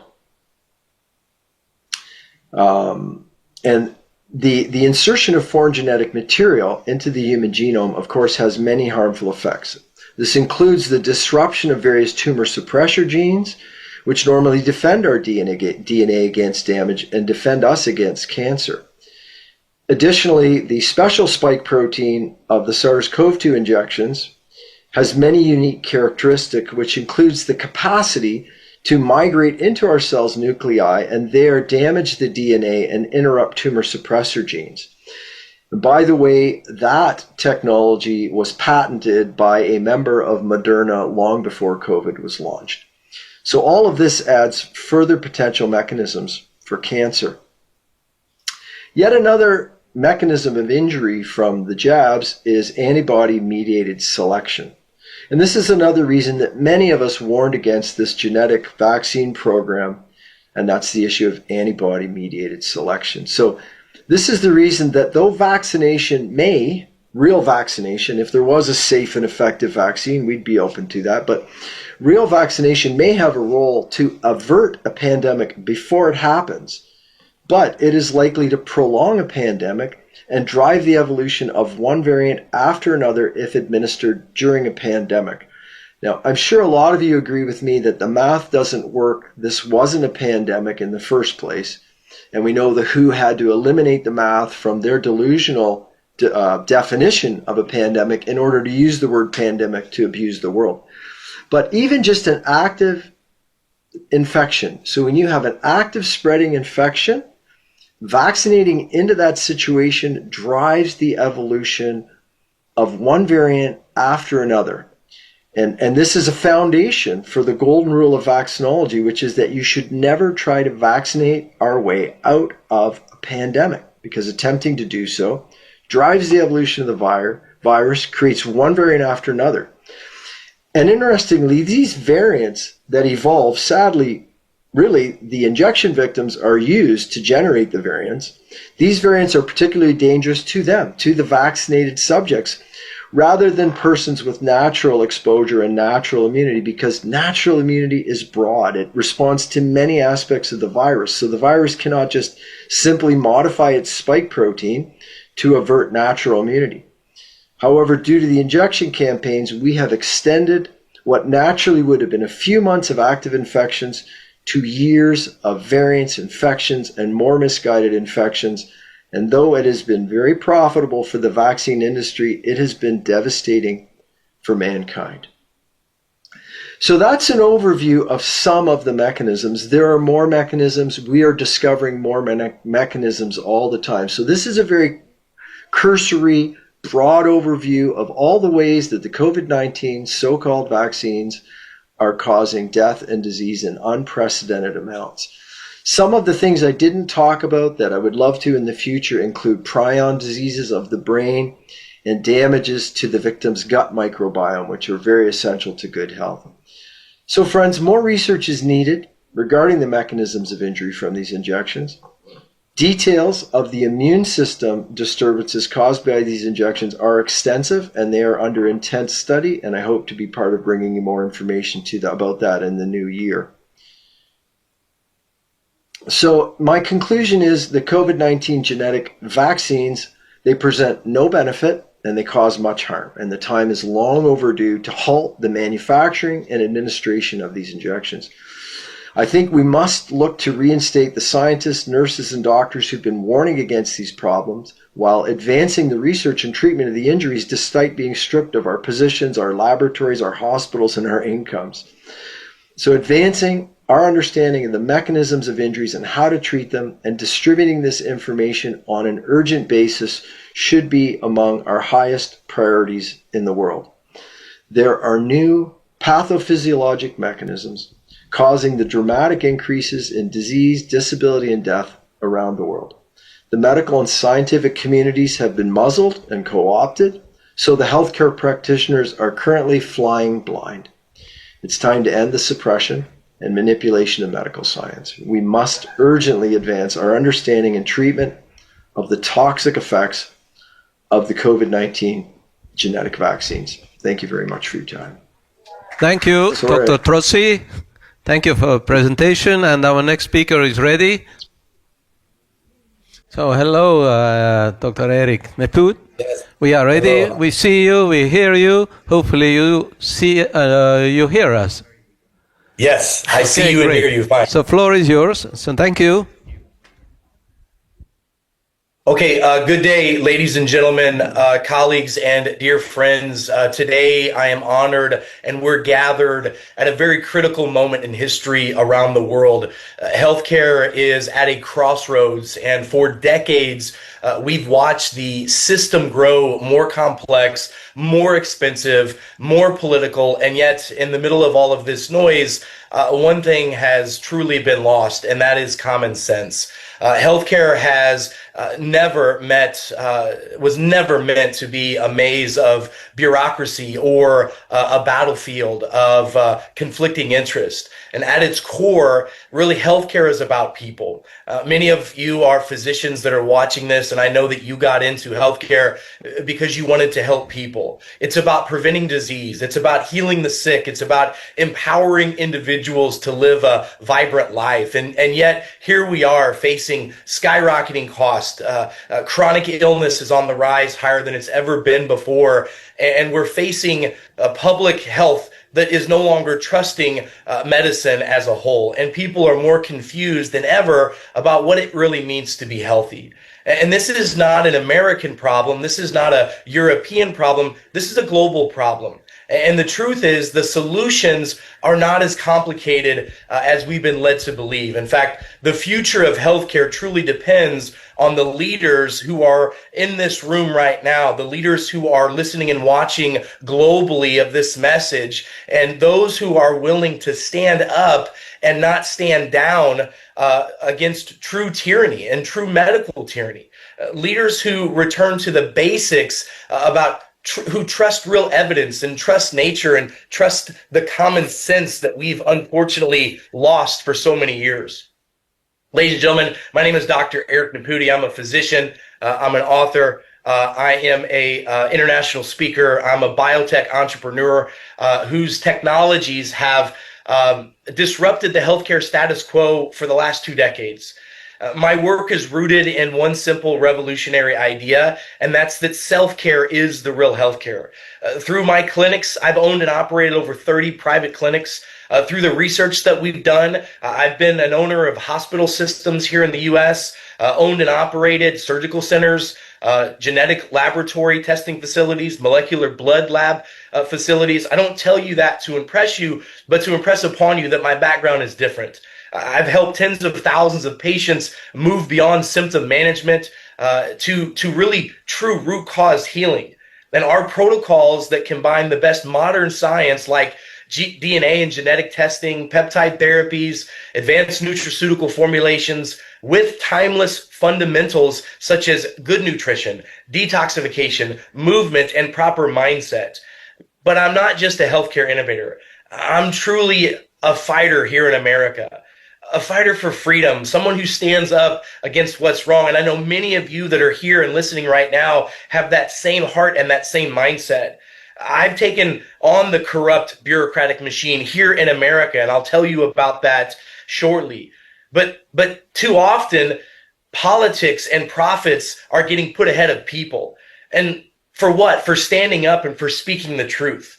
Listen, I've faced censorship just like many of you have. I've faced legal battles and relentless opposition, and yet I've also not stood down.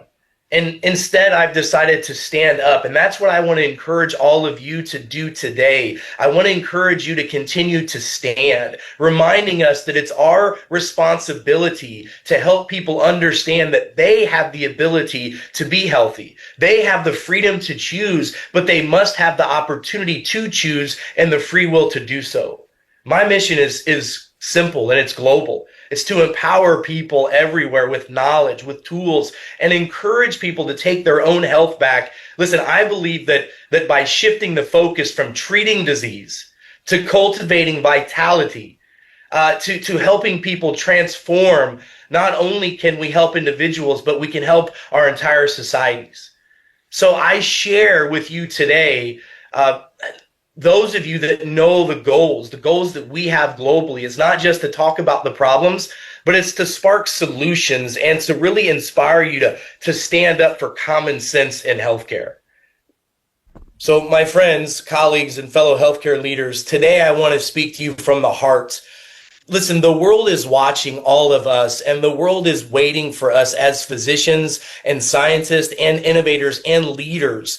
We have been entrusted with the greatest responsibility of all, and that's the health and vitality of humanity. But let's be honest, the system we have right now is absolutely not working. Just look at these slides on the prevalence of chronic disease. It continues to rise, and healthcare cost is skyrocketing, and patients are now more confused and more medicated and yet less healthy than they've ever been before. In fact, not only is this affecting our adult population, which in the United States alone, some 76.4%. Let me say that again. Some 76.4% of all Americans have at least one level of chronic illness. And this is now starting to take effect globally. We're seeing those global increases in chronic illness rise in Europe and in Asia and across the globe as well. And patients are they just don't know what to do. And we are repeating the same protocols, prescribing the same medications, following the same outdated models that have failed us. And we as experts and we as politicians and decision makers, we must think differently. We must act differently to get different results. But as the saying goes, the definition of insanity is doing the same thing and expecting different results. Just look at the sickness that we have in North America alone with our children. 1 in 3 children has some type of chronic illness. I mean, look at the fact that big pharma in the US and globally has created so much devastation, and it's rapidly out of control. I mean, just look at this. In the last 10 years alone, there's been over $20 billion in fines and penalties that have been levied against the pharmaceutical manufacturers, and yet no justice has been settled for any of those individuals harmed or the physicians who have been wrongfully informed on prescribing these ill-willed medications. It's time for us to break free from the insanity. It's time for us to think outside the box. It's time for us to innovate and motivate. Well, folks, I did that, and we did that during the pandemic. My 30 practices, our surgical centers, and our hospital system saw over 11,000 patients during the COVID-19 pandemic. And instead of the government of the United States asking us what we did and how we were able to get such great results and stop the insanity that was happening here, I was personally, and my business was sued for $508 billion. That's correct. $508 billion. And many of you are thinking, why have we never heard of this before? Because this was one of the most absolutely politically science-driven lawsuits that you could possibly ever think of. And I will tell you that it's absolutely time for us to understand that we are in control. It's not about keeping disease under control. It's about giving the truth to people. It's about restoring the mind, the body, the spirit, and about function to the way the body was designed. Now, I was told by the United States federal government when I was sued under the FTC sued me under the COVID Consumer Protection Act, that no one has ever heard of that. That's not even an act anymore. I'm the one and only person who was ever persecuted and sued under this. And there was one reason and one reason only for that. And it was because they wanted to stop other doctors, to intimidate us from standing up, for sharing the truth, for sharing outcomes with colleagues and patients globally. In fact, folks, not only was I sued for over $508 billion, but the United States federal government froze my bank accounts, froze my wife's bank accounts. They tried to stop my ability to fund and finance my lawsuit, and they tried to silence and suppress and shut me down. Well, this is a picture, a collage of me after the U.S. government sued me. This is from the 2021 until 2024. This represents me being seen by over 1 billion people across the globe. You can see I'm there with the American Frontline Doctors. I was one of the original members in that organization with Dr. Simone Gold. You can see me with the late, great Charlie Kirk at the top here, who unfortunately was assassinated yesterday in the United States of America for standing up for freedom, for standing up for exactly what we are talking about now. And I'll tell you, after a long, exhausted battle, I was very excited. We spent 3 years fighting the United States government. In fact, two of the United States representatives from the FTC who is actually suing me dissented from the FTC, wrote letters to President Biden saying that we were using political power against doctors like myself, and requested to become an expert witness for me. This was all about political science, not real science. And I'm glad to say that after spending $5.5 million defending myself, losing over $20 million in potential revenue, this is a medical journal in the United States that has shown that Dr. Naputi won his case against the FTC and DOJ. But you don't hear about this. And the reason why you don't hear about this is because the governments of the world, bullies of the world, don't want to hear about people standing up against tyranny. Because this is what happens when we stand and tell the truth. The truth will set us free if we let it. And I'll tell you that after fighting this long, exhausted battle, I've testified in front of Congress multiple times. We've helped implement policies and procedures that are now changing the way that healthcare is delivered and received in the United States. And we're excited the fact that we're doing this globally. The world is looking for men and women to stand up against tyranny. Folks that are in this room now, people that are watching this webinar across the globe, the world is waiting for you to stand up and say, enough is enough. We should have the freedom to practice medicine the way that we want to practice. We don't want the governments in our consultations. We don't want them in our healthcare system. We want to restore the doctor-patient relationship, bring truth and transparency and trust back to what it is to be a doctor and a scientist again. And I'll tell you that it was a blessing in disguise. Not only have I now been able to have the amazing opportunity to work with the Make America Healthy Again campaign and movement, and also Health and Human Services Secretary Bobby Kennedy Jr., but we've actually been working in courtrooms around the country and in Congress and in state Congresses, helping advocate for transparency and truth and healthcare reform. And I'll tell you, this goes beyond America. I was just recently in Japan, and the Japanese are massively in a healthcare reform. I know that reform is happening across Europe as well. This is a global movement that we have the opportunity to change right now, but we can't stop. We must press forward. We must help civilization and humanity continue to thrive. My lawsuit wasn't just about my case against the government. It helped expose deeper systemic failures in our government. It exposed the healthcare corruption. I was just doing interviews yesterday on national television talking about the fraud and corruption in the United States. We have found multiple trillions of dollars of fraud and corruption in the U.S. alone over the past couple years.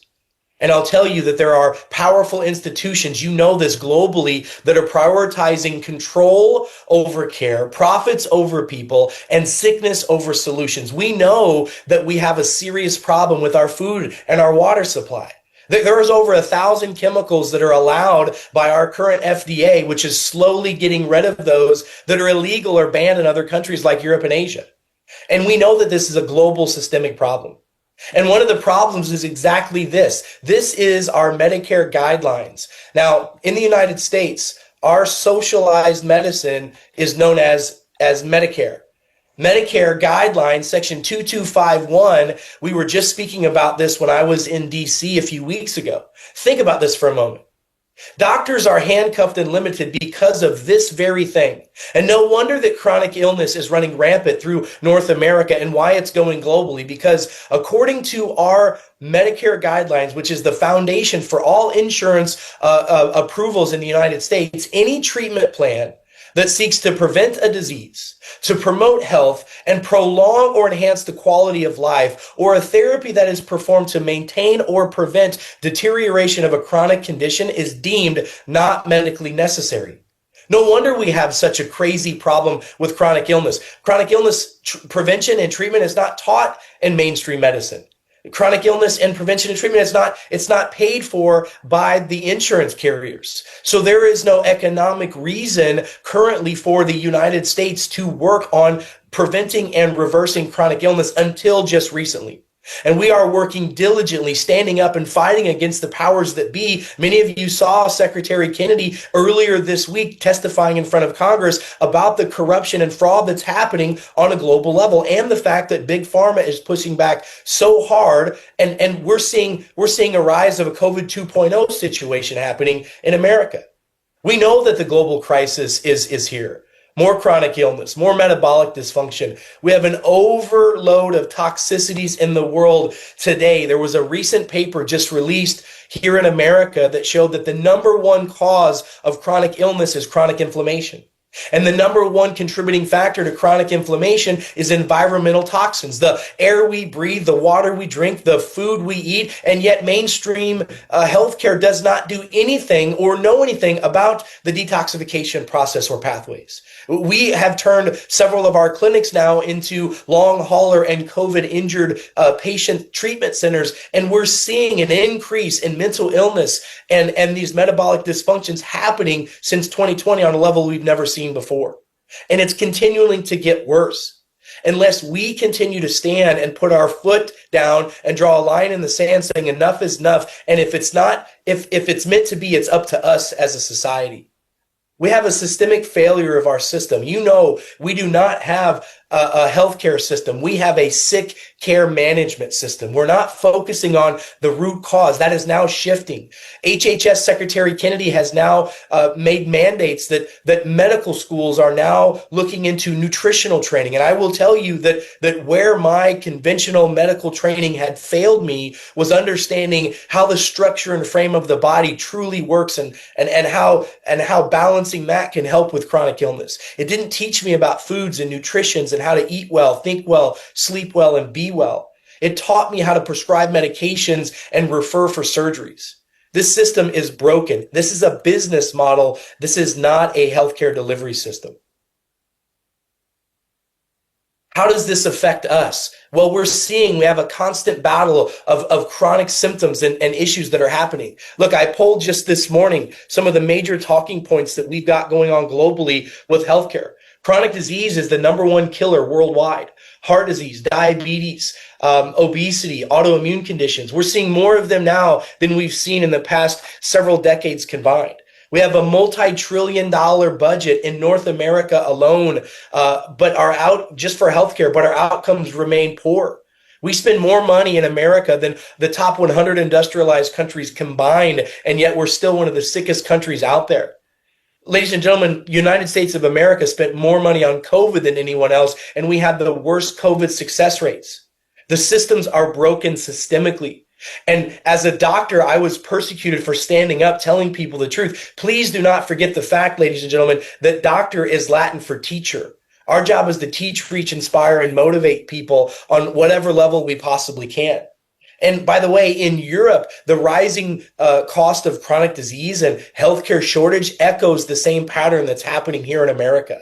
Doctors and nurses and healthcare practitioners are scared to stand up for their patients. They're scared to stand up for the truth. And if we don't stand up to the fear, which is nothing more than false evidence appearing real, and how do you destroy the spirit of fear? You must have faith in who you are and whose you are, and you must have facts and how the body works. Ladies and gentlemen, I was one of tens of thousands of doctors who were persecuted during the pandemic. There are thousands of doctors being persecuted every day, still to this day, for standing up for what they believe in, because the system is not based off of real science. The system now is based off of political science. And we're now seeing that split, where modern science is finally catching up with what common sense has already told us, that lifestyle creates health and disease. And standing up means when saying more, it's saying that we put prevention before profits.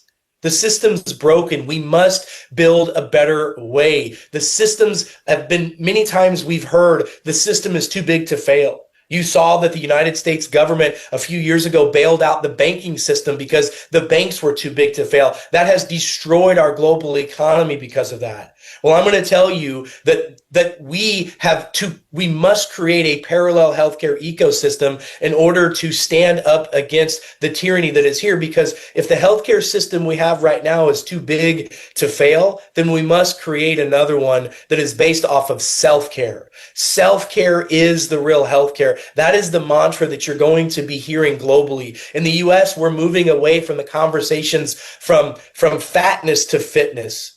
I wrote a book called Self-Care is the Real Healthcare, Becoming Biolimitless. It talks about the history of how we got here. It talks about the Rockefeller, Carnegie foundations and how we through the centuries of modern medicine have got into this global crisis. And when we talk about the fact that the best type of care is really self-care, understanding how the body truly works, a one-size-fits-all does not work for folks. We have to understand that physiology doesn't lie. We test, we don't guess, but we must be willing, able, and we must stand for the rights of doctors, scientists, politicians, and most of all, for our patients, especially for our children. I don't know about you, but I'm a father of 3. And I'm going to do everything I can to leave this healthcare space in a better position than it was whenever I first got here. Folks don't even know what health really is. You go out and you ask people right now, what is the definition of health? And individuals don't know. They don't know what health really is. Doctors a lot of times don't even know what health really is. Health is about function, not just about feeling. So we've been able to take some advanced nutraceutical, neurological, and functional medicine protocols and put them together in AI technology and advanced learning systems. And doctors, I'm telling you, I was against a lot of the machine learning. I was against a lot of the anti-age or the AI technology that's out there because of all the bad that can come with it. But I'm going to tell you, there's a duality in life. There's always going to be a good and there's always going to be an evil. There's good nanotechnology and bad nanotechnology. There's good AI and bad AI, and we must be willing to stand up to put the good out as well. And we've been working diligently over the last 4 years to put together a system that is delivered directly to the consumer so that we can put the responsibility back in the hands of our patients, back in the hands of our communities. And we're going to give individuals the autonomy, again, to stand up for their own health. We're taking some of the tried and true basic principles of health and wellness and putting them in a direct-to-consumer delivery system.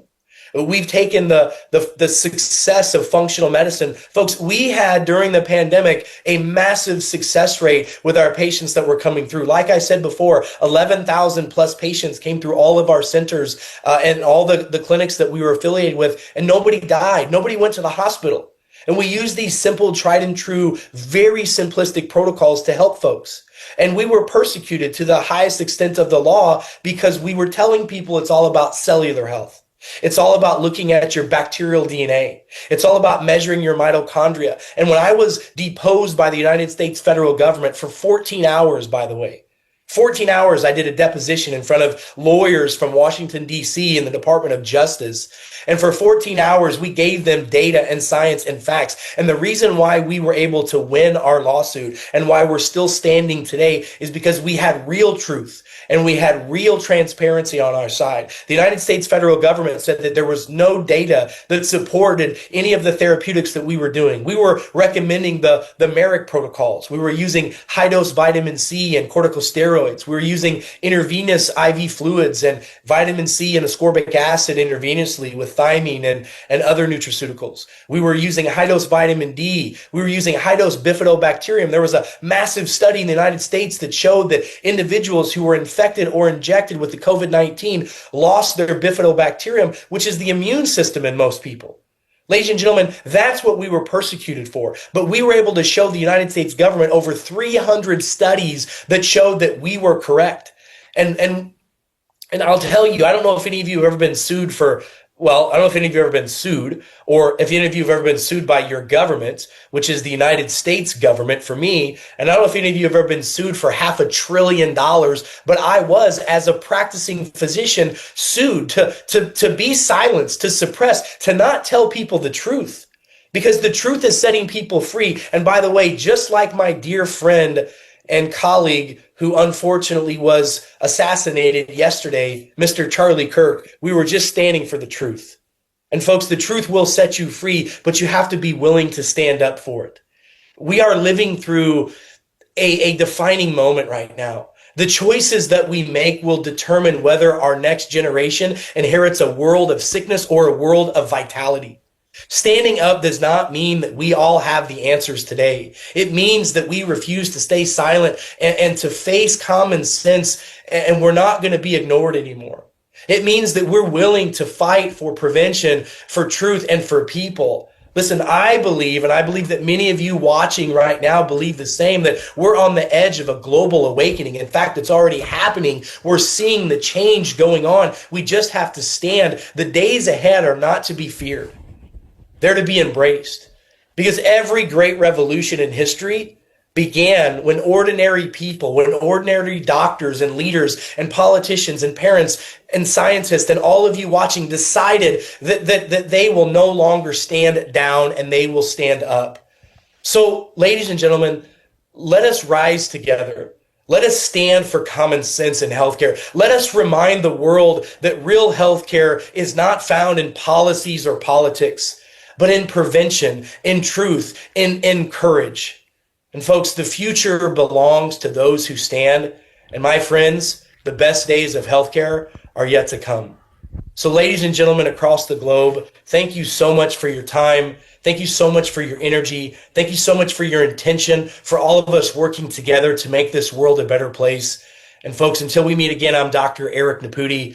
God bless you. God bless America. And God bless this beautiful, beautiful world. Thank you all and have an amazing day and stay strong. Thank you. Thank you, Dr. Naputi, for your kind words, your wisdom and your energy. You empowered us. So we have a short break now, 10 minutes. So see you around and, well, again and again, thank you. It was so great lecture. God bless you. Thank you.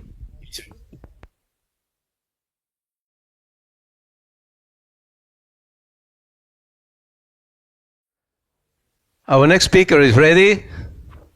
Reggie Littlejohn. So floor is yours, and you have a microphone, so I take my... Okay, great. You want to take your copy too? Hello, I want to say thank you to the World Council for Health, Tess Lowry, who's sort of the head of the whole thing, World Council for Health, Estonia, Helen Lazen, and also to Dr. Lukes. So without going into detail, I got off the plane with a dental emergency, and he was very nice, saw me 3 times. Helen brought me all 3 times, and I would not be able to speak to you today if it weren't for Dr. Lukes. So thank you very much to Dr. Lukes.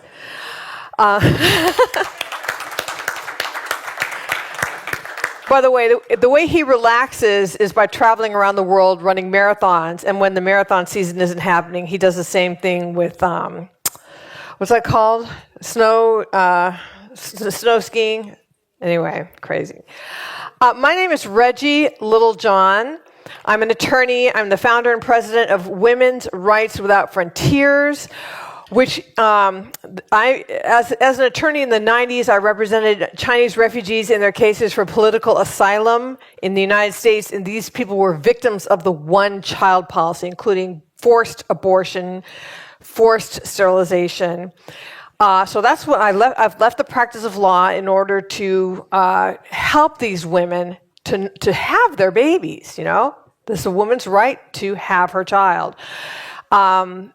Anyway, so I did that for a long time, and then when COVID came along, I saw that the Chinese Communist Party tactics of suppression were being spread out over the whole world through the World Health Organization.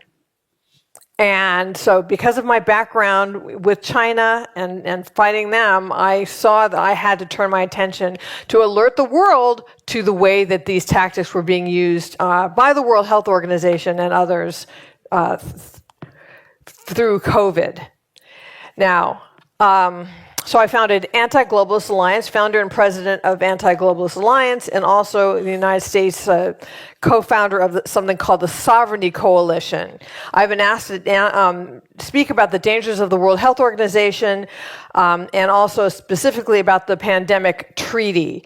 But first I need to set a little context, which is that I believe that we are at war, and it's not a battle between right and left. It's a battle between right and wrong, between good and evil.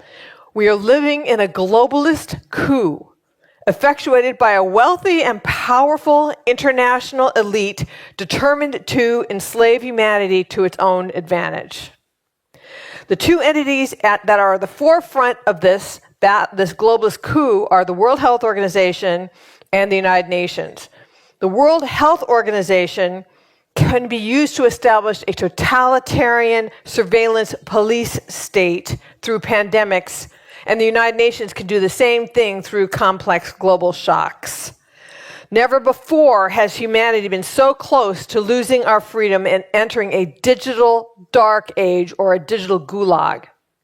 So for all of those who would dismiss this as a conspiracy theory, I'm going to show you several videos and charts in which you can see the globalists talking about this themselves. So don't take my word for it, take their word for it. All right, so in COVID-19, I saw that the World Health Organization was basically repeating the lies of the Chinese Communist Party. So, as you might remember, the Chinese Communist Party started out saying there was no human-to-human transmission, okay? And so because of that, there was no need to stop flights from China. And they even sort of implied that doing that would be kind of a racist thing to do. They completely denied that this could have been a lab leak, and they said that it was from a bat or a pangolin.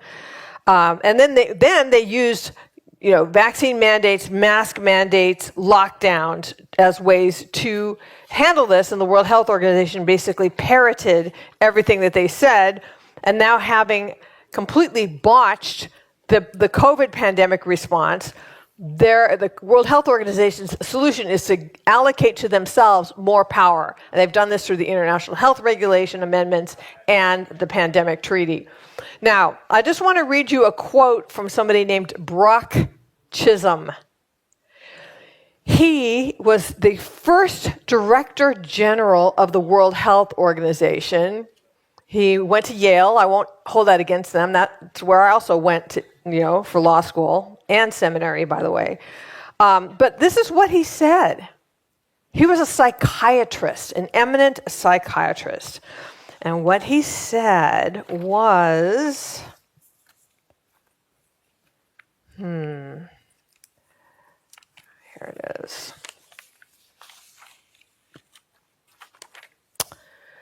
To achieve world government, it is necessary to remove from the minds of men their individualism, loyalty to family traditions, national patriotism, and religious dogmas.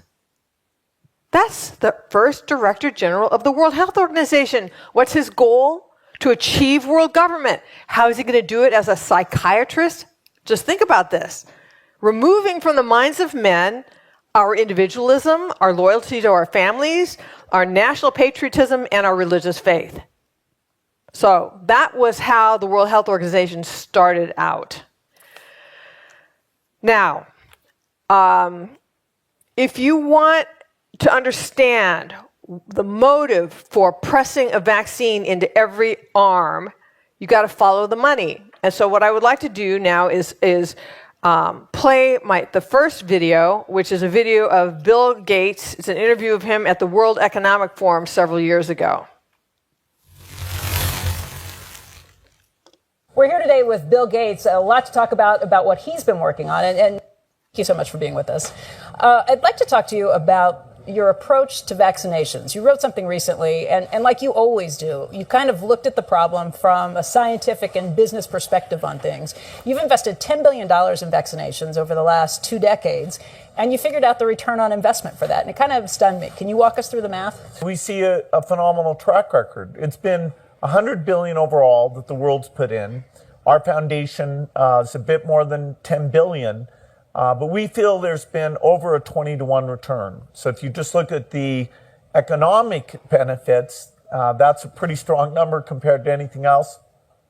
The human benefit in millions of lives saved. So, we're here with a pretty strong message that although all these other issues are very important, let's not forget about the great success in global health and maintaining that commitment.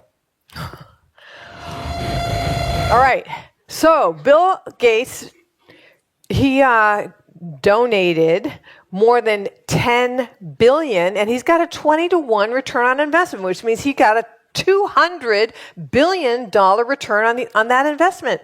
No wonder why he can just fund anyone and anything that he wants, anywhere in the world he wants. $200 billion minus 10 is $190 billion. $190 billion he got. Why does this matter? Why does it matter? It matters because the Bill and Melinda Gates Foundation and also Gavi, the vaccine alliance that concentrates on vaccinating children, are both heavy funders of the World Health Organization. And so we have these two Gates-related organizations being major funders of the World Health Organization. And so then in what world do we think the health organization is going to be a neutral body deciding whether or not we need vaccines when two of their major funders would profit hugely if the World Health Organization recommended vaccine mandates? This is called a conflict of interest, to say the least. Now, the fear around the coronavirus, COVID-19, and then this push towards vaccine mandates, like we have to, and it is the basis for the digital health idea. They called it a vaccine passport in the beginning, okay? And I co-founded something called the Stop Vaccine Passports Task Force, which I think had the effect not of stopping them, but of getting them to rename them, okay? They stopped calling them vaccine passports. Now they're just called digital health IDs or just digital IDs, all right? But the whole point is that you terrify people about a disease so that everybody will accept, yes, we really do need these vaccine passports, digital health IDs, to see if everybody is vaccinated or not, because to keep us all safe, right? Well, I consulted with a couple of tech experts that said that any mandatory digital ID, and it doesn't even have to be a health ID, it could be even like a digital driver's license, which we are pushing in the United States. Any mandatory digital ID can serve as the platform for the Chinese social credit system. Okay? And I was familiar with that from having been battling China since the mid-90s. And that was what made me decide that I need to really blow the whistle on this.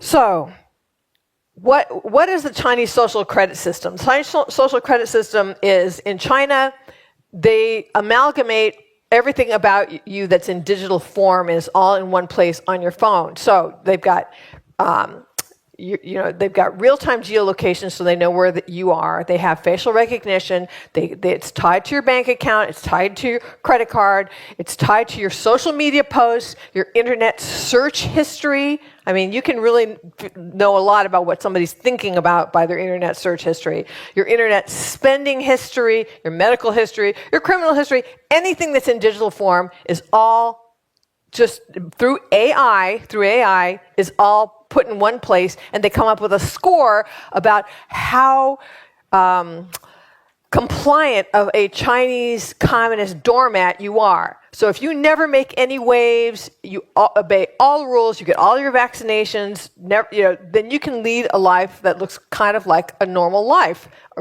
moderate freedom. But you know that if you step out of line, things can happen to you. So first, if you do something like criticize the government, okay, then they can do something like you lose your job. You won't be able to borrow money to create a business or buy a home. Your kid won't be able to go to a good school. You won't be able to travel, and I mean not even getting on the local bus, because you have to show a valid, okay. You keep it up, they will sever you from your credit cards and your bank accounts, and then you continue with it in China, and they will just disappear you, which means one day you are no more. You're never to be seen again. We do not obviously want that system to be able to be spread worldwide. But these digital IDs can form the basis for it, okay? The technological basis. I'm not saying that the people in power right now would use it this way, but you know what? People in the future in power, if they have this digital framework, could use it this way. Now, what I would like to do now is show the digital ID image. This is taken from the World Economic Forum website. And as you may know, Tedros Ghebreyesus, the current Director General of the World Health Organization, announced on June 5th, 2023, that he was launching the worldwide global health certification network. The EU Digital Identity Wallet is scheduled for a rollout by 2026. China has launched its national online identity authentication system. They launched it just in July of 2025. And in the United States, as I mentioned, we have mobile driver's license and digital IDs as well, that they are the real ID is what they're really pushing in the United States. And like I said, this is even under the Trump administration. And while I trust President Trump not to abuse this, we have no idea who's going to be elected after this, and it could be somebody who would want to abuse it. On this chart that comes from the World Economic Forum website, you will see that that you will need a digital ID for basically everything. To access health care, just even access health care and medical treatment. To open a bank account. To carry online financial transactions. You want to buy something from Amazon? You have to have a digital ID. To travel. To own a communications device, like a laptop or a cell phone. To shop online. To access social media platforms. You want to post on X, you have to have a digital ID. And then to pay your taxes, vote, and collect government benefits. So the point is that we need to stand against these digital IDs. Because in the wrong hands, they could be used to do the same thing as the China social credit system. And how will they accomplish this? What is the mechanism of ultimate control? I would argue that it is central bank digital currencies. And I have a great video from Augustine Carstens, who's the general manager of the Bank of International Settlement, from 2017 to June 2025, just a few months ago, in a 2020 speech at the International Monetary Fund. I actually have a transcript of what he said. All right, so I'm just going to read you the transcript of what he said. These are the words of Augustine Carstens, the general manager of the Bank of International Settlements. We tend to establish an equivalence with cash, and there is a huge difference there. For example, in cash today, we don't know, for example, who's using a $100 bill today. We don't know who's using a 1,000 peso bill today. Isn't that terrible? They don't know. Like if I pay for a cab, they're not going to know if I do it in cash. A key difference here is with the CBDC is that central banks will have absolute control on the rules and regulations that will determine the use of the expression of the money, of the central bank liability. And also, we will have the technology to enforce that. These two issues are extremely important, and that's what makes a huge difference with respect to what cash is. All right? So the goal here is to get everybody on a central bank digital currency so that the central bank will have absolute control over how or if or when you can spend that money. So what are the different things that they can do? They could say, for example, that you've used up your carbon credit, so you can't, buy a flight to a funeral or a wedding that you want to go to. They could say that, because there's some kind of a new pandemic, and you haven't been, or let's say they have 15-minute seats, that you can't use your credit card or your bank account more than 15 minutes away from your home. Or let's say that you belong to a disfavored political or religious group, or have criticized the government, or criticized the globalists, like I'm doing right now. Hello, globalists. They could just shut you off completely. And if you think that can't happen, it happened in North America. It happened in Canada when the Canadian truckers struck, and they cut them off from their bank accounts and from their credit cards. So most of the countries in the world are in the process of researching, developing, or deploying CBDCs. Now, in the United States, President Trump has said that he will not have any CBDCs, but we passed something called the Genius Act, which establishes something called stable coins. And stable coins carry the same issue of CBDCs, that they are programmable. It's just that they don't come from the central bank, but they can come from other, commercial or private banks, or they can come from a private company that's been, given permission. So it's still the same thing, where you can be completely tracked on every single one of your purchases, and that they can control what you're doing. So I don't see that the stablecoin is any better than a CBDC. I'm sorry, but that's my view. So what is the role of the World Health Organization in all this? Like I said, under the International Health Regulation amendments, they established this requirement of everybody in the world having a health ID, and in industrialized countries like ours, then these will be digital IDs, and these can serve as a platform for this China social credit system. That's one role. Then in the pandemic treaty, which passed in May of 2025. They have language in there, this is in the preamble, that the treaty requires nations, quote, to prevent misinformation and disinformation. Prevent it. Not censor it afterwards, but prevent it. So in other words, it wouldn't be a case of them taking the video of this conference down from YouTube. It would be preventing us from even having the conference, all right? So that's in there. And misinformation and disinformation is not defined, but we can see the way that it would be used as it was used in the pandemic, which is basically any information that contradicts what the WHO is saying, even though it's true, right? Like if you said there is human-to-human transmission, you probably lose your medical license and all kinds of bad things could happen to you, even though it's true, but it contradicts what the World Health Organization was saying at the time. And I would just say, restricting access to accurate data subverts national sovereignty and personal medical freedom. How can nations or individuals make sovereign decisions over their medical affairs if they cannot have access to correct information? Now, we also have One Health. This is Article 5 of the Pandemic Treaty. And One Health is basically, it's a mishmash of definitions, depends on where you look. Bottom line is, it connects human health to animal health, to plant health, to the environment, saying that they're all connected, which sounds so nice, and they make it look like a little poster that would be on a kindergarten wall, okay? But actually, it's very pernicious. Can I have the next slide?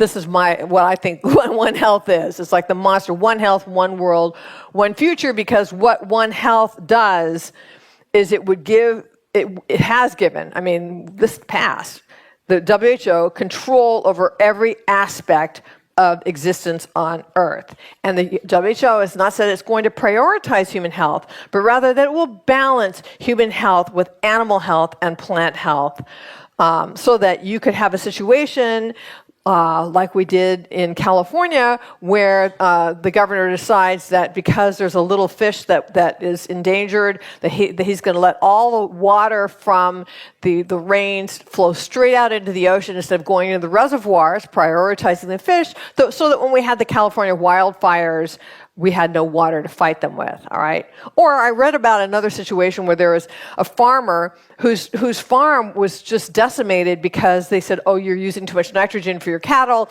And so then, because there was some little kind of grass, like, I don't know, that didn't like the nitrogen. So this is a way of controlling the food supply. They even mentioned, like, your pets, that pets, your little dog or your cat, they come under the jurisdiction of the World Health Organization under One Health. And let's have the next slide, please. One Health Equity. This is from a journal, from the Lancet journal. It's called One Health, a Call for Ecological Equity. Quote, the consequences of this thinking entail a subtle but quite revolutionary shift of perspective. All life is equal and of equal concern. This understanding is fundamental to addressing pressing health issues at the human-animal environment interface. So that means your life, my life, the lives of our loved ones are equal and of equal concern to the life of a cockroach or a clump of grass, according to the World Health Organization. And, that's actually, is this just a perspective or is this a religion, I mean, my faith tells me that human beings are created by God in his image, and that's not something that we share with cockroaches, but not according to One Health. All right, now, perhaps one of the most chilling aspects of the pandemic treaty is called the Pathogen Access and Benefit Sharing System. Pathogen Access and Benefit Sharing. So what's pathogen access? What they're doing is they're encouraging countries to go out into their jungle or whatever they have and find pathogens with pandemic potential, PPPs, and then to share them with the World Health Organization. So they send them to the World Health Organization, and then the World Health Organization can then send them to labs all over the world, ostensibly to create vaccines or other therapeutics. But what could possibly go wrong, right? So the PAP system is, quote, to promote the rapid and timely sharing of materials and sequence information on pathogens with pandemic potentials. So this system will concentrate all the world's most deadly pathogens into the hands of unelected, unaccountable bureaucrats under the influence of the pharmaceutical industry. And to the extent that COVID-19 was a lab leak, this is going to greatly increase the chances of lab leaks. And not only that, but what are you going to do with countries that are at war with each other or hate each other? It's going to greatly increase the chances of bioterrorist attacks. And there are no effective restrictions on gain-of-function research in the pandemic treaty. So, I mean, that's something that we really need to call for, because this is really horrifying. And by the way, the WHO and Switzerland have already established a partnership for a global WHO biohub system, the purpose of which is to create a fast and reliable system for sharing materials that could cause epidemics or pandemics. Does that sound insane to you? I mean, why are we sharing these things? We should be quarantining them. I would say this. The pandemic treaty and the PAB system are not a done deal.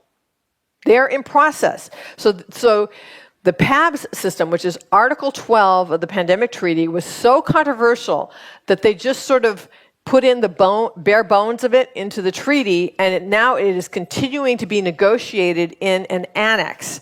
And the annex presumably is going to be voted on at the World Health Assembly next year, in 2026.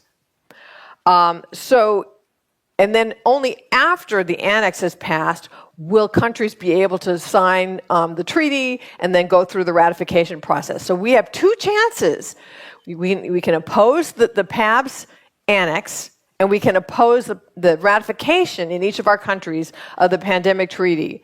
And that's a heavy lift. It's a heavy lift, but it's something I think that we need to get behind. And that's something that Anti-Globalist International wants to get behind. And by the way, I should circulate this while I'm talking for the last few minutes. If you want to be on my email list or my Substack, just sign your name here. Got a pen that can go around? Here's a pen that can go around. Oh, that's okay. I would love to stay in touch with you. Okay, so with respect to the United Nations, my colleague Shabnam already spoke a lot about the, I guess you can do the next slide, complex global shocks. This is really terrifying. This passed in September of 2024, and no one was talking about it because everybody was so focused on the World Health Organization. Meanwhile, we've got the United Nations passing something called the Pact for the Future that has an emergency platform that will they were asking for it to operationalize automatically in the case of a complex global shock. And here are some of the shocks. So what that means is that the United Nations wants to call the shots if there's a major climatic event. So here we go with the climate change. So the World Health Organization has pandemic. They could basically establish a biotech surveillance police state through that. And then here's the United Nations doing it with complex global shocks. Okay, disruption to global flows of goods or people. So like a supply chain disruption, cyberspace or global digital connectivity, like if the grid goes down, if the internet goes down, a major event in outer space, so I guess if two galaxies collide, they can take over, and then an unforeseen black swan event, which is anything they forgot, okay? And so this is, so they're coming at it from us from two directions. You've got the World Health Organization focused on taking over through health, and you've got the United Nations focused on taking over through everything else, including health, because the World Health Organization is the medical arm or the health arm of the United Nations. And so much of this is, the United Nations and the World Economic Forum have a partnership, and you wonder how they can get away with this stuff. And the reason they can advance their agenda is because they have infiltrated governments. So I want to play this. I hope we can play this clip from Klaus Schwab, who's the former head of the World Health. 15-minute cities. Gosh, do I even have time to get into that? Where's Helen? How much more time do I have? 0? Is that what you're saying? 2 minutes? All right, can't get into 15-minute cities. And you know what? I'm not even going to get into Klaus Schwab. Let's not do Klaus Schwab. Okay, but I want to do... well, there he is. Well, can I have 4 minutes? Come on now, Helen. Okay, we're going to play Klaus Schwab.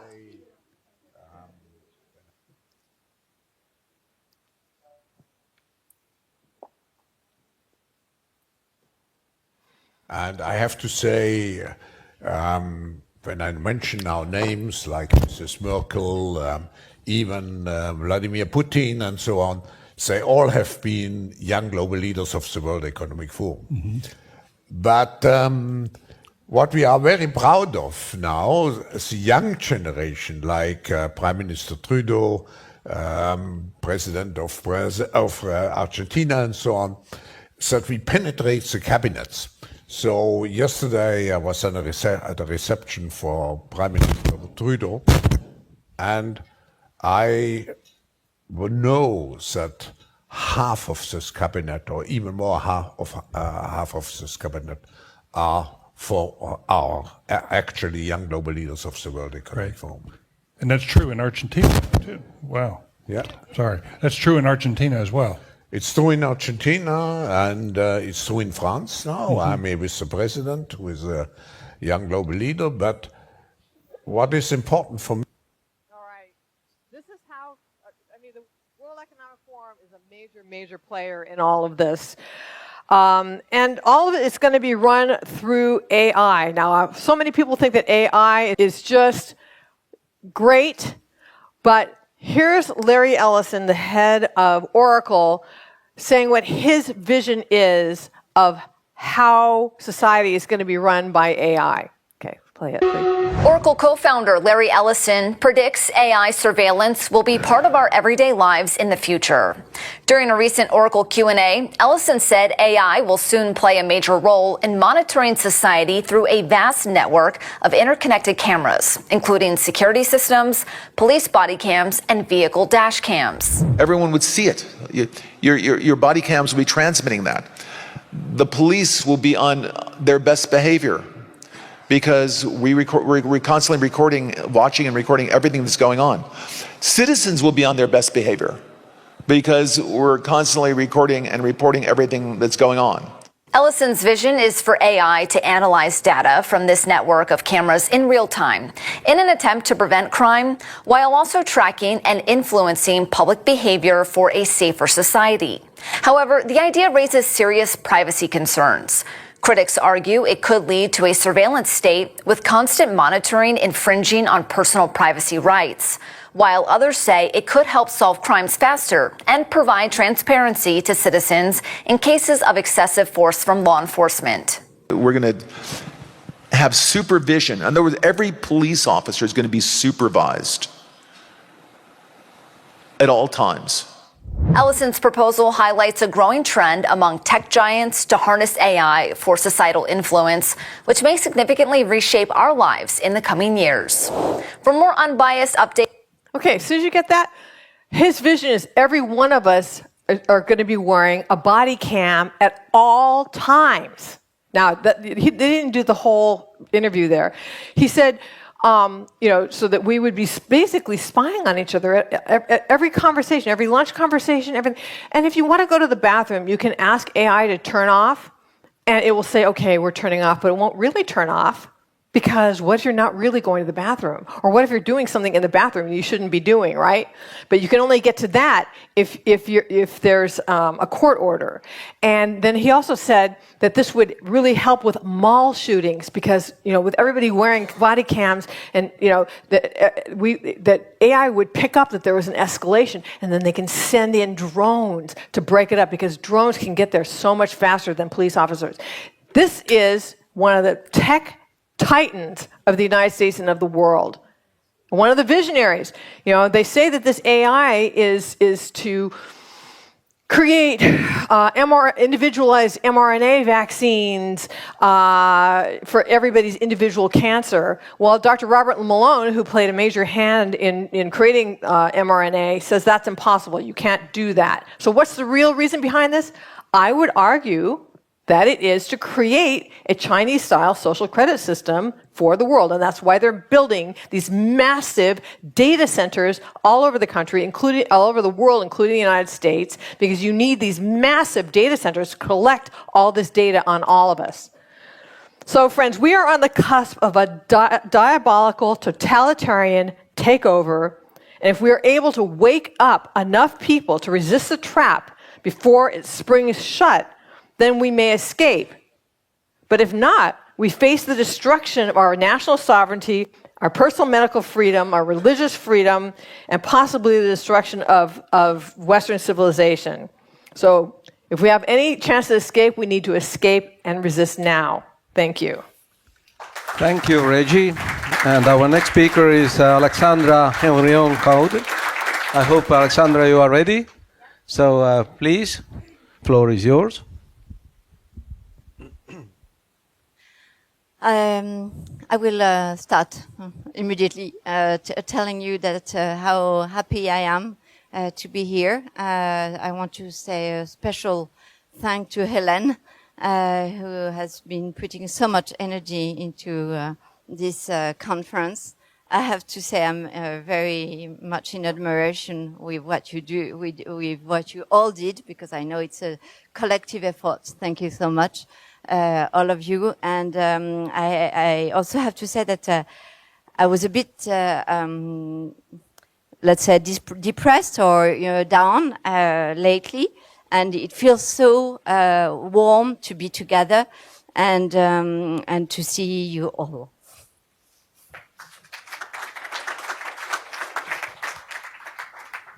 So I want to open the floor with Rainer Fulmich, because I cannot stop thinking of him. He's currently in jail, and this is the press release he delivered back at the end of last year in 2024, almost the Happy New Year, from the jail. And he summarized so brilliantly the situation. He said, first, how dangerous was the supposedly deadly new coronavirus was. And then he said, no more dangerous than the flu. Then second, we wanted to know, what are the properties of the PCR test? Can it actually detect a coronavirus infection? And the answer is no, it cannot. And he got back to Drosten himself, explicitly stating that in a magazine in 2014. Third, we wanted to know, he says, how dangerous the measures taken, including, of course, lockdowns and so-called vaccines were. In reality, these were not vaccines, but genetic experiments, as I said, as an expert, and it makes me the opportunity to introduce myself. I am Alexandra Henry on code, and I've worked for the French government in the sense that I'm a researcher for a director of research of the French NIH, from which I retired. And of course, these injections were really dangerous, and so I will go and dedicate. Do I have the control? Or okay. And so I want to dedicate as well to someone I didn't know yesterday, the presentation, because so this is Edward Profitlich. And so it's my way of saying thank you to the Estonian, because he said something. So he died as a martyr from the communist, and he was German. But then he came to Estonia, and he basically gave his. He became Estonian by the blood he gave. And I find this statement very beautiful, because this is pretty much what I find with you all, is that we are all engaged so much into fighting this injustice, these destructors, that it is very powerful to see that previous people have done the same, and they go all the way. So that's so very quickly. Still to introduce myself in numbers, it's very fashionable. So in numbers on X, I am followed by 191,000 followers. On Telegram, 40,000 followers. On YouTube, 82,000 followers. In library, I was the bestseller translated and censored worldwide book, which was called Les Apprentis Sorciers, and translated in Lithuanian. I was not allowed to play on Facebook. I created an account and I was kicked out immediately. I was suppressed on Wikipedia. Then they rebuilt my page saying only false things. I was banned from a number of boards, committees. I was responsible for the epidemics of demonstration in France. So, yes. And I had very few success, but we need to say them in New Caledonia, in Luxembourg, and in some French island, where we were quite efficient as to having the less possible people to get this horrible injection. And also, I want to say that I have been financially supportive of victims, the suspended in France. That is to say that all the money, the 100% money that I gained from the book, I gave it back to the people because they suffered so much. So in France, I was also the first to be censored by the media back in February 2020. So it's quite early. But it shows you how early I was in the fight, and this is probably why I am a bit exhausted and a bit sensitive now. I was the first to list all the symptoms of COVID, because at that time people said that you had cough and mild fever. So I said, no, it's much more than that. I was the first to propose azithromycin as antibiotics with antiviral properties, to warn about ADE, antibody-dependent enhancements against coronaviruses, against the risk on fertility. I was the first to warn about the madness of treating healthy people with gene therapy. That is all in 2020. Yeah? To publish, so that was in 2021, to publish on the excess of mortality in Israel youth, to raise the substantial contribution of spike to the disease thanks to tests. I remember that it was at the World Council for Health at the beginning, and to propose that the disease would be called spikopathy. To coordinate a number of opposition, yeah, that's it. You know, and then of course it has been a long journey. I want to also to say, why did I choose that topic? It's pretty much complementary to Shannon. We have learned a lot from what we've lived, and there is a huge instability at the moment. We all know it. We are all aware of it, and so I present this only if you contribute. That is to say, I will need your reaction. I will need your input. We have to think it together. And this is pretty much tailored not only for us, but as well as for people who did not understand anything to start with the COVID vaccine and everything. And we need to help them, because if we don't help them, to go back to Reggie's presentation, how are we going to manage? How are we going to block this invading our lives? Can I? Okay. Oh, cool. Thank you. So our crisis planned? Oh no, this is way too conspirationist to say that they are planned. No, they are just prepared.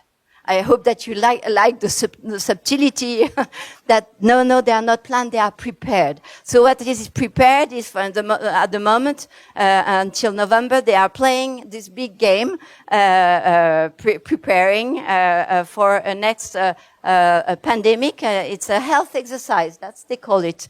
In France, they have been publishing a terrible paper in the mainstream media, like Shannon said, about saying that we may expect between 100,000 and 500,000, meaning 500,000, of injured people from war by the end, by 2026.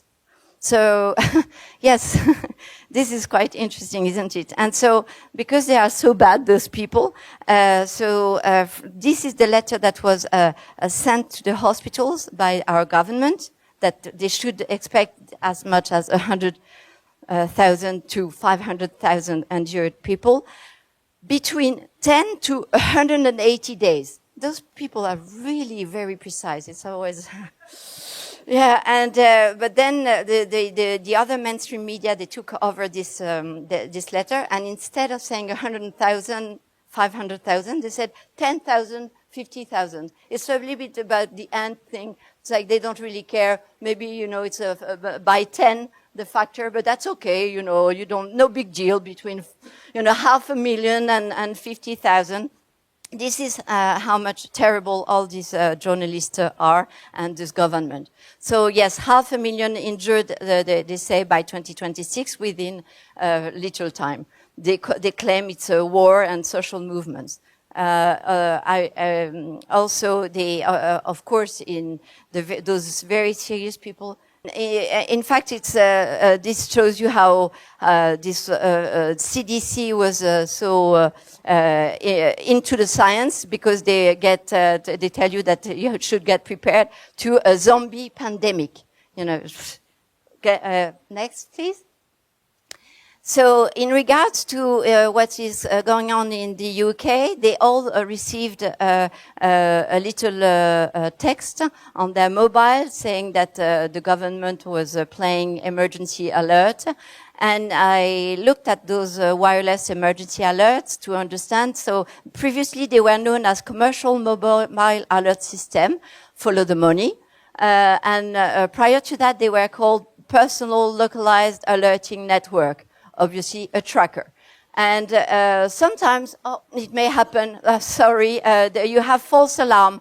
For instance, on Wikipedia they were saying, sometimes they announce that there is a missile, there is none, a tornado, but there was not. And sometimes they would evacuate enormous, big places like Los Angeles County.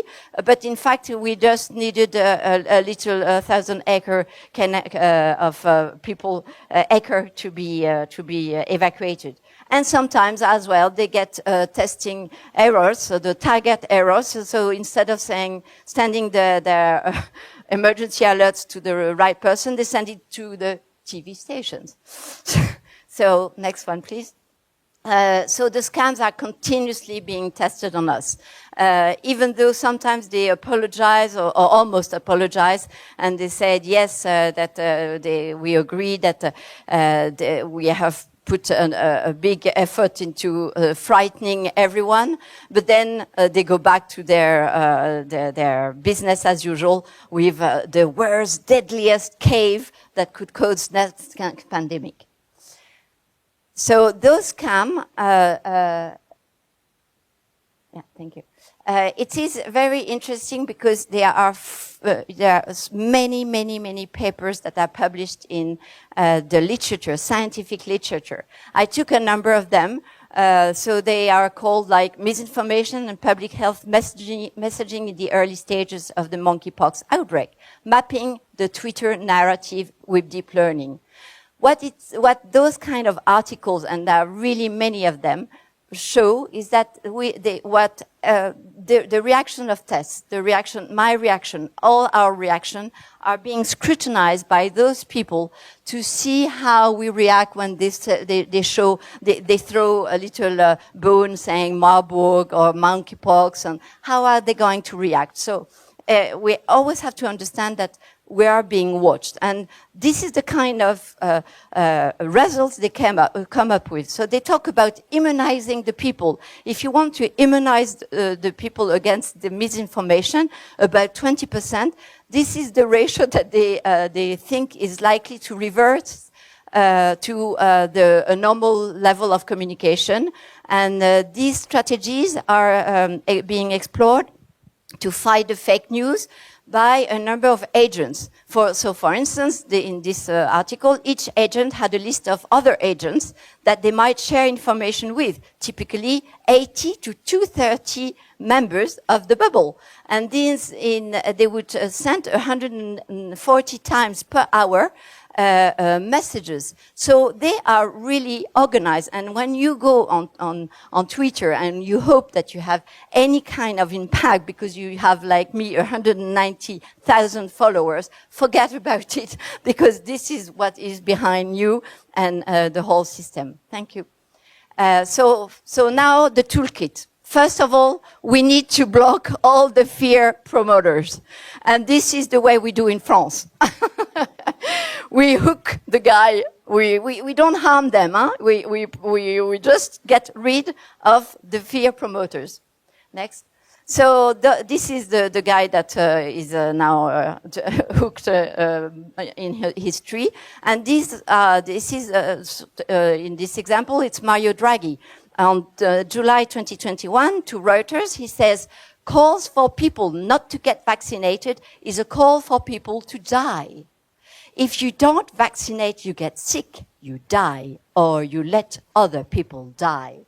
Can you believe how aggressive that kind of people are? And they are our prime ministers, and you name it, you have it. Emmanuel Macron, Angela Merkel, Joe Biden, Vladimir Putin, they all said that kind of sentences, terrible. So just to threat us, over 1 million articles on the epidemic had been published between March and May 2020 in the French press. So we have also to watch for their agents, now that you know of them, because they are promoters of division. This guy is a typical agent. He is promoting the division with ego fight. And those promoters of divisions are never far from fear promoters. So we have to be really careful in the way we are completely infiltrated by now. The second toolkit is watch closely your environment. You have to become a public health expert. And how are you going to do so? By looking around you. You go at home, you look at your family. Is my family dying like flies? No, they seem okay. Then I go to work. Are my colleagues like dying, all of them? No, they seem all right. What about in my neighborhood, my neighbors? No. And then any change in the animal and pet behaviors. So what the nature gives us is beautiful example. Those starlings birds, they stay together within a flock, and they pay very much attention to the movements of 7 other birds closest to them. And I think this is a good way of, checking what is going on. Is there something serious or not to worry or not to worry? Let's watch together. Let's watch. We see children in their square, but they seem very healthy. So what you analyze here is that people are mad in this school because teachers are really bad into putting all the kids in different squares. Here they see, you see a poor guy in respiratory distress, in a bag, so wrapped in a bag. So you say that you don't want to go to that kind of hospital. Here you are in Cannes. Wonderful Cannes. I don't know if you've ever been there. This is the beach. People are just, having their best moment. But this guy is spraying H2O2 on the beach to disinfect the beach. So train those who tell you that everything was fine, that they were so happy to get their 10 shots. Try to open their eyes with that kind of images. Become an expert yourself in infectious disease. And you have a great teacher here who is Fauci, because Fauci, when he looked at all the different pandemic, 1918, 1957, 1968, he had this very nice conclusion that, in fact, you do not die from viruses, you die from secondary bacterial infection. So the conclusion of that article was basically that pandemic planning needs to go beyond addressing the viral cause alone, because obviously the virus is not the cause of your death, which is interesting when you know what has been his policy.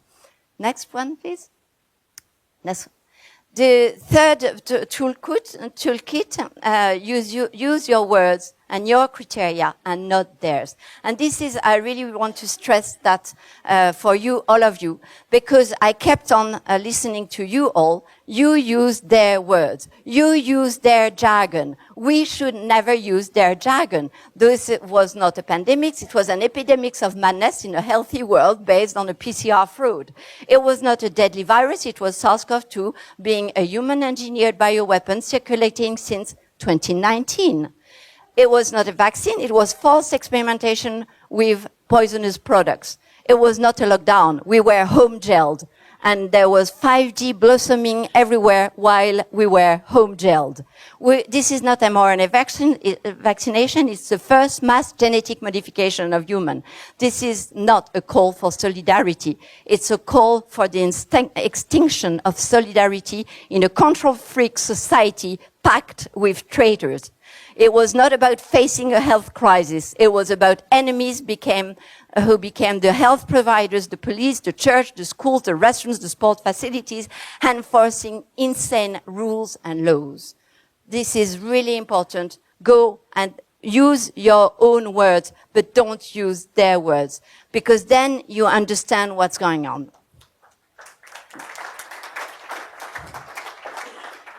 Fourth, so there will be 7 points, don't worry. Fourth, think about your first aid kit. It is good to remember what used to work as opposed to their health solutionism. So let's say we listen to the BBC and fighting the flu back in 1959. It is so interesting to listen to those people. They would take vitamin C, lemon barley, whiskey, boiled water, Spanish onions, brown sugar, vinegar, whiskey again.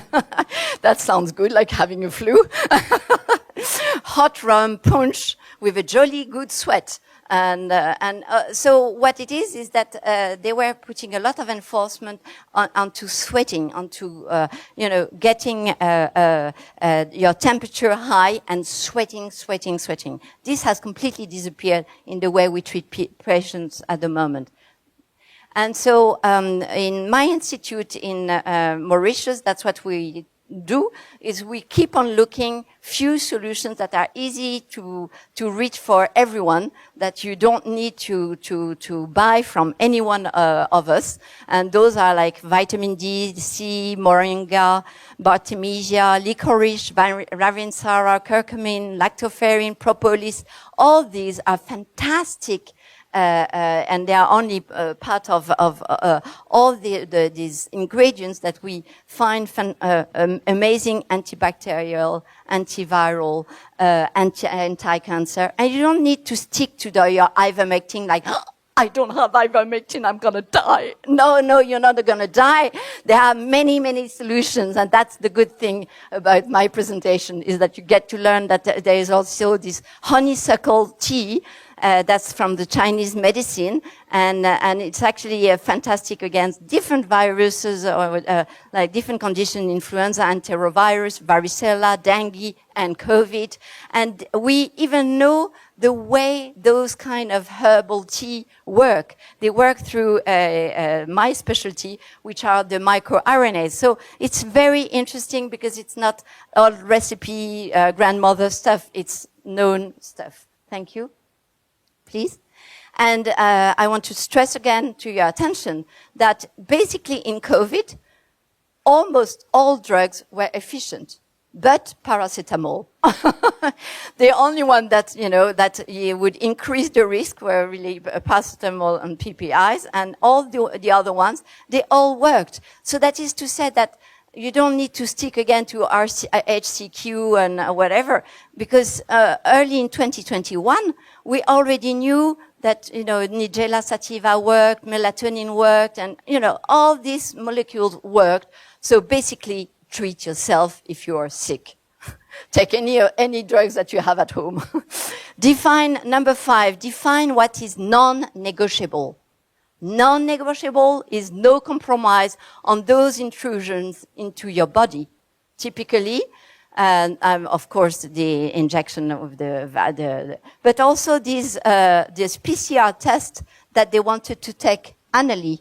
And they did so they tried it in France, they did it in Britain, and then when I started speaking about it and making it loud, then they backed up and they say, oh, maybe it was not the right timing, we will do it another time. But yet, the intrusion of going, in this nasopharynx was completely crazy and mad, so no compromise on whatever intrusion they want to make in your body. And in Luxembourg, I have to test. The National Health Laboratory failed to confirm 80% of the tests that were carried out in the private laboratories. So that just shows you how fantastic these tests were.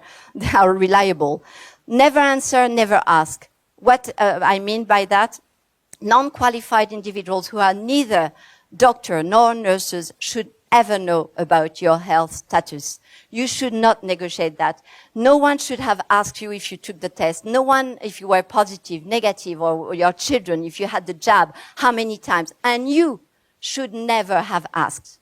And I'm sure that in this room, a number of people have asked to, did you take the jab? How many shots did you take? This is, I think, completely wrong, because if we didn't answer and we didn't ask at that time, nothing would have gone because you would just stop the system. If suddenly the school asks you, but you cannot answer because this is about my health status, the whole thing collapsed. So it's just so easy as to say, I don't answer. Are you a doctor? Are you a nurse? No. So I don't answer you. And you stop the system. So never answer, never ask. And no compromise on intrusion into your genome, of course.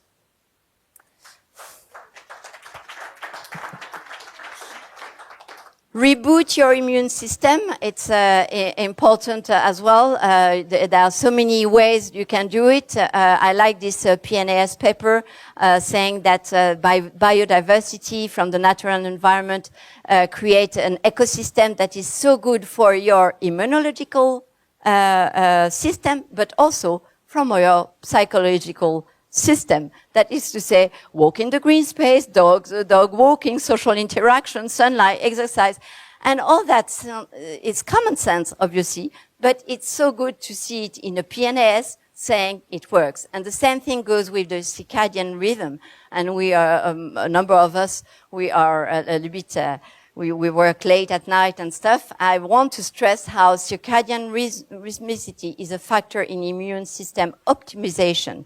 Desynchrony of the circadian rhythm and immune system may lead to increased susceptibility to infections. So this is really important to respect the circadian rhythm. Play collective. Yes. Build yourself a mini society of individuals that can help you and that you can help. What do I mean by that? I thought about myself and I said, okay, so, tomorrow if there is some kind of real crisis, it can be a fake, it can be a real one, I don't know, I will need food. Okay? So how do I get my food? I don't have a garden, I don't grow anything, so I need food providers. Okay, so there is this little grocery supermarket that I know the people. Have I ever took the time to explain them the situation? Never. Okay, so if now tomorrow they don't provide me the food that I'd like to have, or they close their grocery store, it will be my fault because I never invited them to take a coffee and to explain them the situation.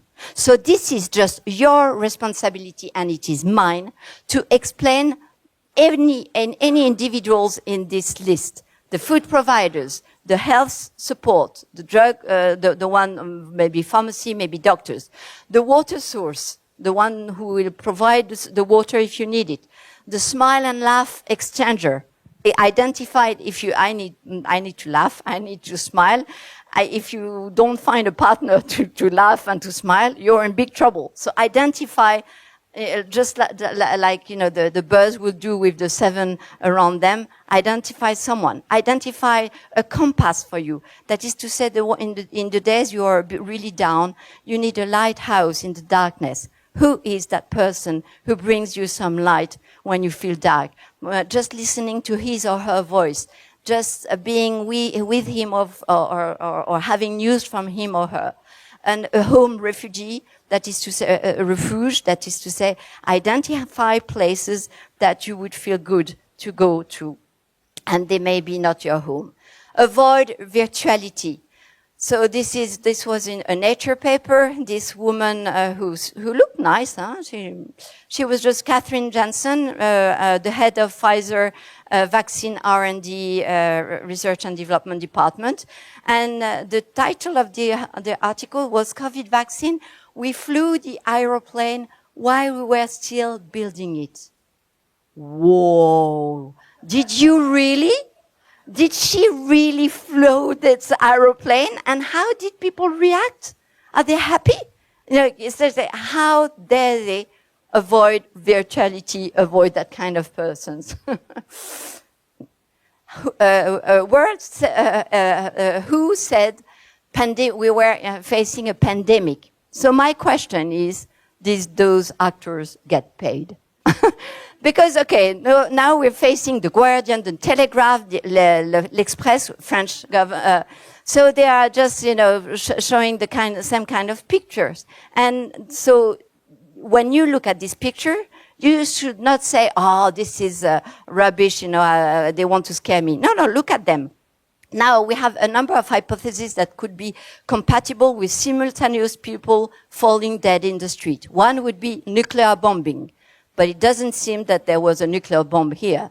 Another one would be asphyxiating gas, but then those guys with their mask would fall down, wouldn't they? Lethal radiation could be poisoning, or maybe they were just actors. So you hear all the time during COVID, but that scenario is wrong. And too little people know about that. SARS-CoV-2 already circulated back in March 2019. I've presented that slide many, many times, but each time I think I need to repeat, because when they say, oh, it's the Wuhan thing here, the Wuhan. Okay, so March 2019, so 1 year before they declared this pandemic, in Barcelona, Spain, you had SARS-CoV-2 traces in the wastewater. And you go in 2019, in these different countries, Spain, Italy, France, Brazil, United States, with different cohort, with different techniques, whether PCR or antibody check, and you get the same information. SARS-CoV-2 was circulating in March 2019. So don't ever say during COVID. And now, in case you live in the city, are you okay? And you know where is your well, the nearest well? Yes, you have it. It's here. Don't worry. If you have no more water, you do have a tank full of your water. So the only thing is that you should manage is to get your whatever you do normally in that hole, to put it in the bag and not to flush, to close the bag so that it doesn't stink in your house. But you have a tank full of water. Same with a bathtub. It can contain a lot of water. So you have your own well, even in a city. And about food, you say, oh, I forgot to speak with the grocery store. I forgot to have my friends and my mini society. Yeah, but you maybe have some little things that you can grow, and you have your fresh vitamins, and it takes no time to get you grow your own vitamins. Now, in case you miss out completely, this is typically my case. I give advice to people, but I forget about taking care of myself. So don't worry, it's okay. We can always dry fast. And dry fasting physiology is amazing and has a lot of properties. So let's say I cease drinking and I cease eating for 5 consecutive days. And in fact, it turned out that it has a good impact on a number of conditions. And even for the diabetic person, they were very interested in 2025 to see the results, and they say that it could be a therapeutic approach for obesity and different type 2 diabetes and other metabolic diseases. So I think this is very important, because they keep on telling you that if you do not have water, you die. So apparently, you don't really die. And you can be safe for 5 days. The only thing important, you can even dry fast longer.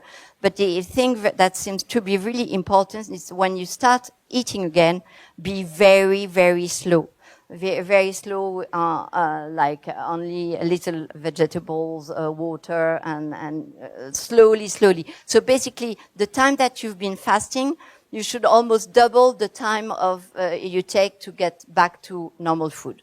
And don't do that if you want to waste weight. It's not a good way, because you recover the weight you just lost.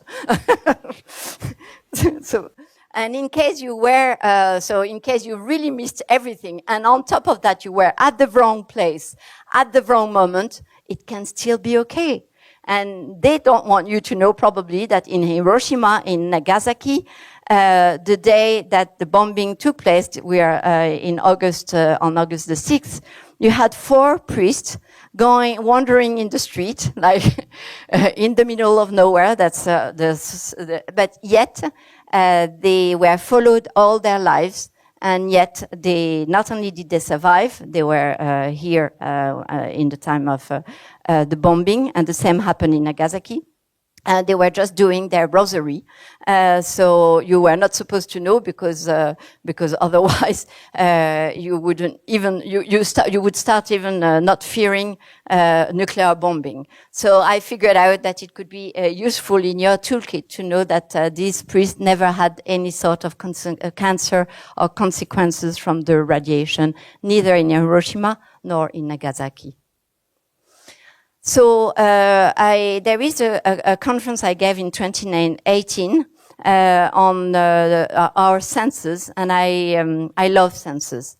Senses are fantastic. They touching, smelling, is just they empower you to your own life.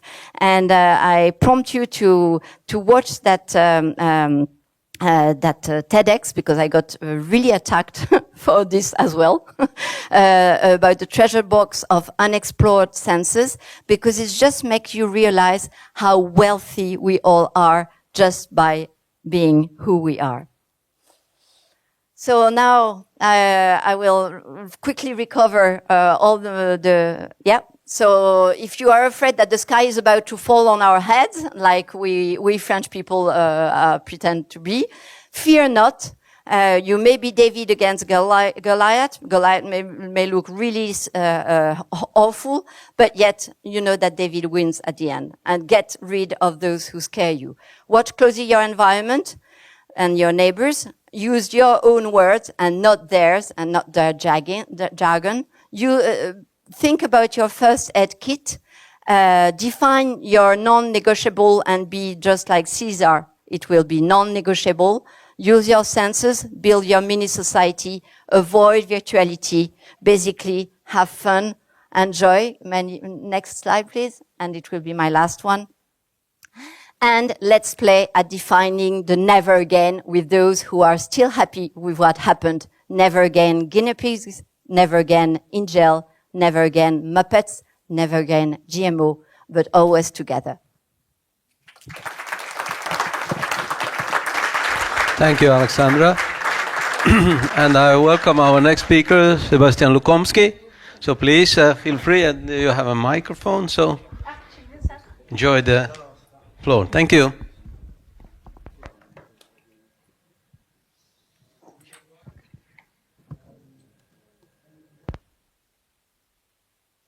Grateful for the invitation to speak at this conference for health and human rights. I'd like to extend my thanks also to Helen and all the organizers.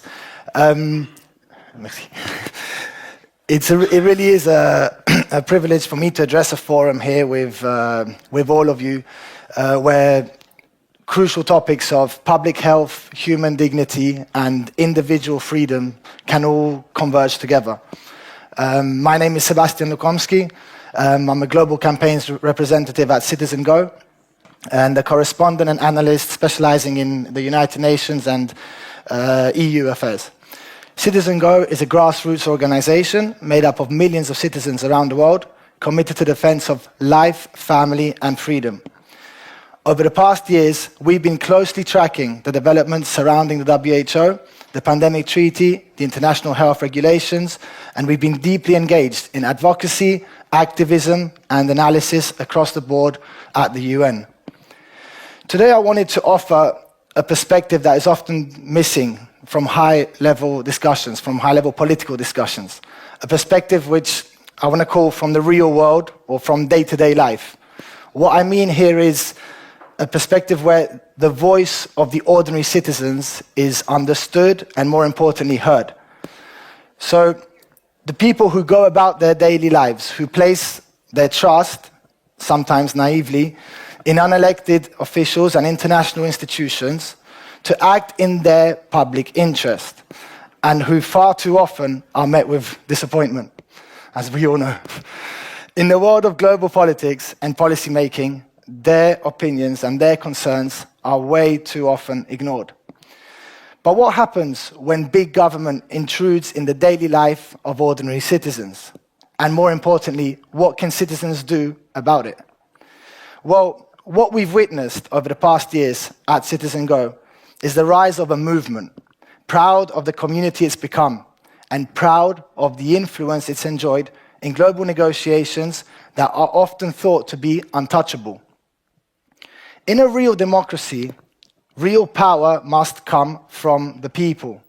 That legitimacy in any system, be it at national level or global level, should not be manufactured top-down. It must rise from the bottom up. And globalist policies flooding the political scene are too often ruthless top-down approaches.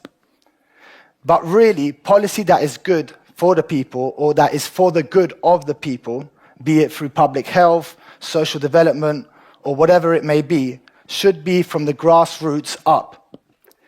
So that's where the real world perspective begins, and that's where it must return. Now, during the COVID-19 outbreak, or there are different terminologies being used during this conference, but it's late in the afternoon, I'm going to go with outbreak. So during the COVID-19 outbreak, governments and global institutions, they rushed into sweeping policies, many of which caused more harm than good.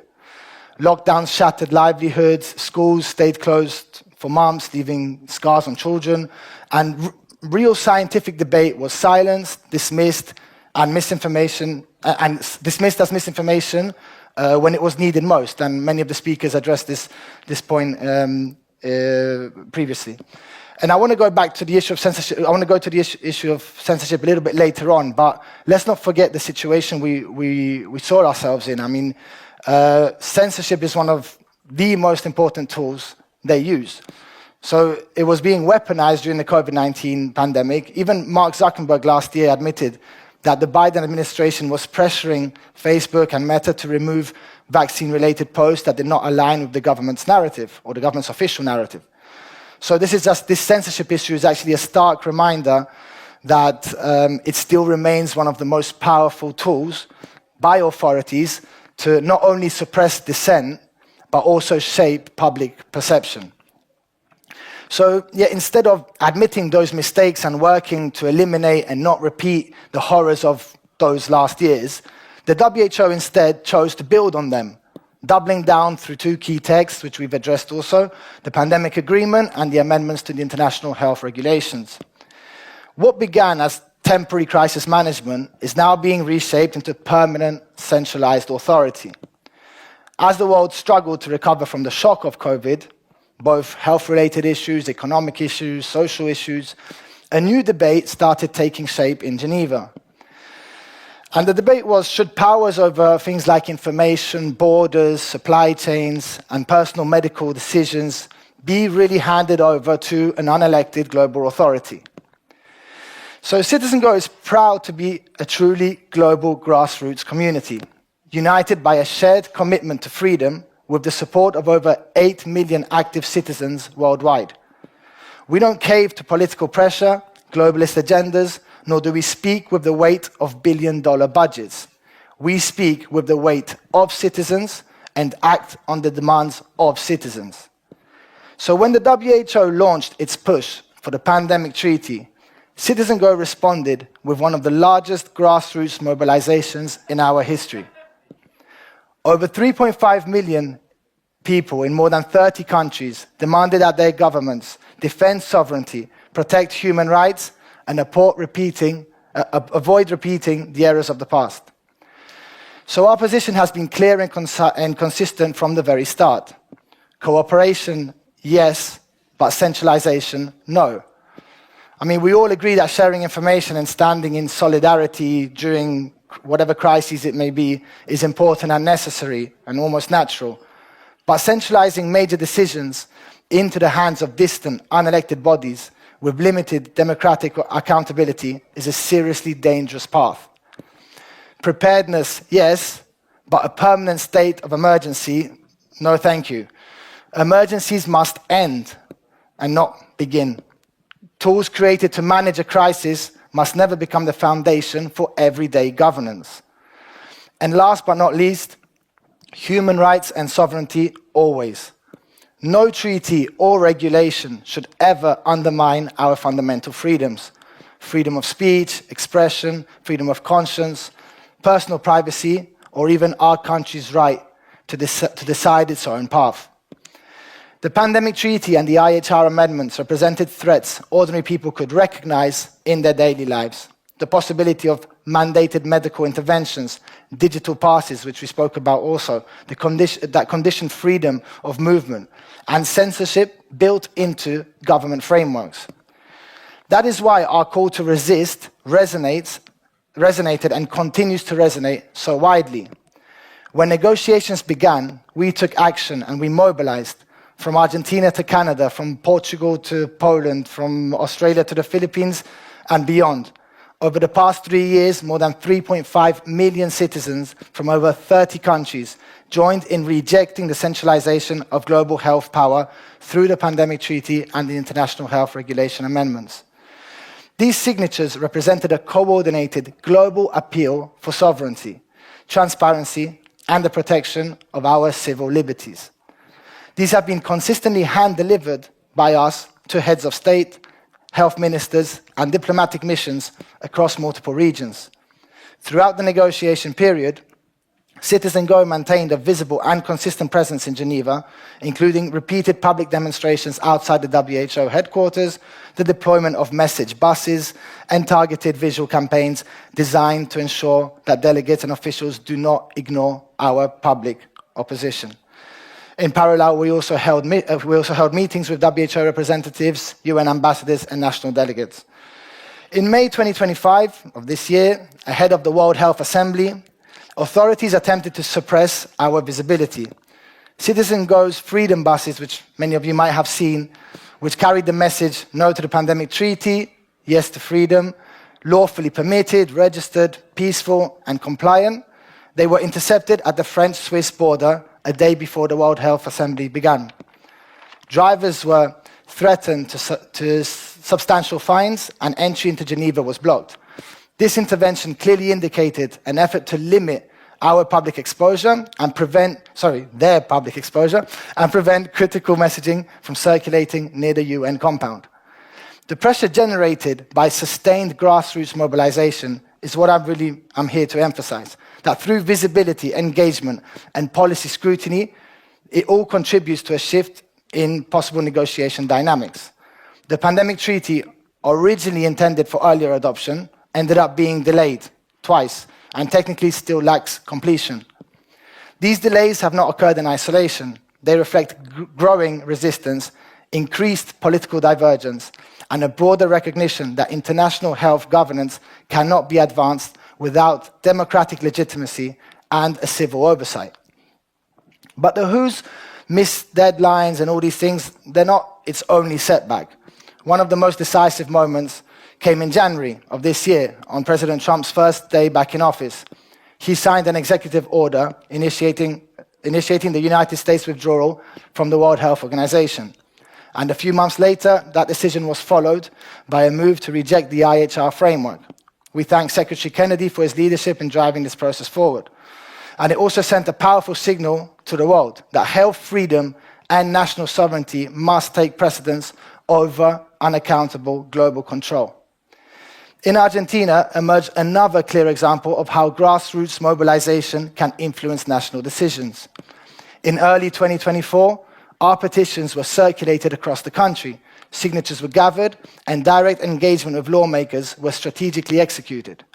In June 24, Congressman Beltrán Benedit introduced a formal declaration in the Argentine Chamber of Deputies, raising concerns about the implications of the WHO Pandemic Treaty for national sovereignty. In a subsequent meeting, he acknowledged to us that materials circulated by Citizen Go played a crucial and direct role in informing and motivating this initiative. Citizen Go Argentina remained consistently engaged, submitting petitions, meeting with legislators, and requesting government hearings. In April, a formal audience was requested, and by May, the Secretary of Health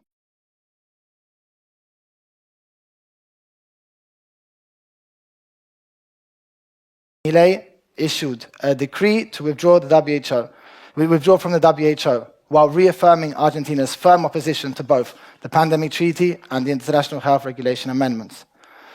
So this is just one example of how Citizen Go has worked to ensure the voice of the citizens is amplified and helping push one of the most decisive national rejections of the WHO process. Because when citizens are informed, mobilized, and organized, they can generate real and measurable political impact. Through sustained grassroots pressure, what once may have seemed distant or predetermined can directly influence and shape decisions at the highest level. But these gains are only the beginning. As we know, the WHO's ambitions remain unchanged.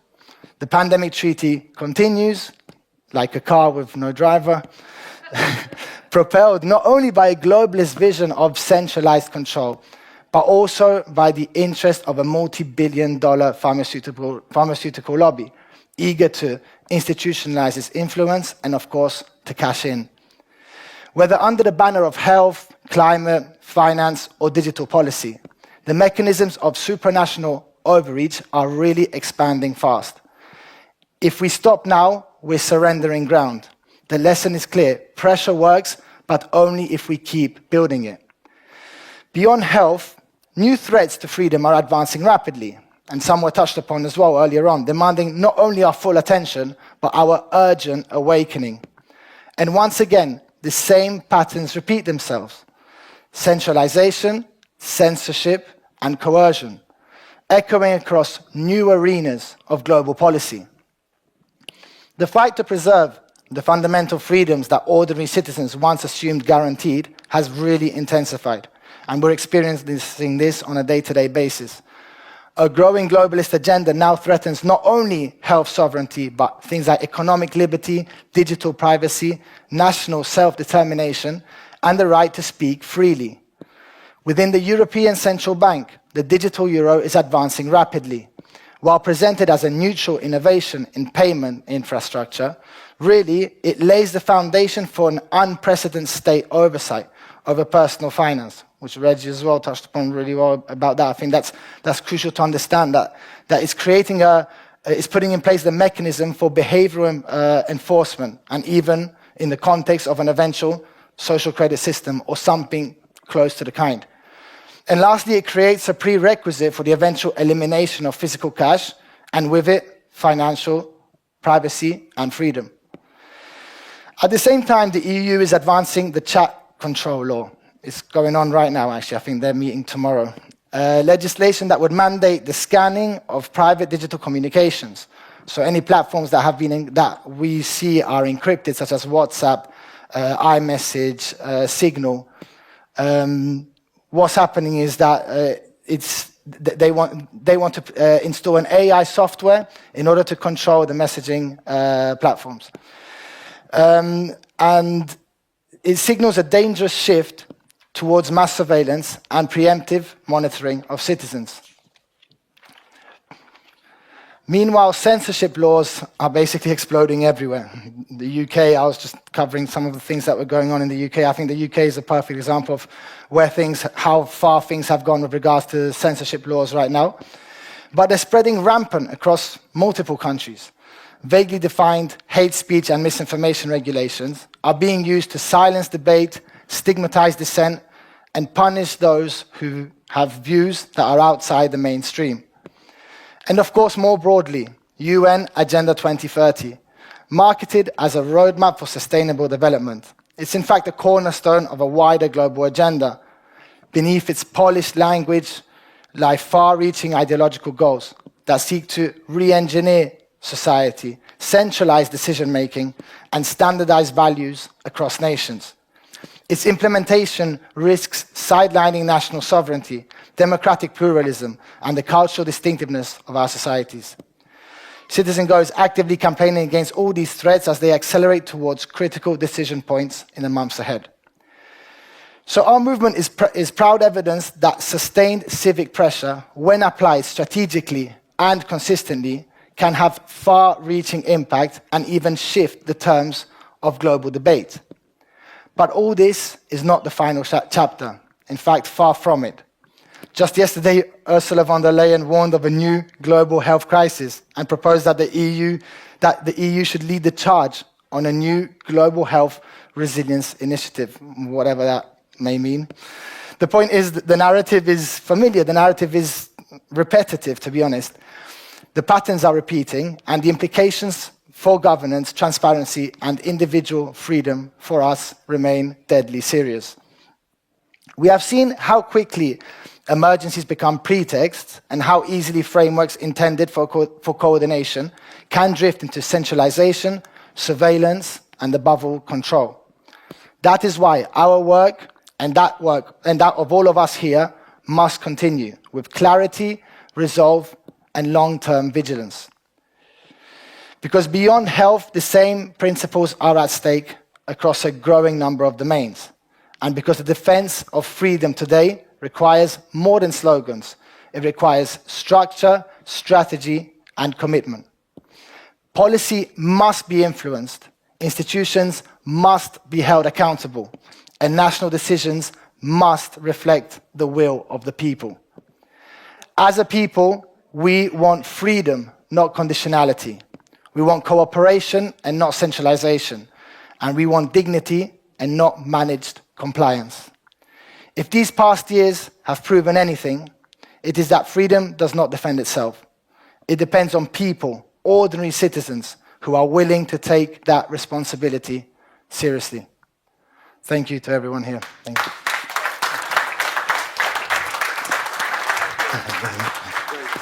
Thank you. So thank you, Sebastian. And now I will kindly ask all speakers in front of the here. We put some chairs.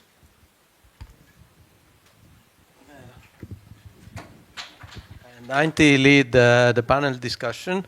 I will hand over the microphone.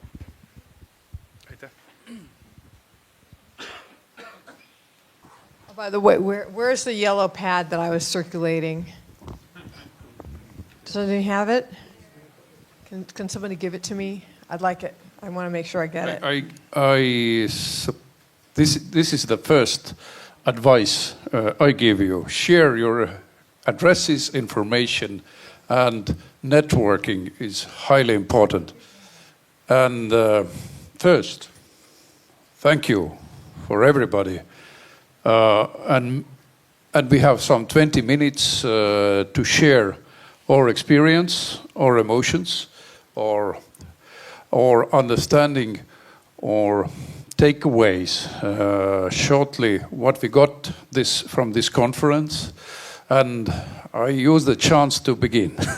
And I am very, very fulfilled with very valuable information and very different angles for the similar questions. So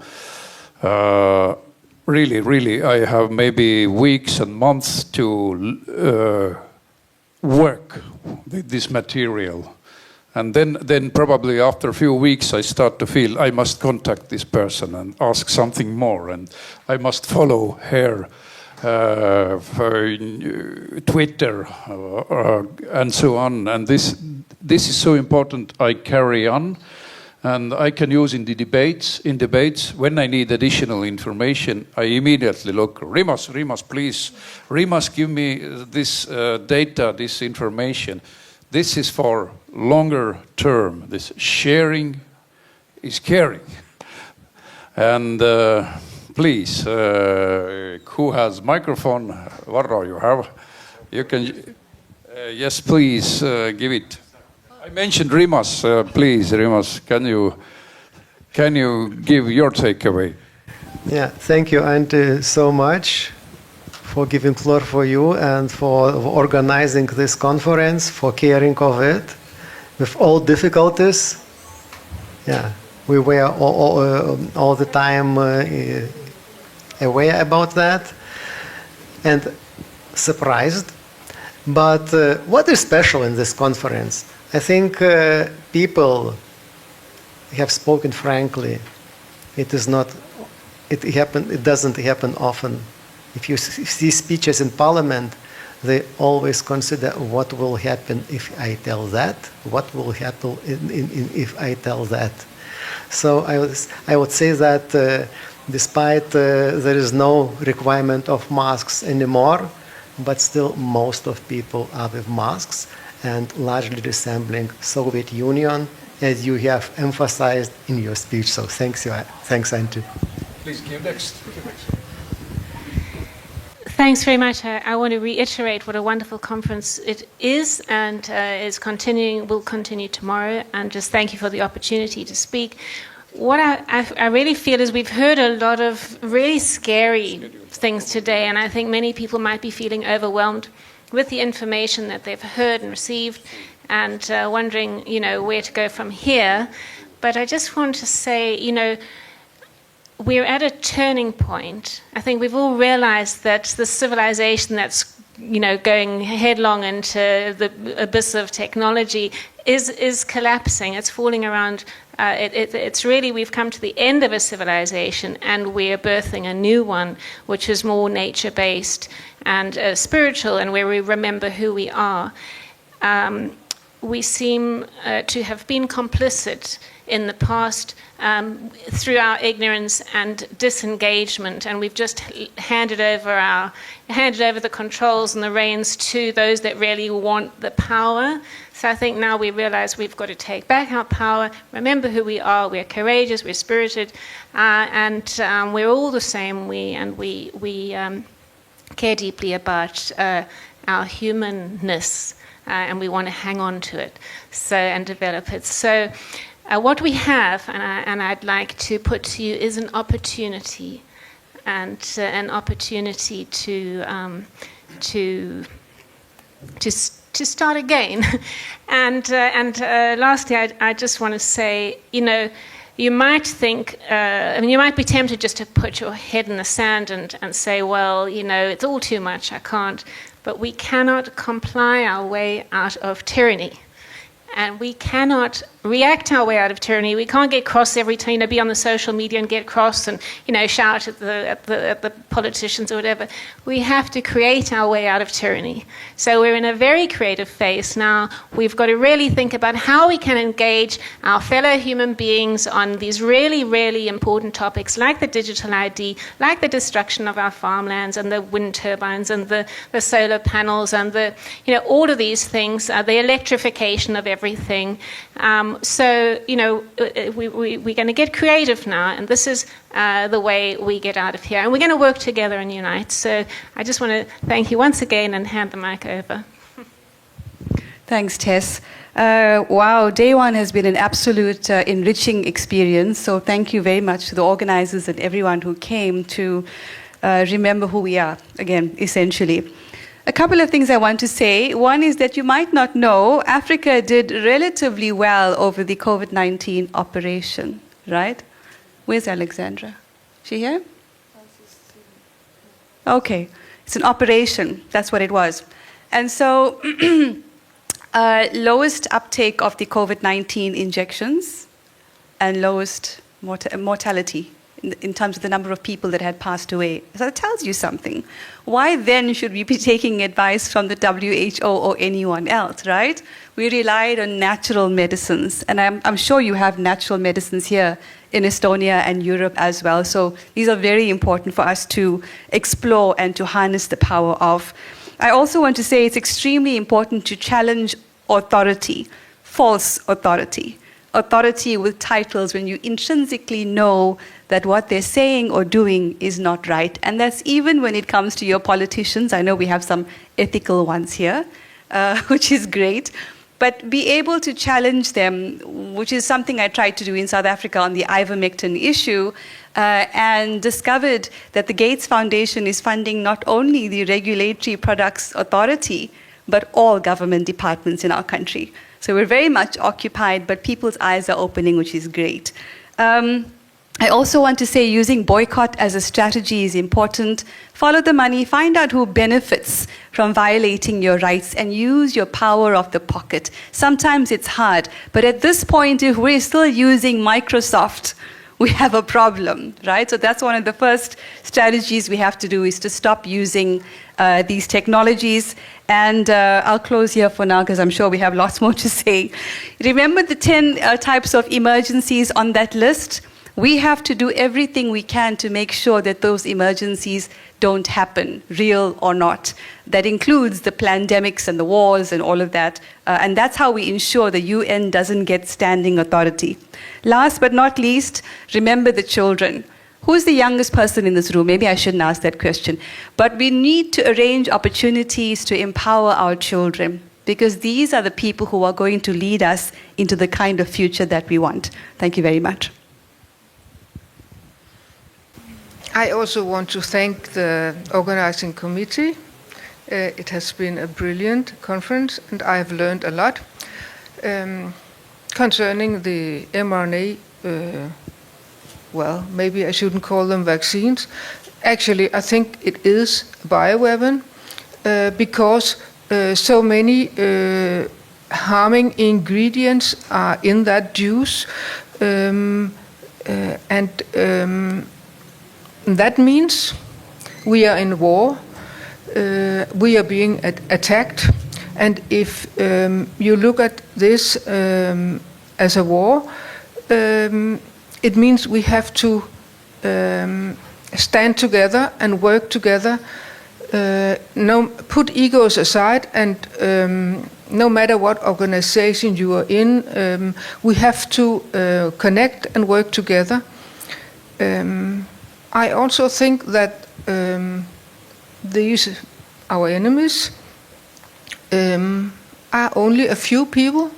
I have been researching the homepages of these globalist organizations, and it is the same way they are phrasing and wording what they say. It's like they actually take some of the sentences and swap them around when you go to another page.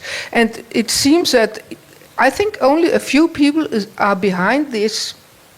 And if somebody know how to, well, I shouldn't ask people to do anything illegal, but if anybody know how to go behind this, I think we could find out who are these people. And the moment we know who they are, they will be very weak. Well, but anyway, I think we should work together as much as we can and organize, and I think we will win.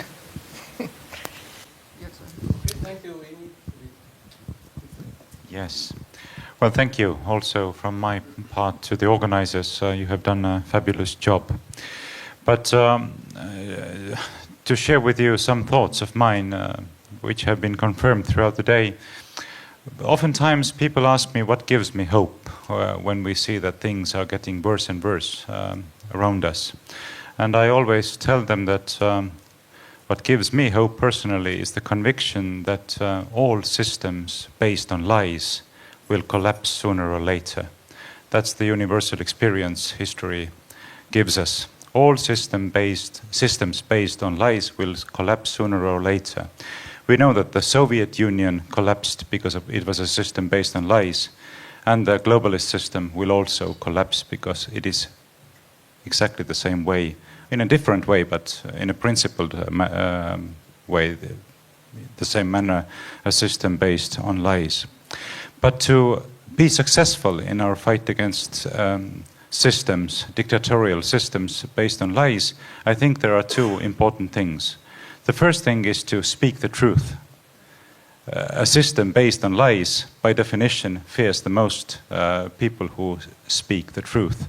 Fearlessly, without counting the cost. That's the first thing. And that's what many of us did here today, which is why it is so important. And the second thing, we should not allow this dictatorial system to kill our imagination. That's something I have been thinking about a lot recently, that imagination is incredibly important in the fight against dictatorial systems. Because what dictatorial systems try to do, they try to take away the understanding that things could actually be organized in a completely different way. And I see it around around me all the time, that people don't practice the imagination. They are complaining about details. They are saying that the system should be organized in a different way only as concerns details, but actually it should be organized completely in a different way. And that's again something I saw today, that people are expressing the view that we need to build a completely different society, and we don't need to be afraid to say it out loud. Thank you.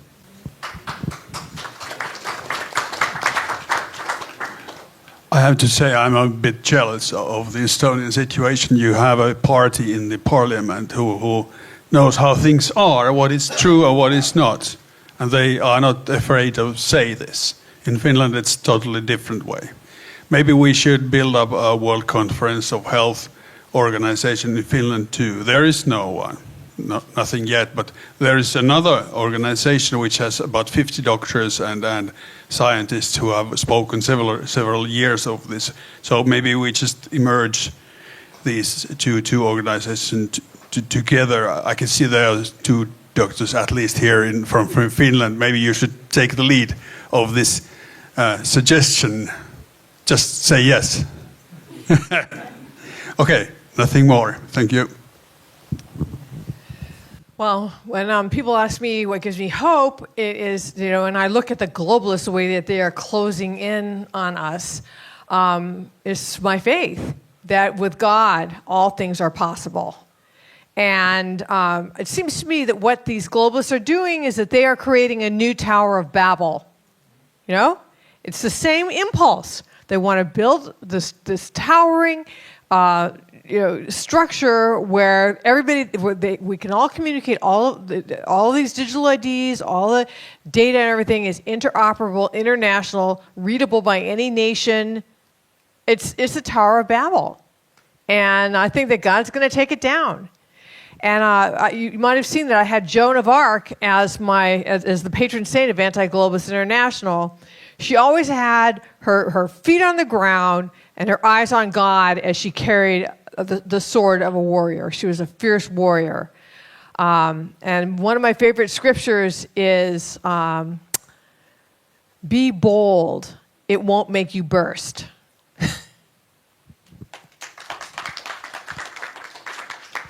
Okay, I have 2 take-home messages. We shall overcome. That's the first one. We will win this, we just have to be calm and continue to spread the message. And the second message, take-home message: nobody is a victim. And everyone could control his or her life. If you live your life genuinely healthy, in a healthy way, if you sleep well, if you have a good nutrition, and you have to add minerals and vitamins, of course, if you exercise continuously every day, if you have lots of friends in lots of groups, because we are social creatures, and if you are an agent in your own life, that means that you have a power at what you are doing, what you are working with, what you are studying. Those 5 things, if you scan them, then and you live really healthy, then you probably will be at least 90 years old. If you don't die in some kind of accident, you will not die of any infection disease. So every man on earth has the opportunity, has to control his own life, and no human being or you should never ever think that you are a victim.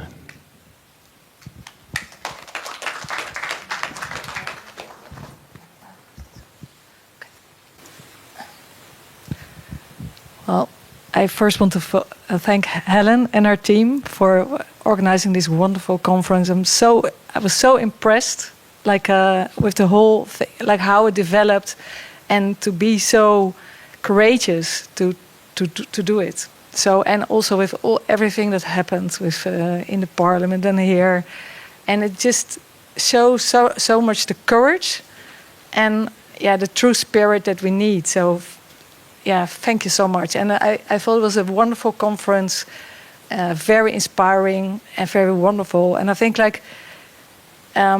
we have nothing to fear, because if we're honest and courageous, people are like mirrors. So we look at each other, and so it's like a virus. So if everybody starts speaking the truth and becoming courageous, then everybody will become courageous. And this is how it works. It really does. It's like a miracle. And it's a spiritual war. And the great news is that we will win this war. This is my total conviction. And we don't know when. And it's also important to not look too far ahead and just look at today. And today I see a room full of wonderful people, very true, honest. And I'm really thankful.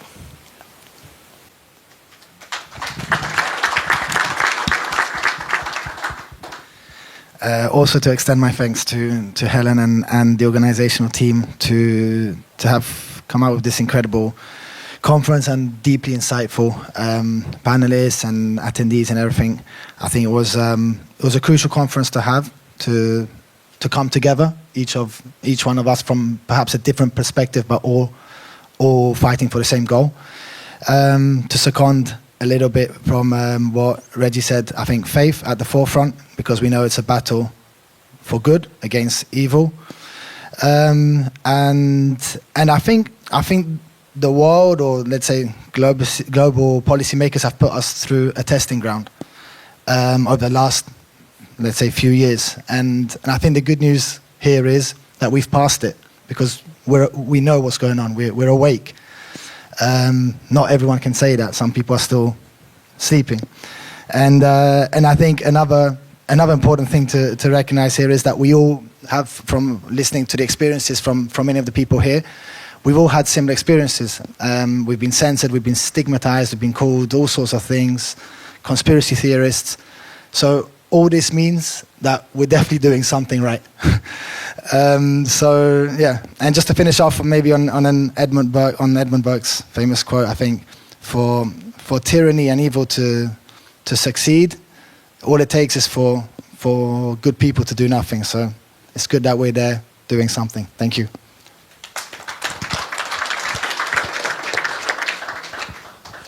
So I said to connect to your senses and to listen to my TEDx conference. And I should add that if you do not remember the 7 points that I brought up in my conference, then just remember that against madness, you have to connect to your heart. There is your treasure that opens you to one another, even to your enemies. Thank you, Alexandra. And my thoughts is that we see how pure evil acting, and it's a demiurgic crisis now. And we should not fight. We should learn, and we should hear our heart. We should hear our intuition. From what comes inspiration, and from inspiration comes innovation. And we should be creators, not fighters. And to show that love wins evil, love wins all bad things. So make love, laugh, hug, smile, make great things, and let evil disappear from our societies all over the world. Make world great again. Thank you.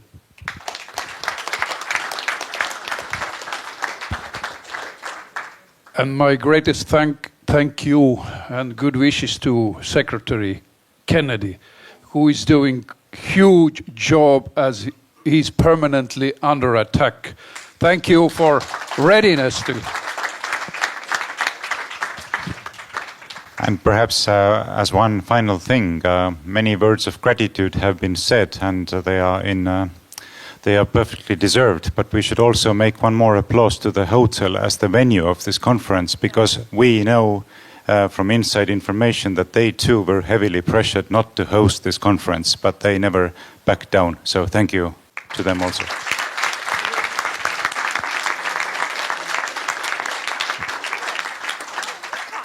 And one the last thing, all participants, listeners, you donated for others. Do you understand? When you bought tickets, now we paid for this video support for the rooms, for translators, and thousands of people looking us online.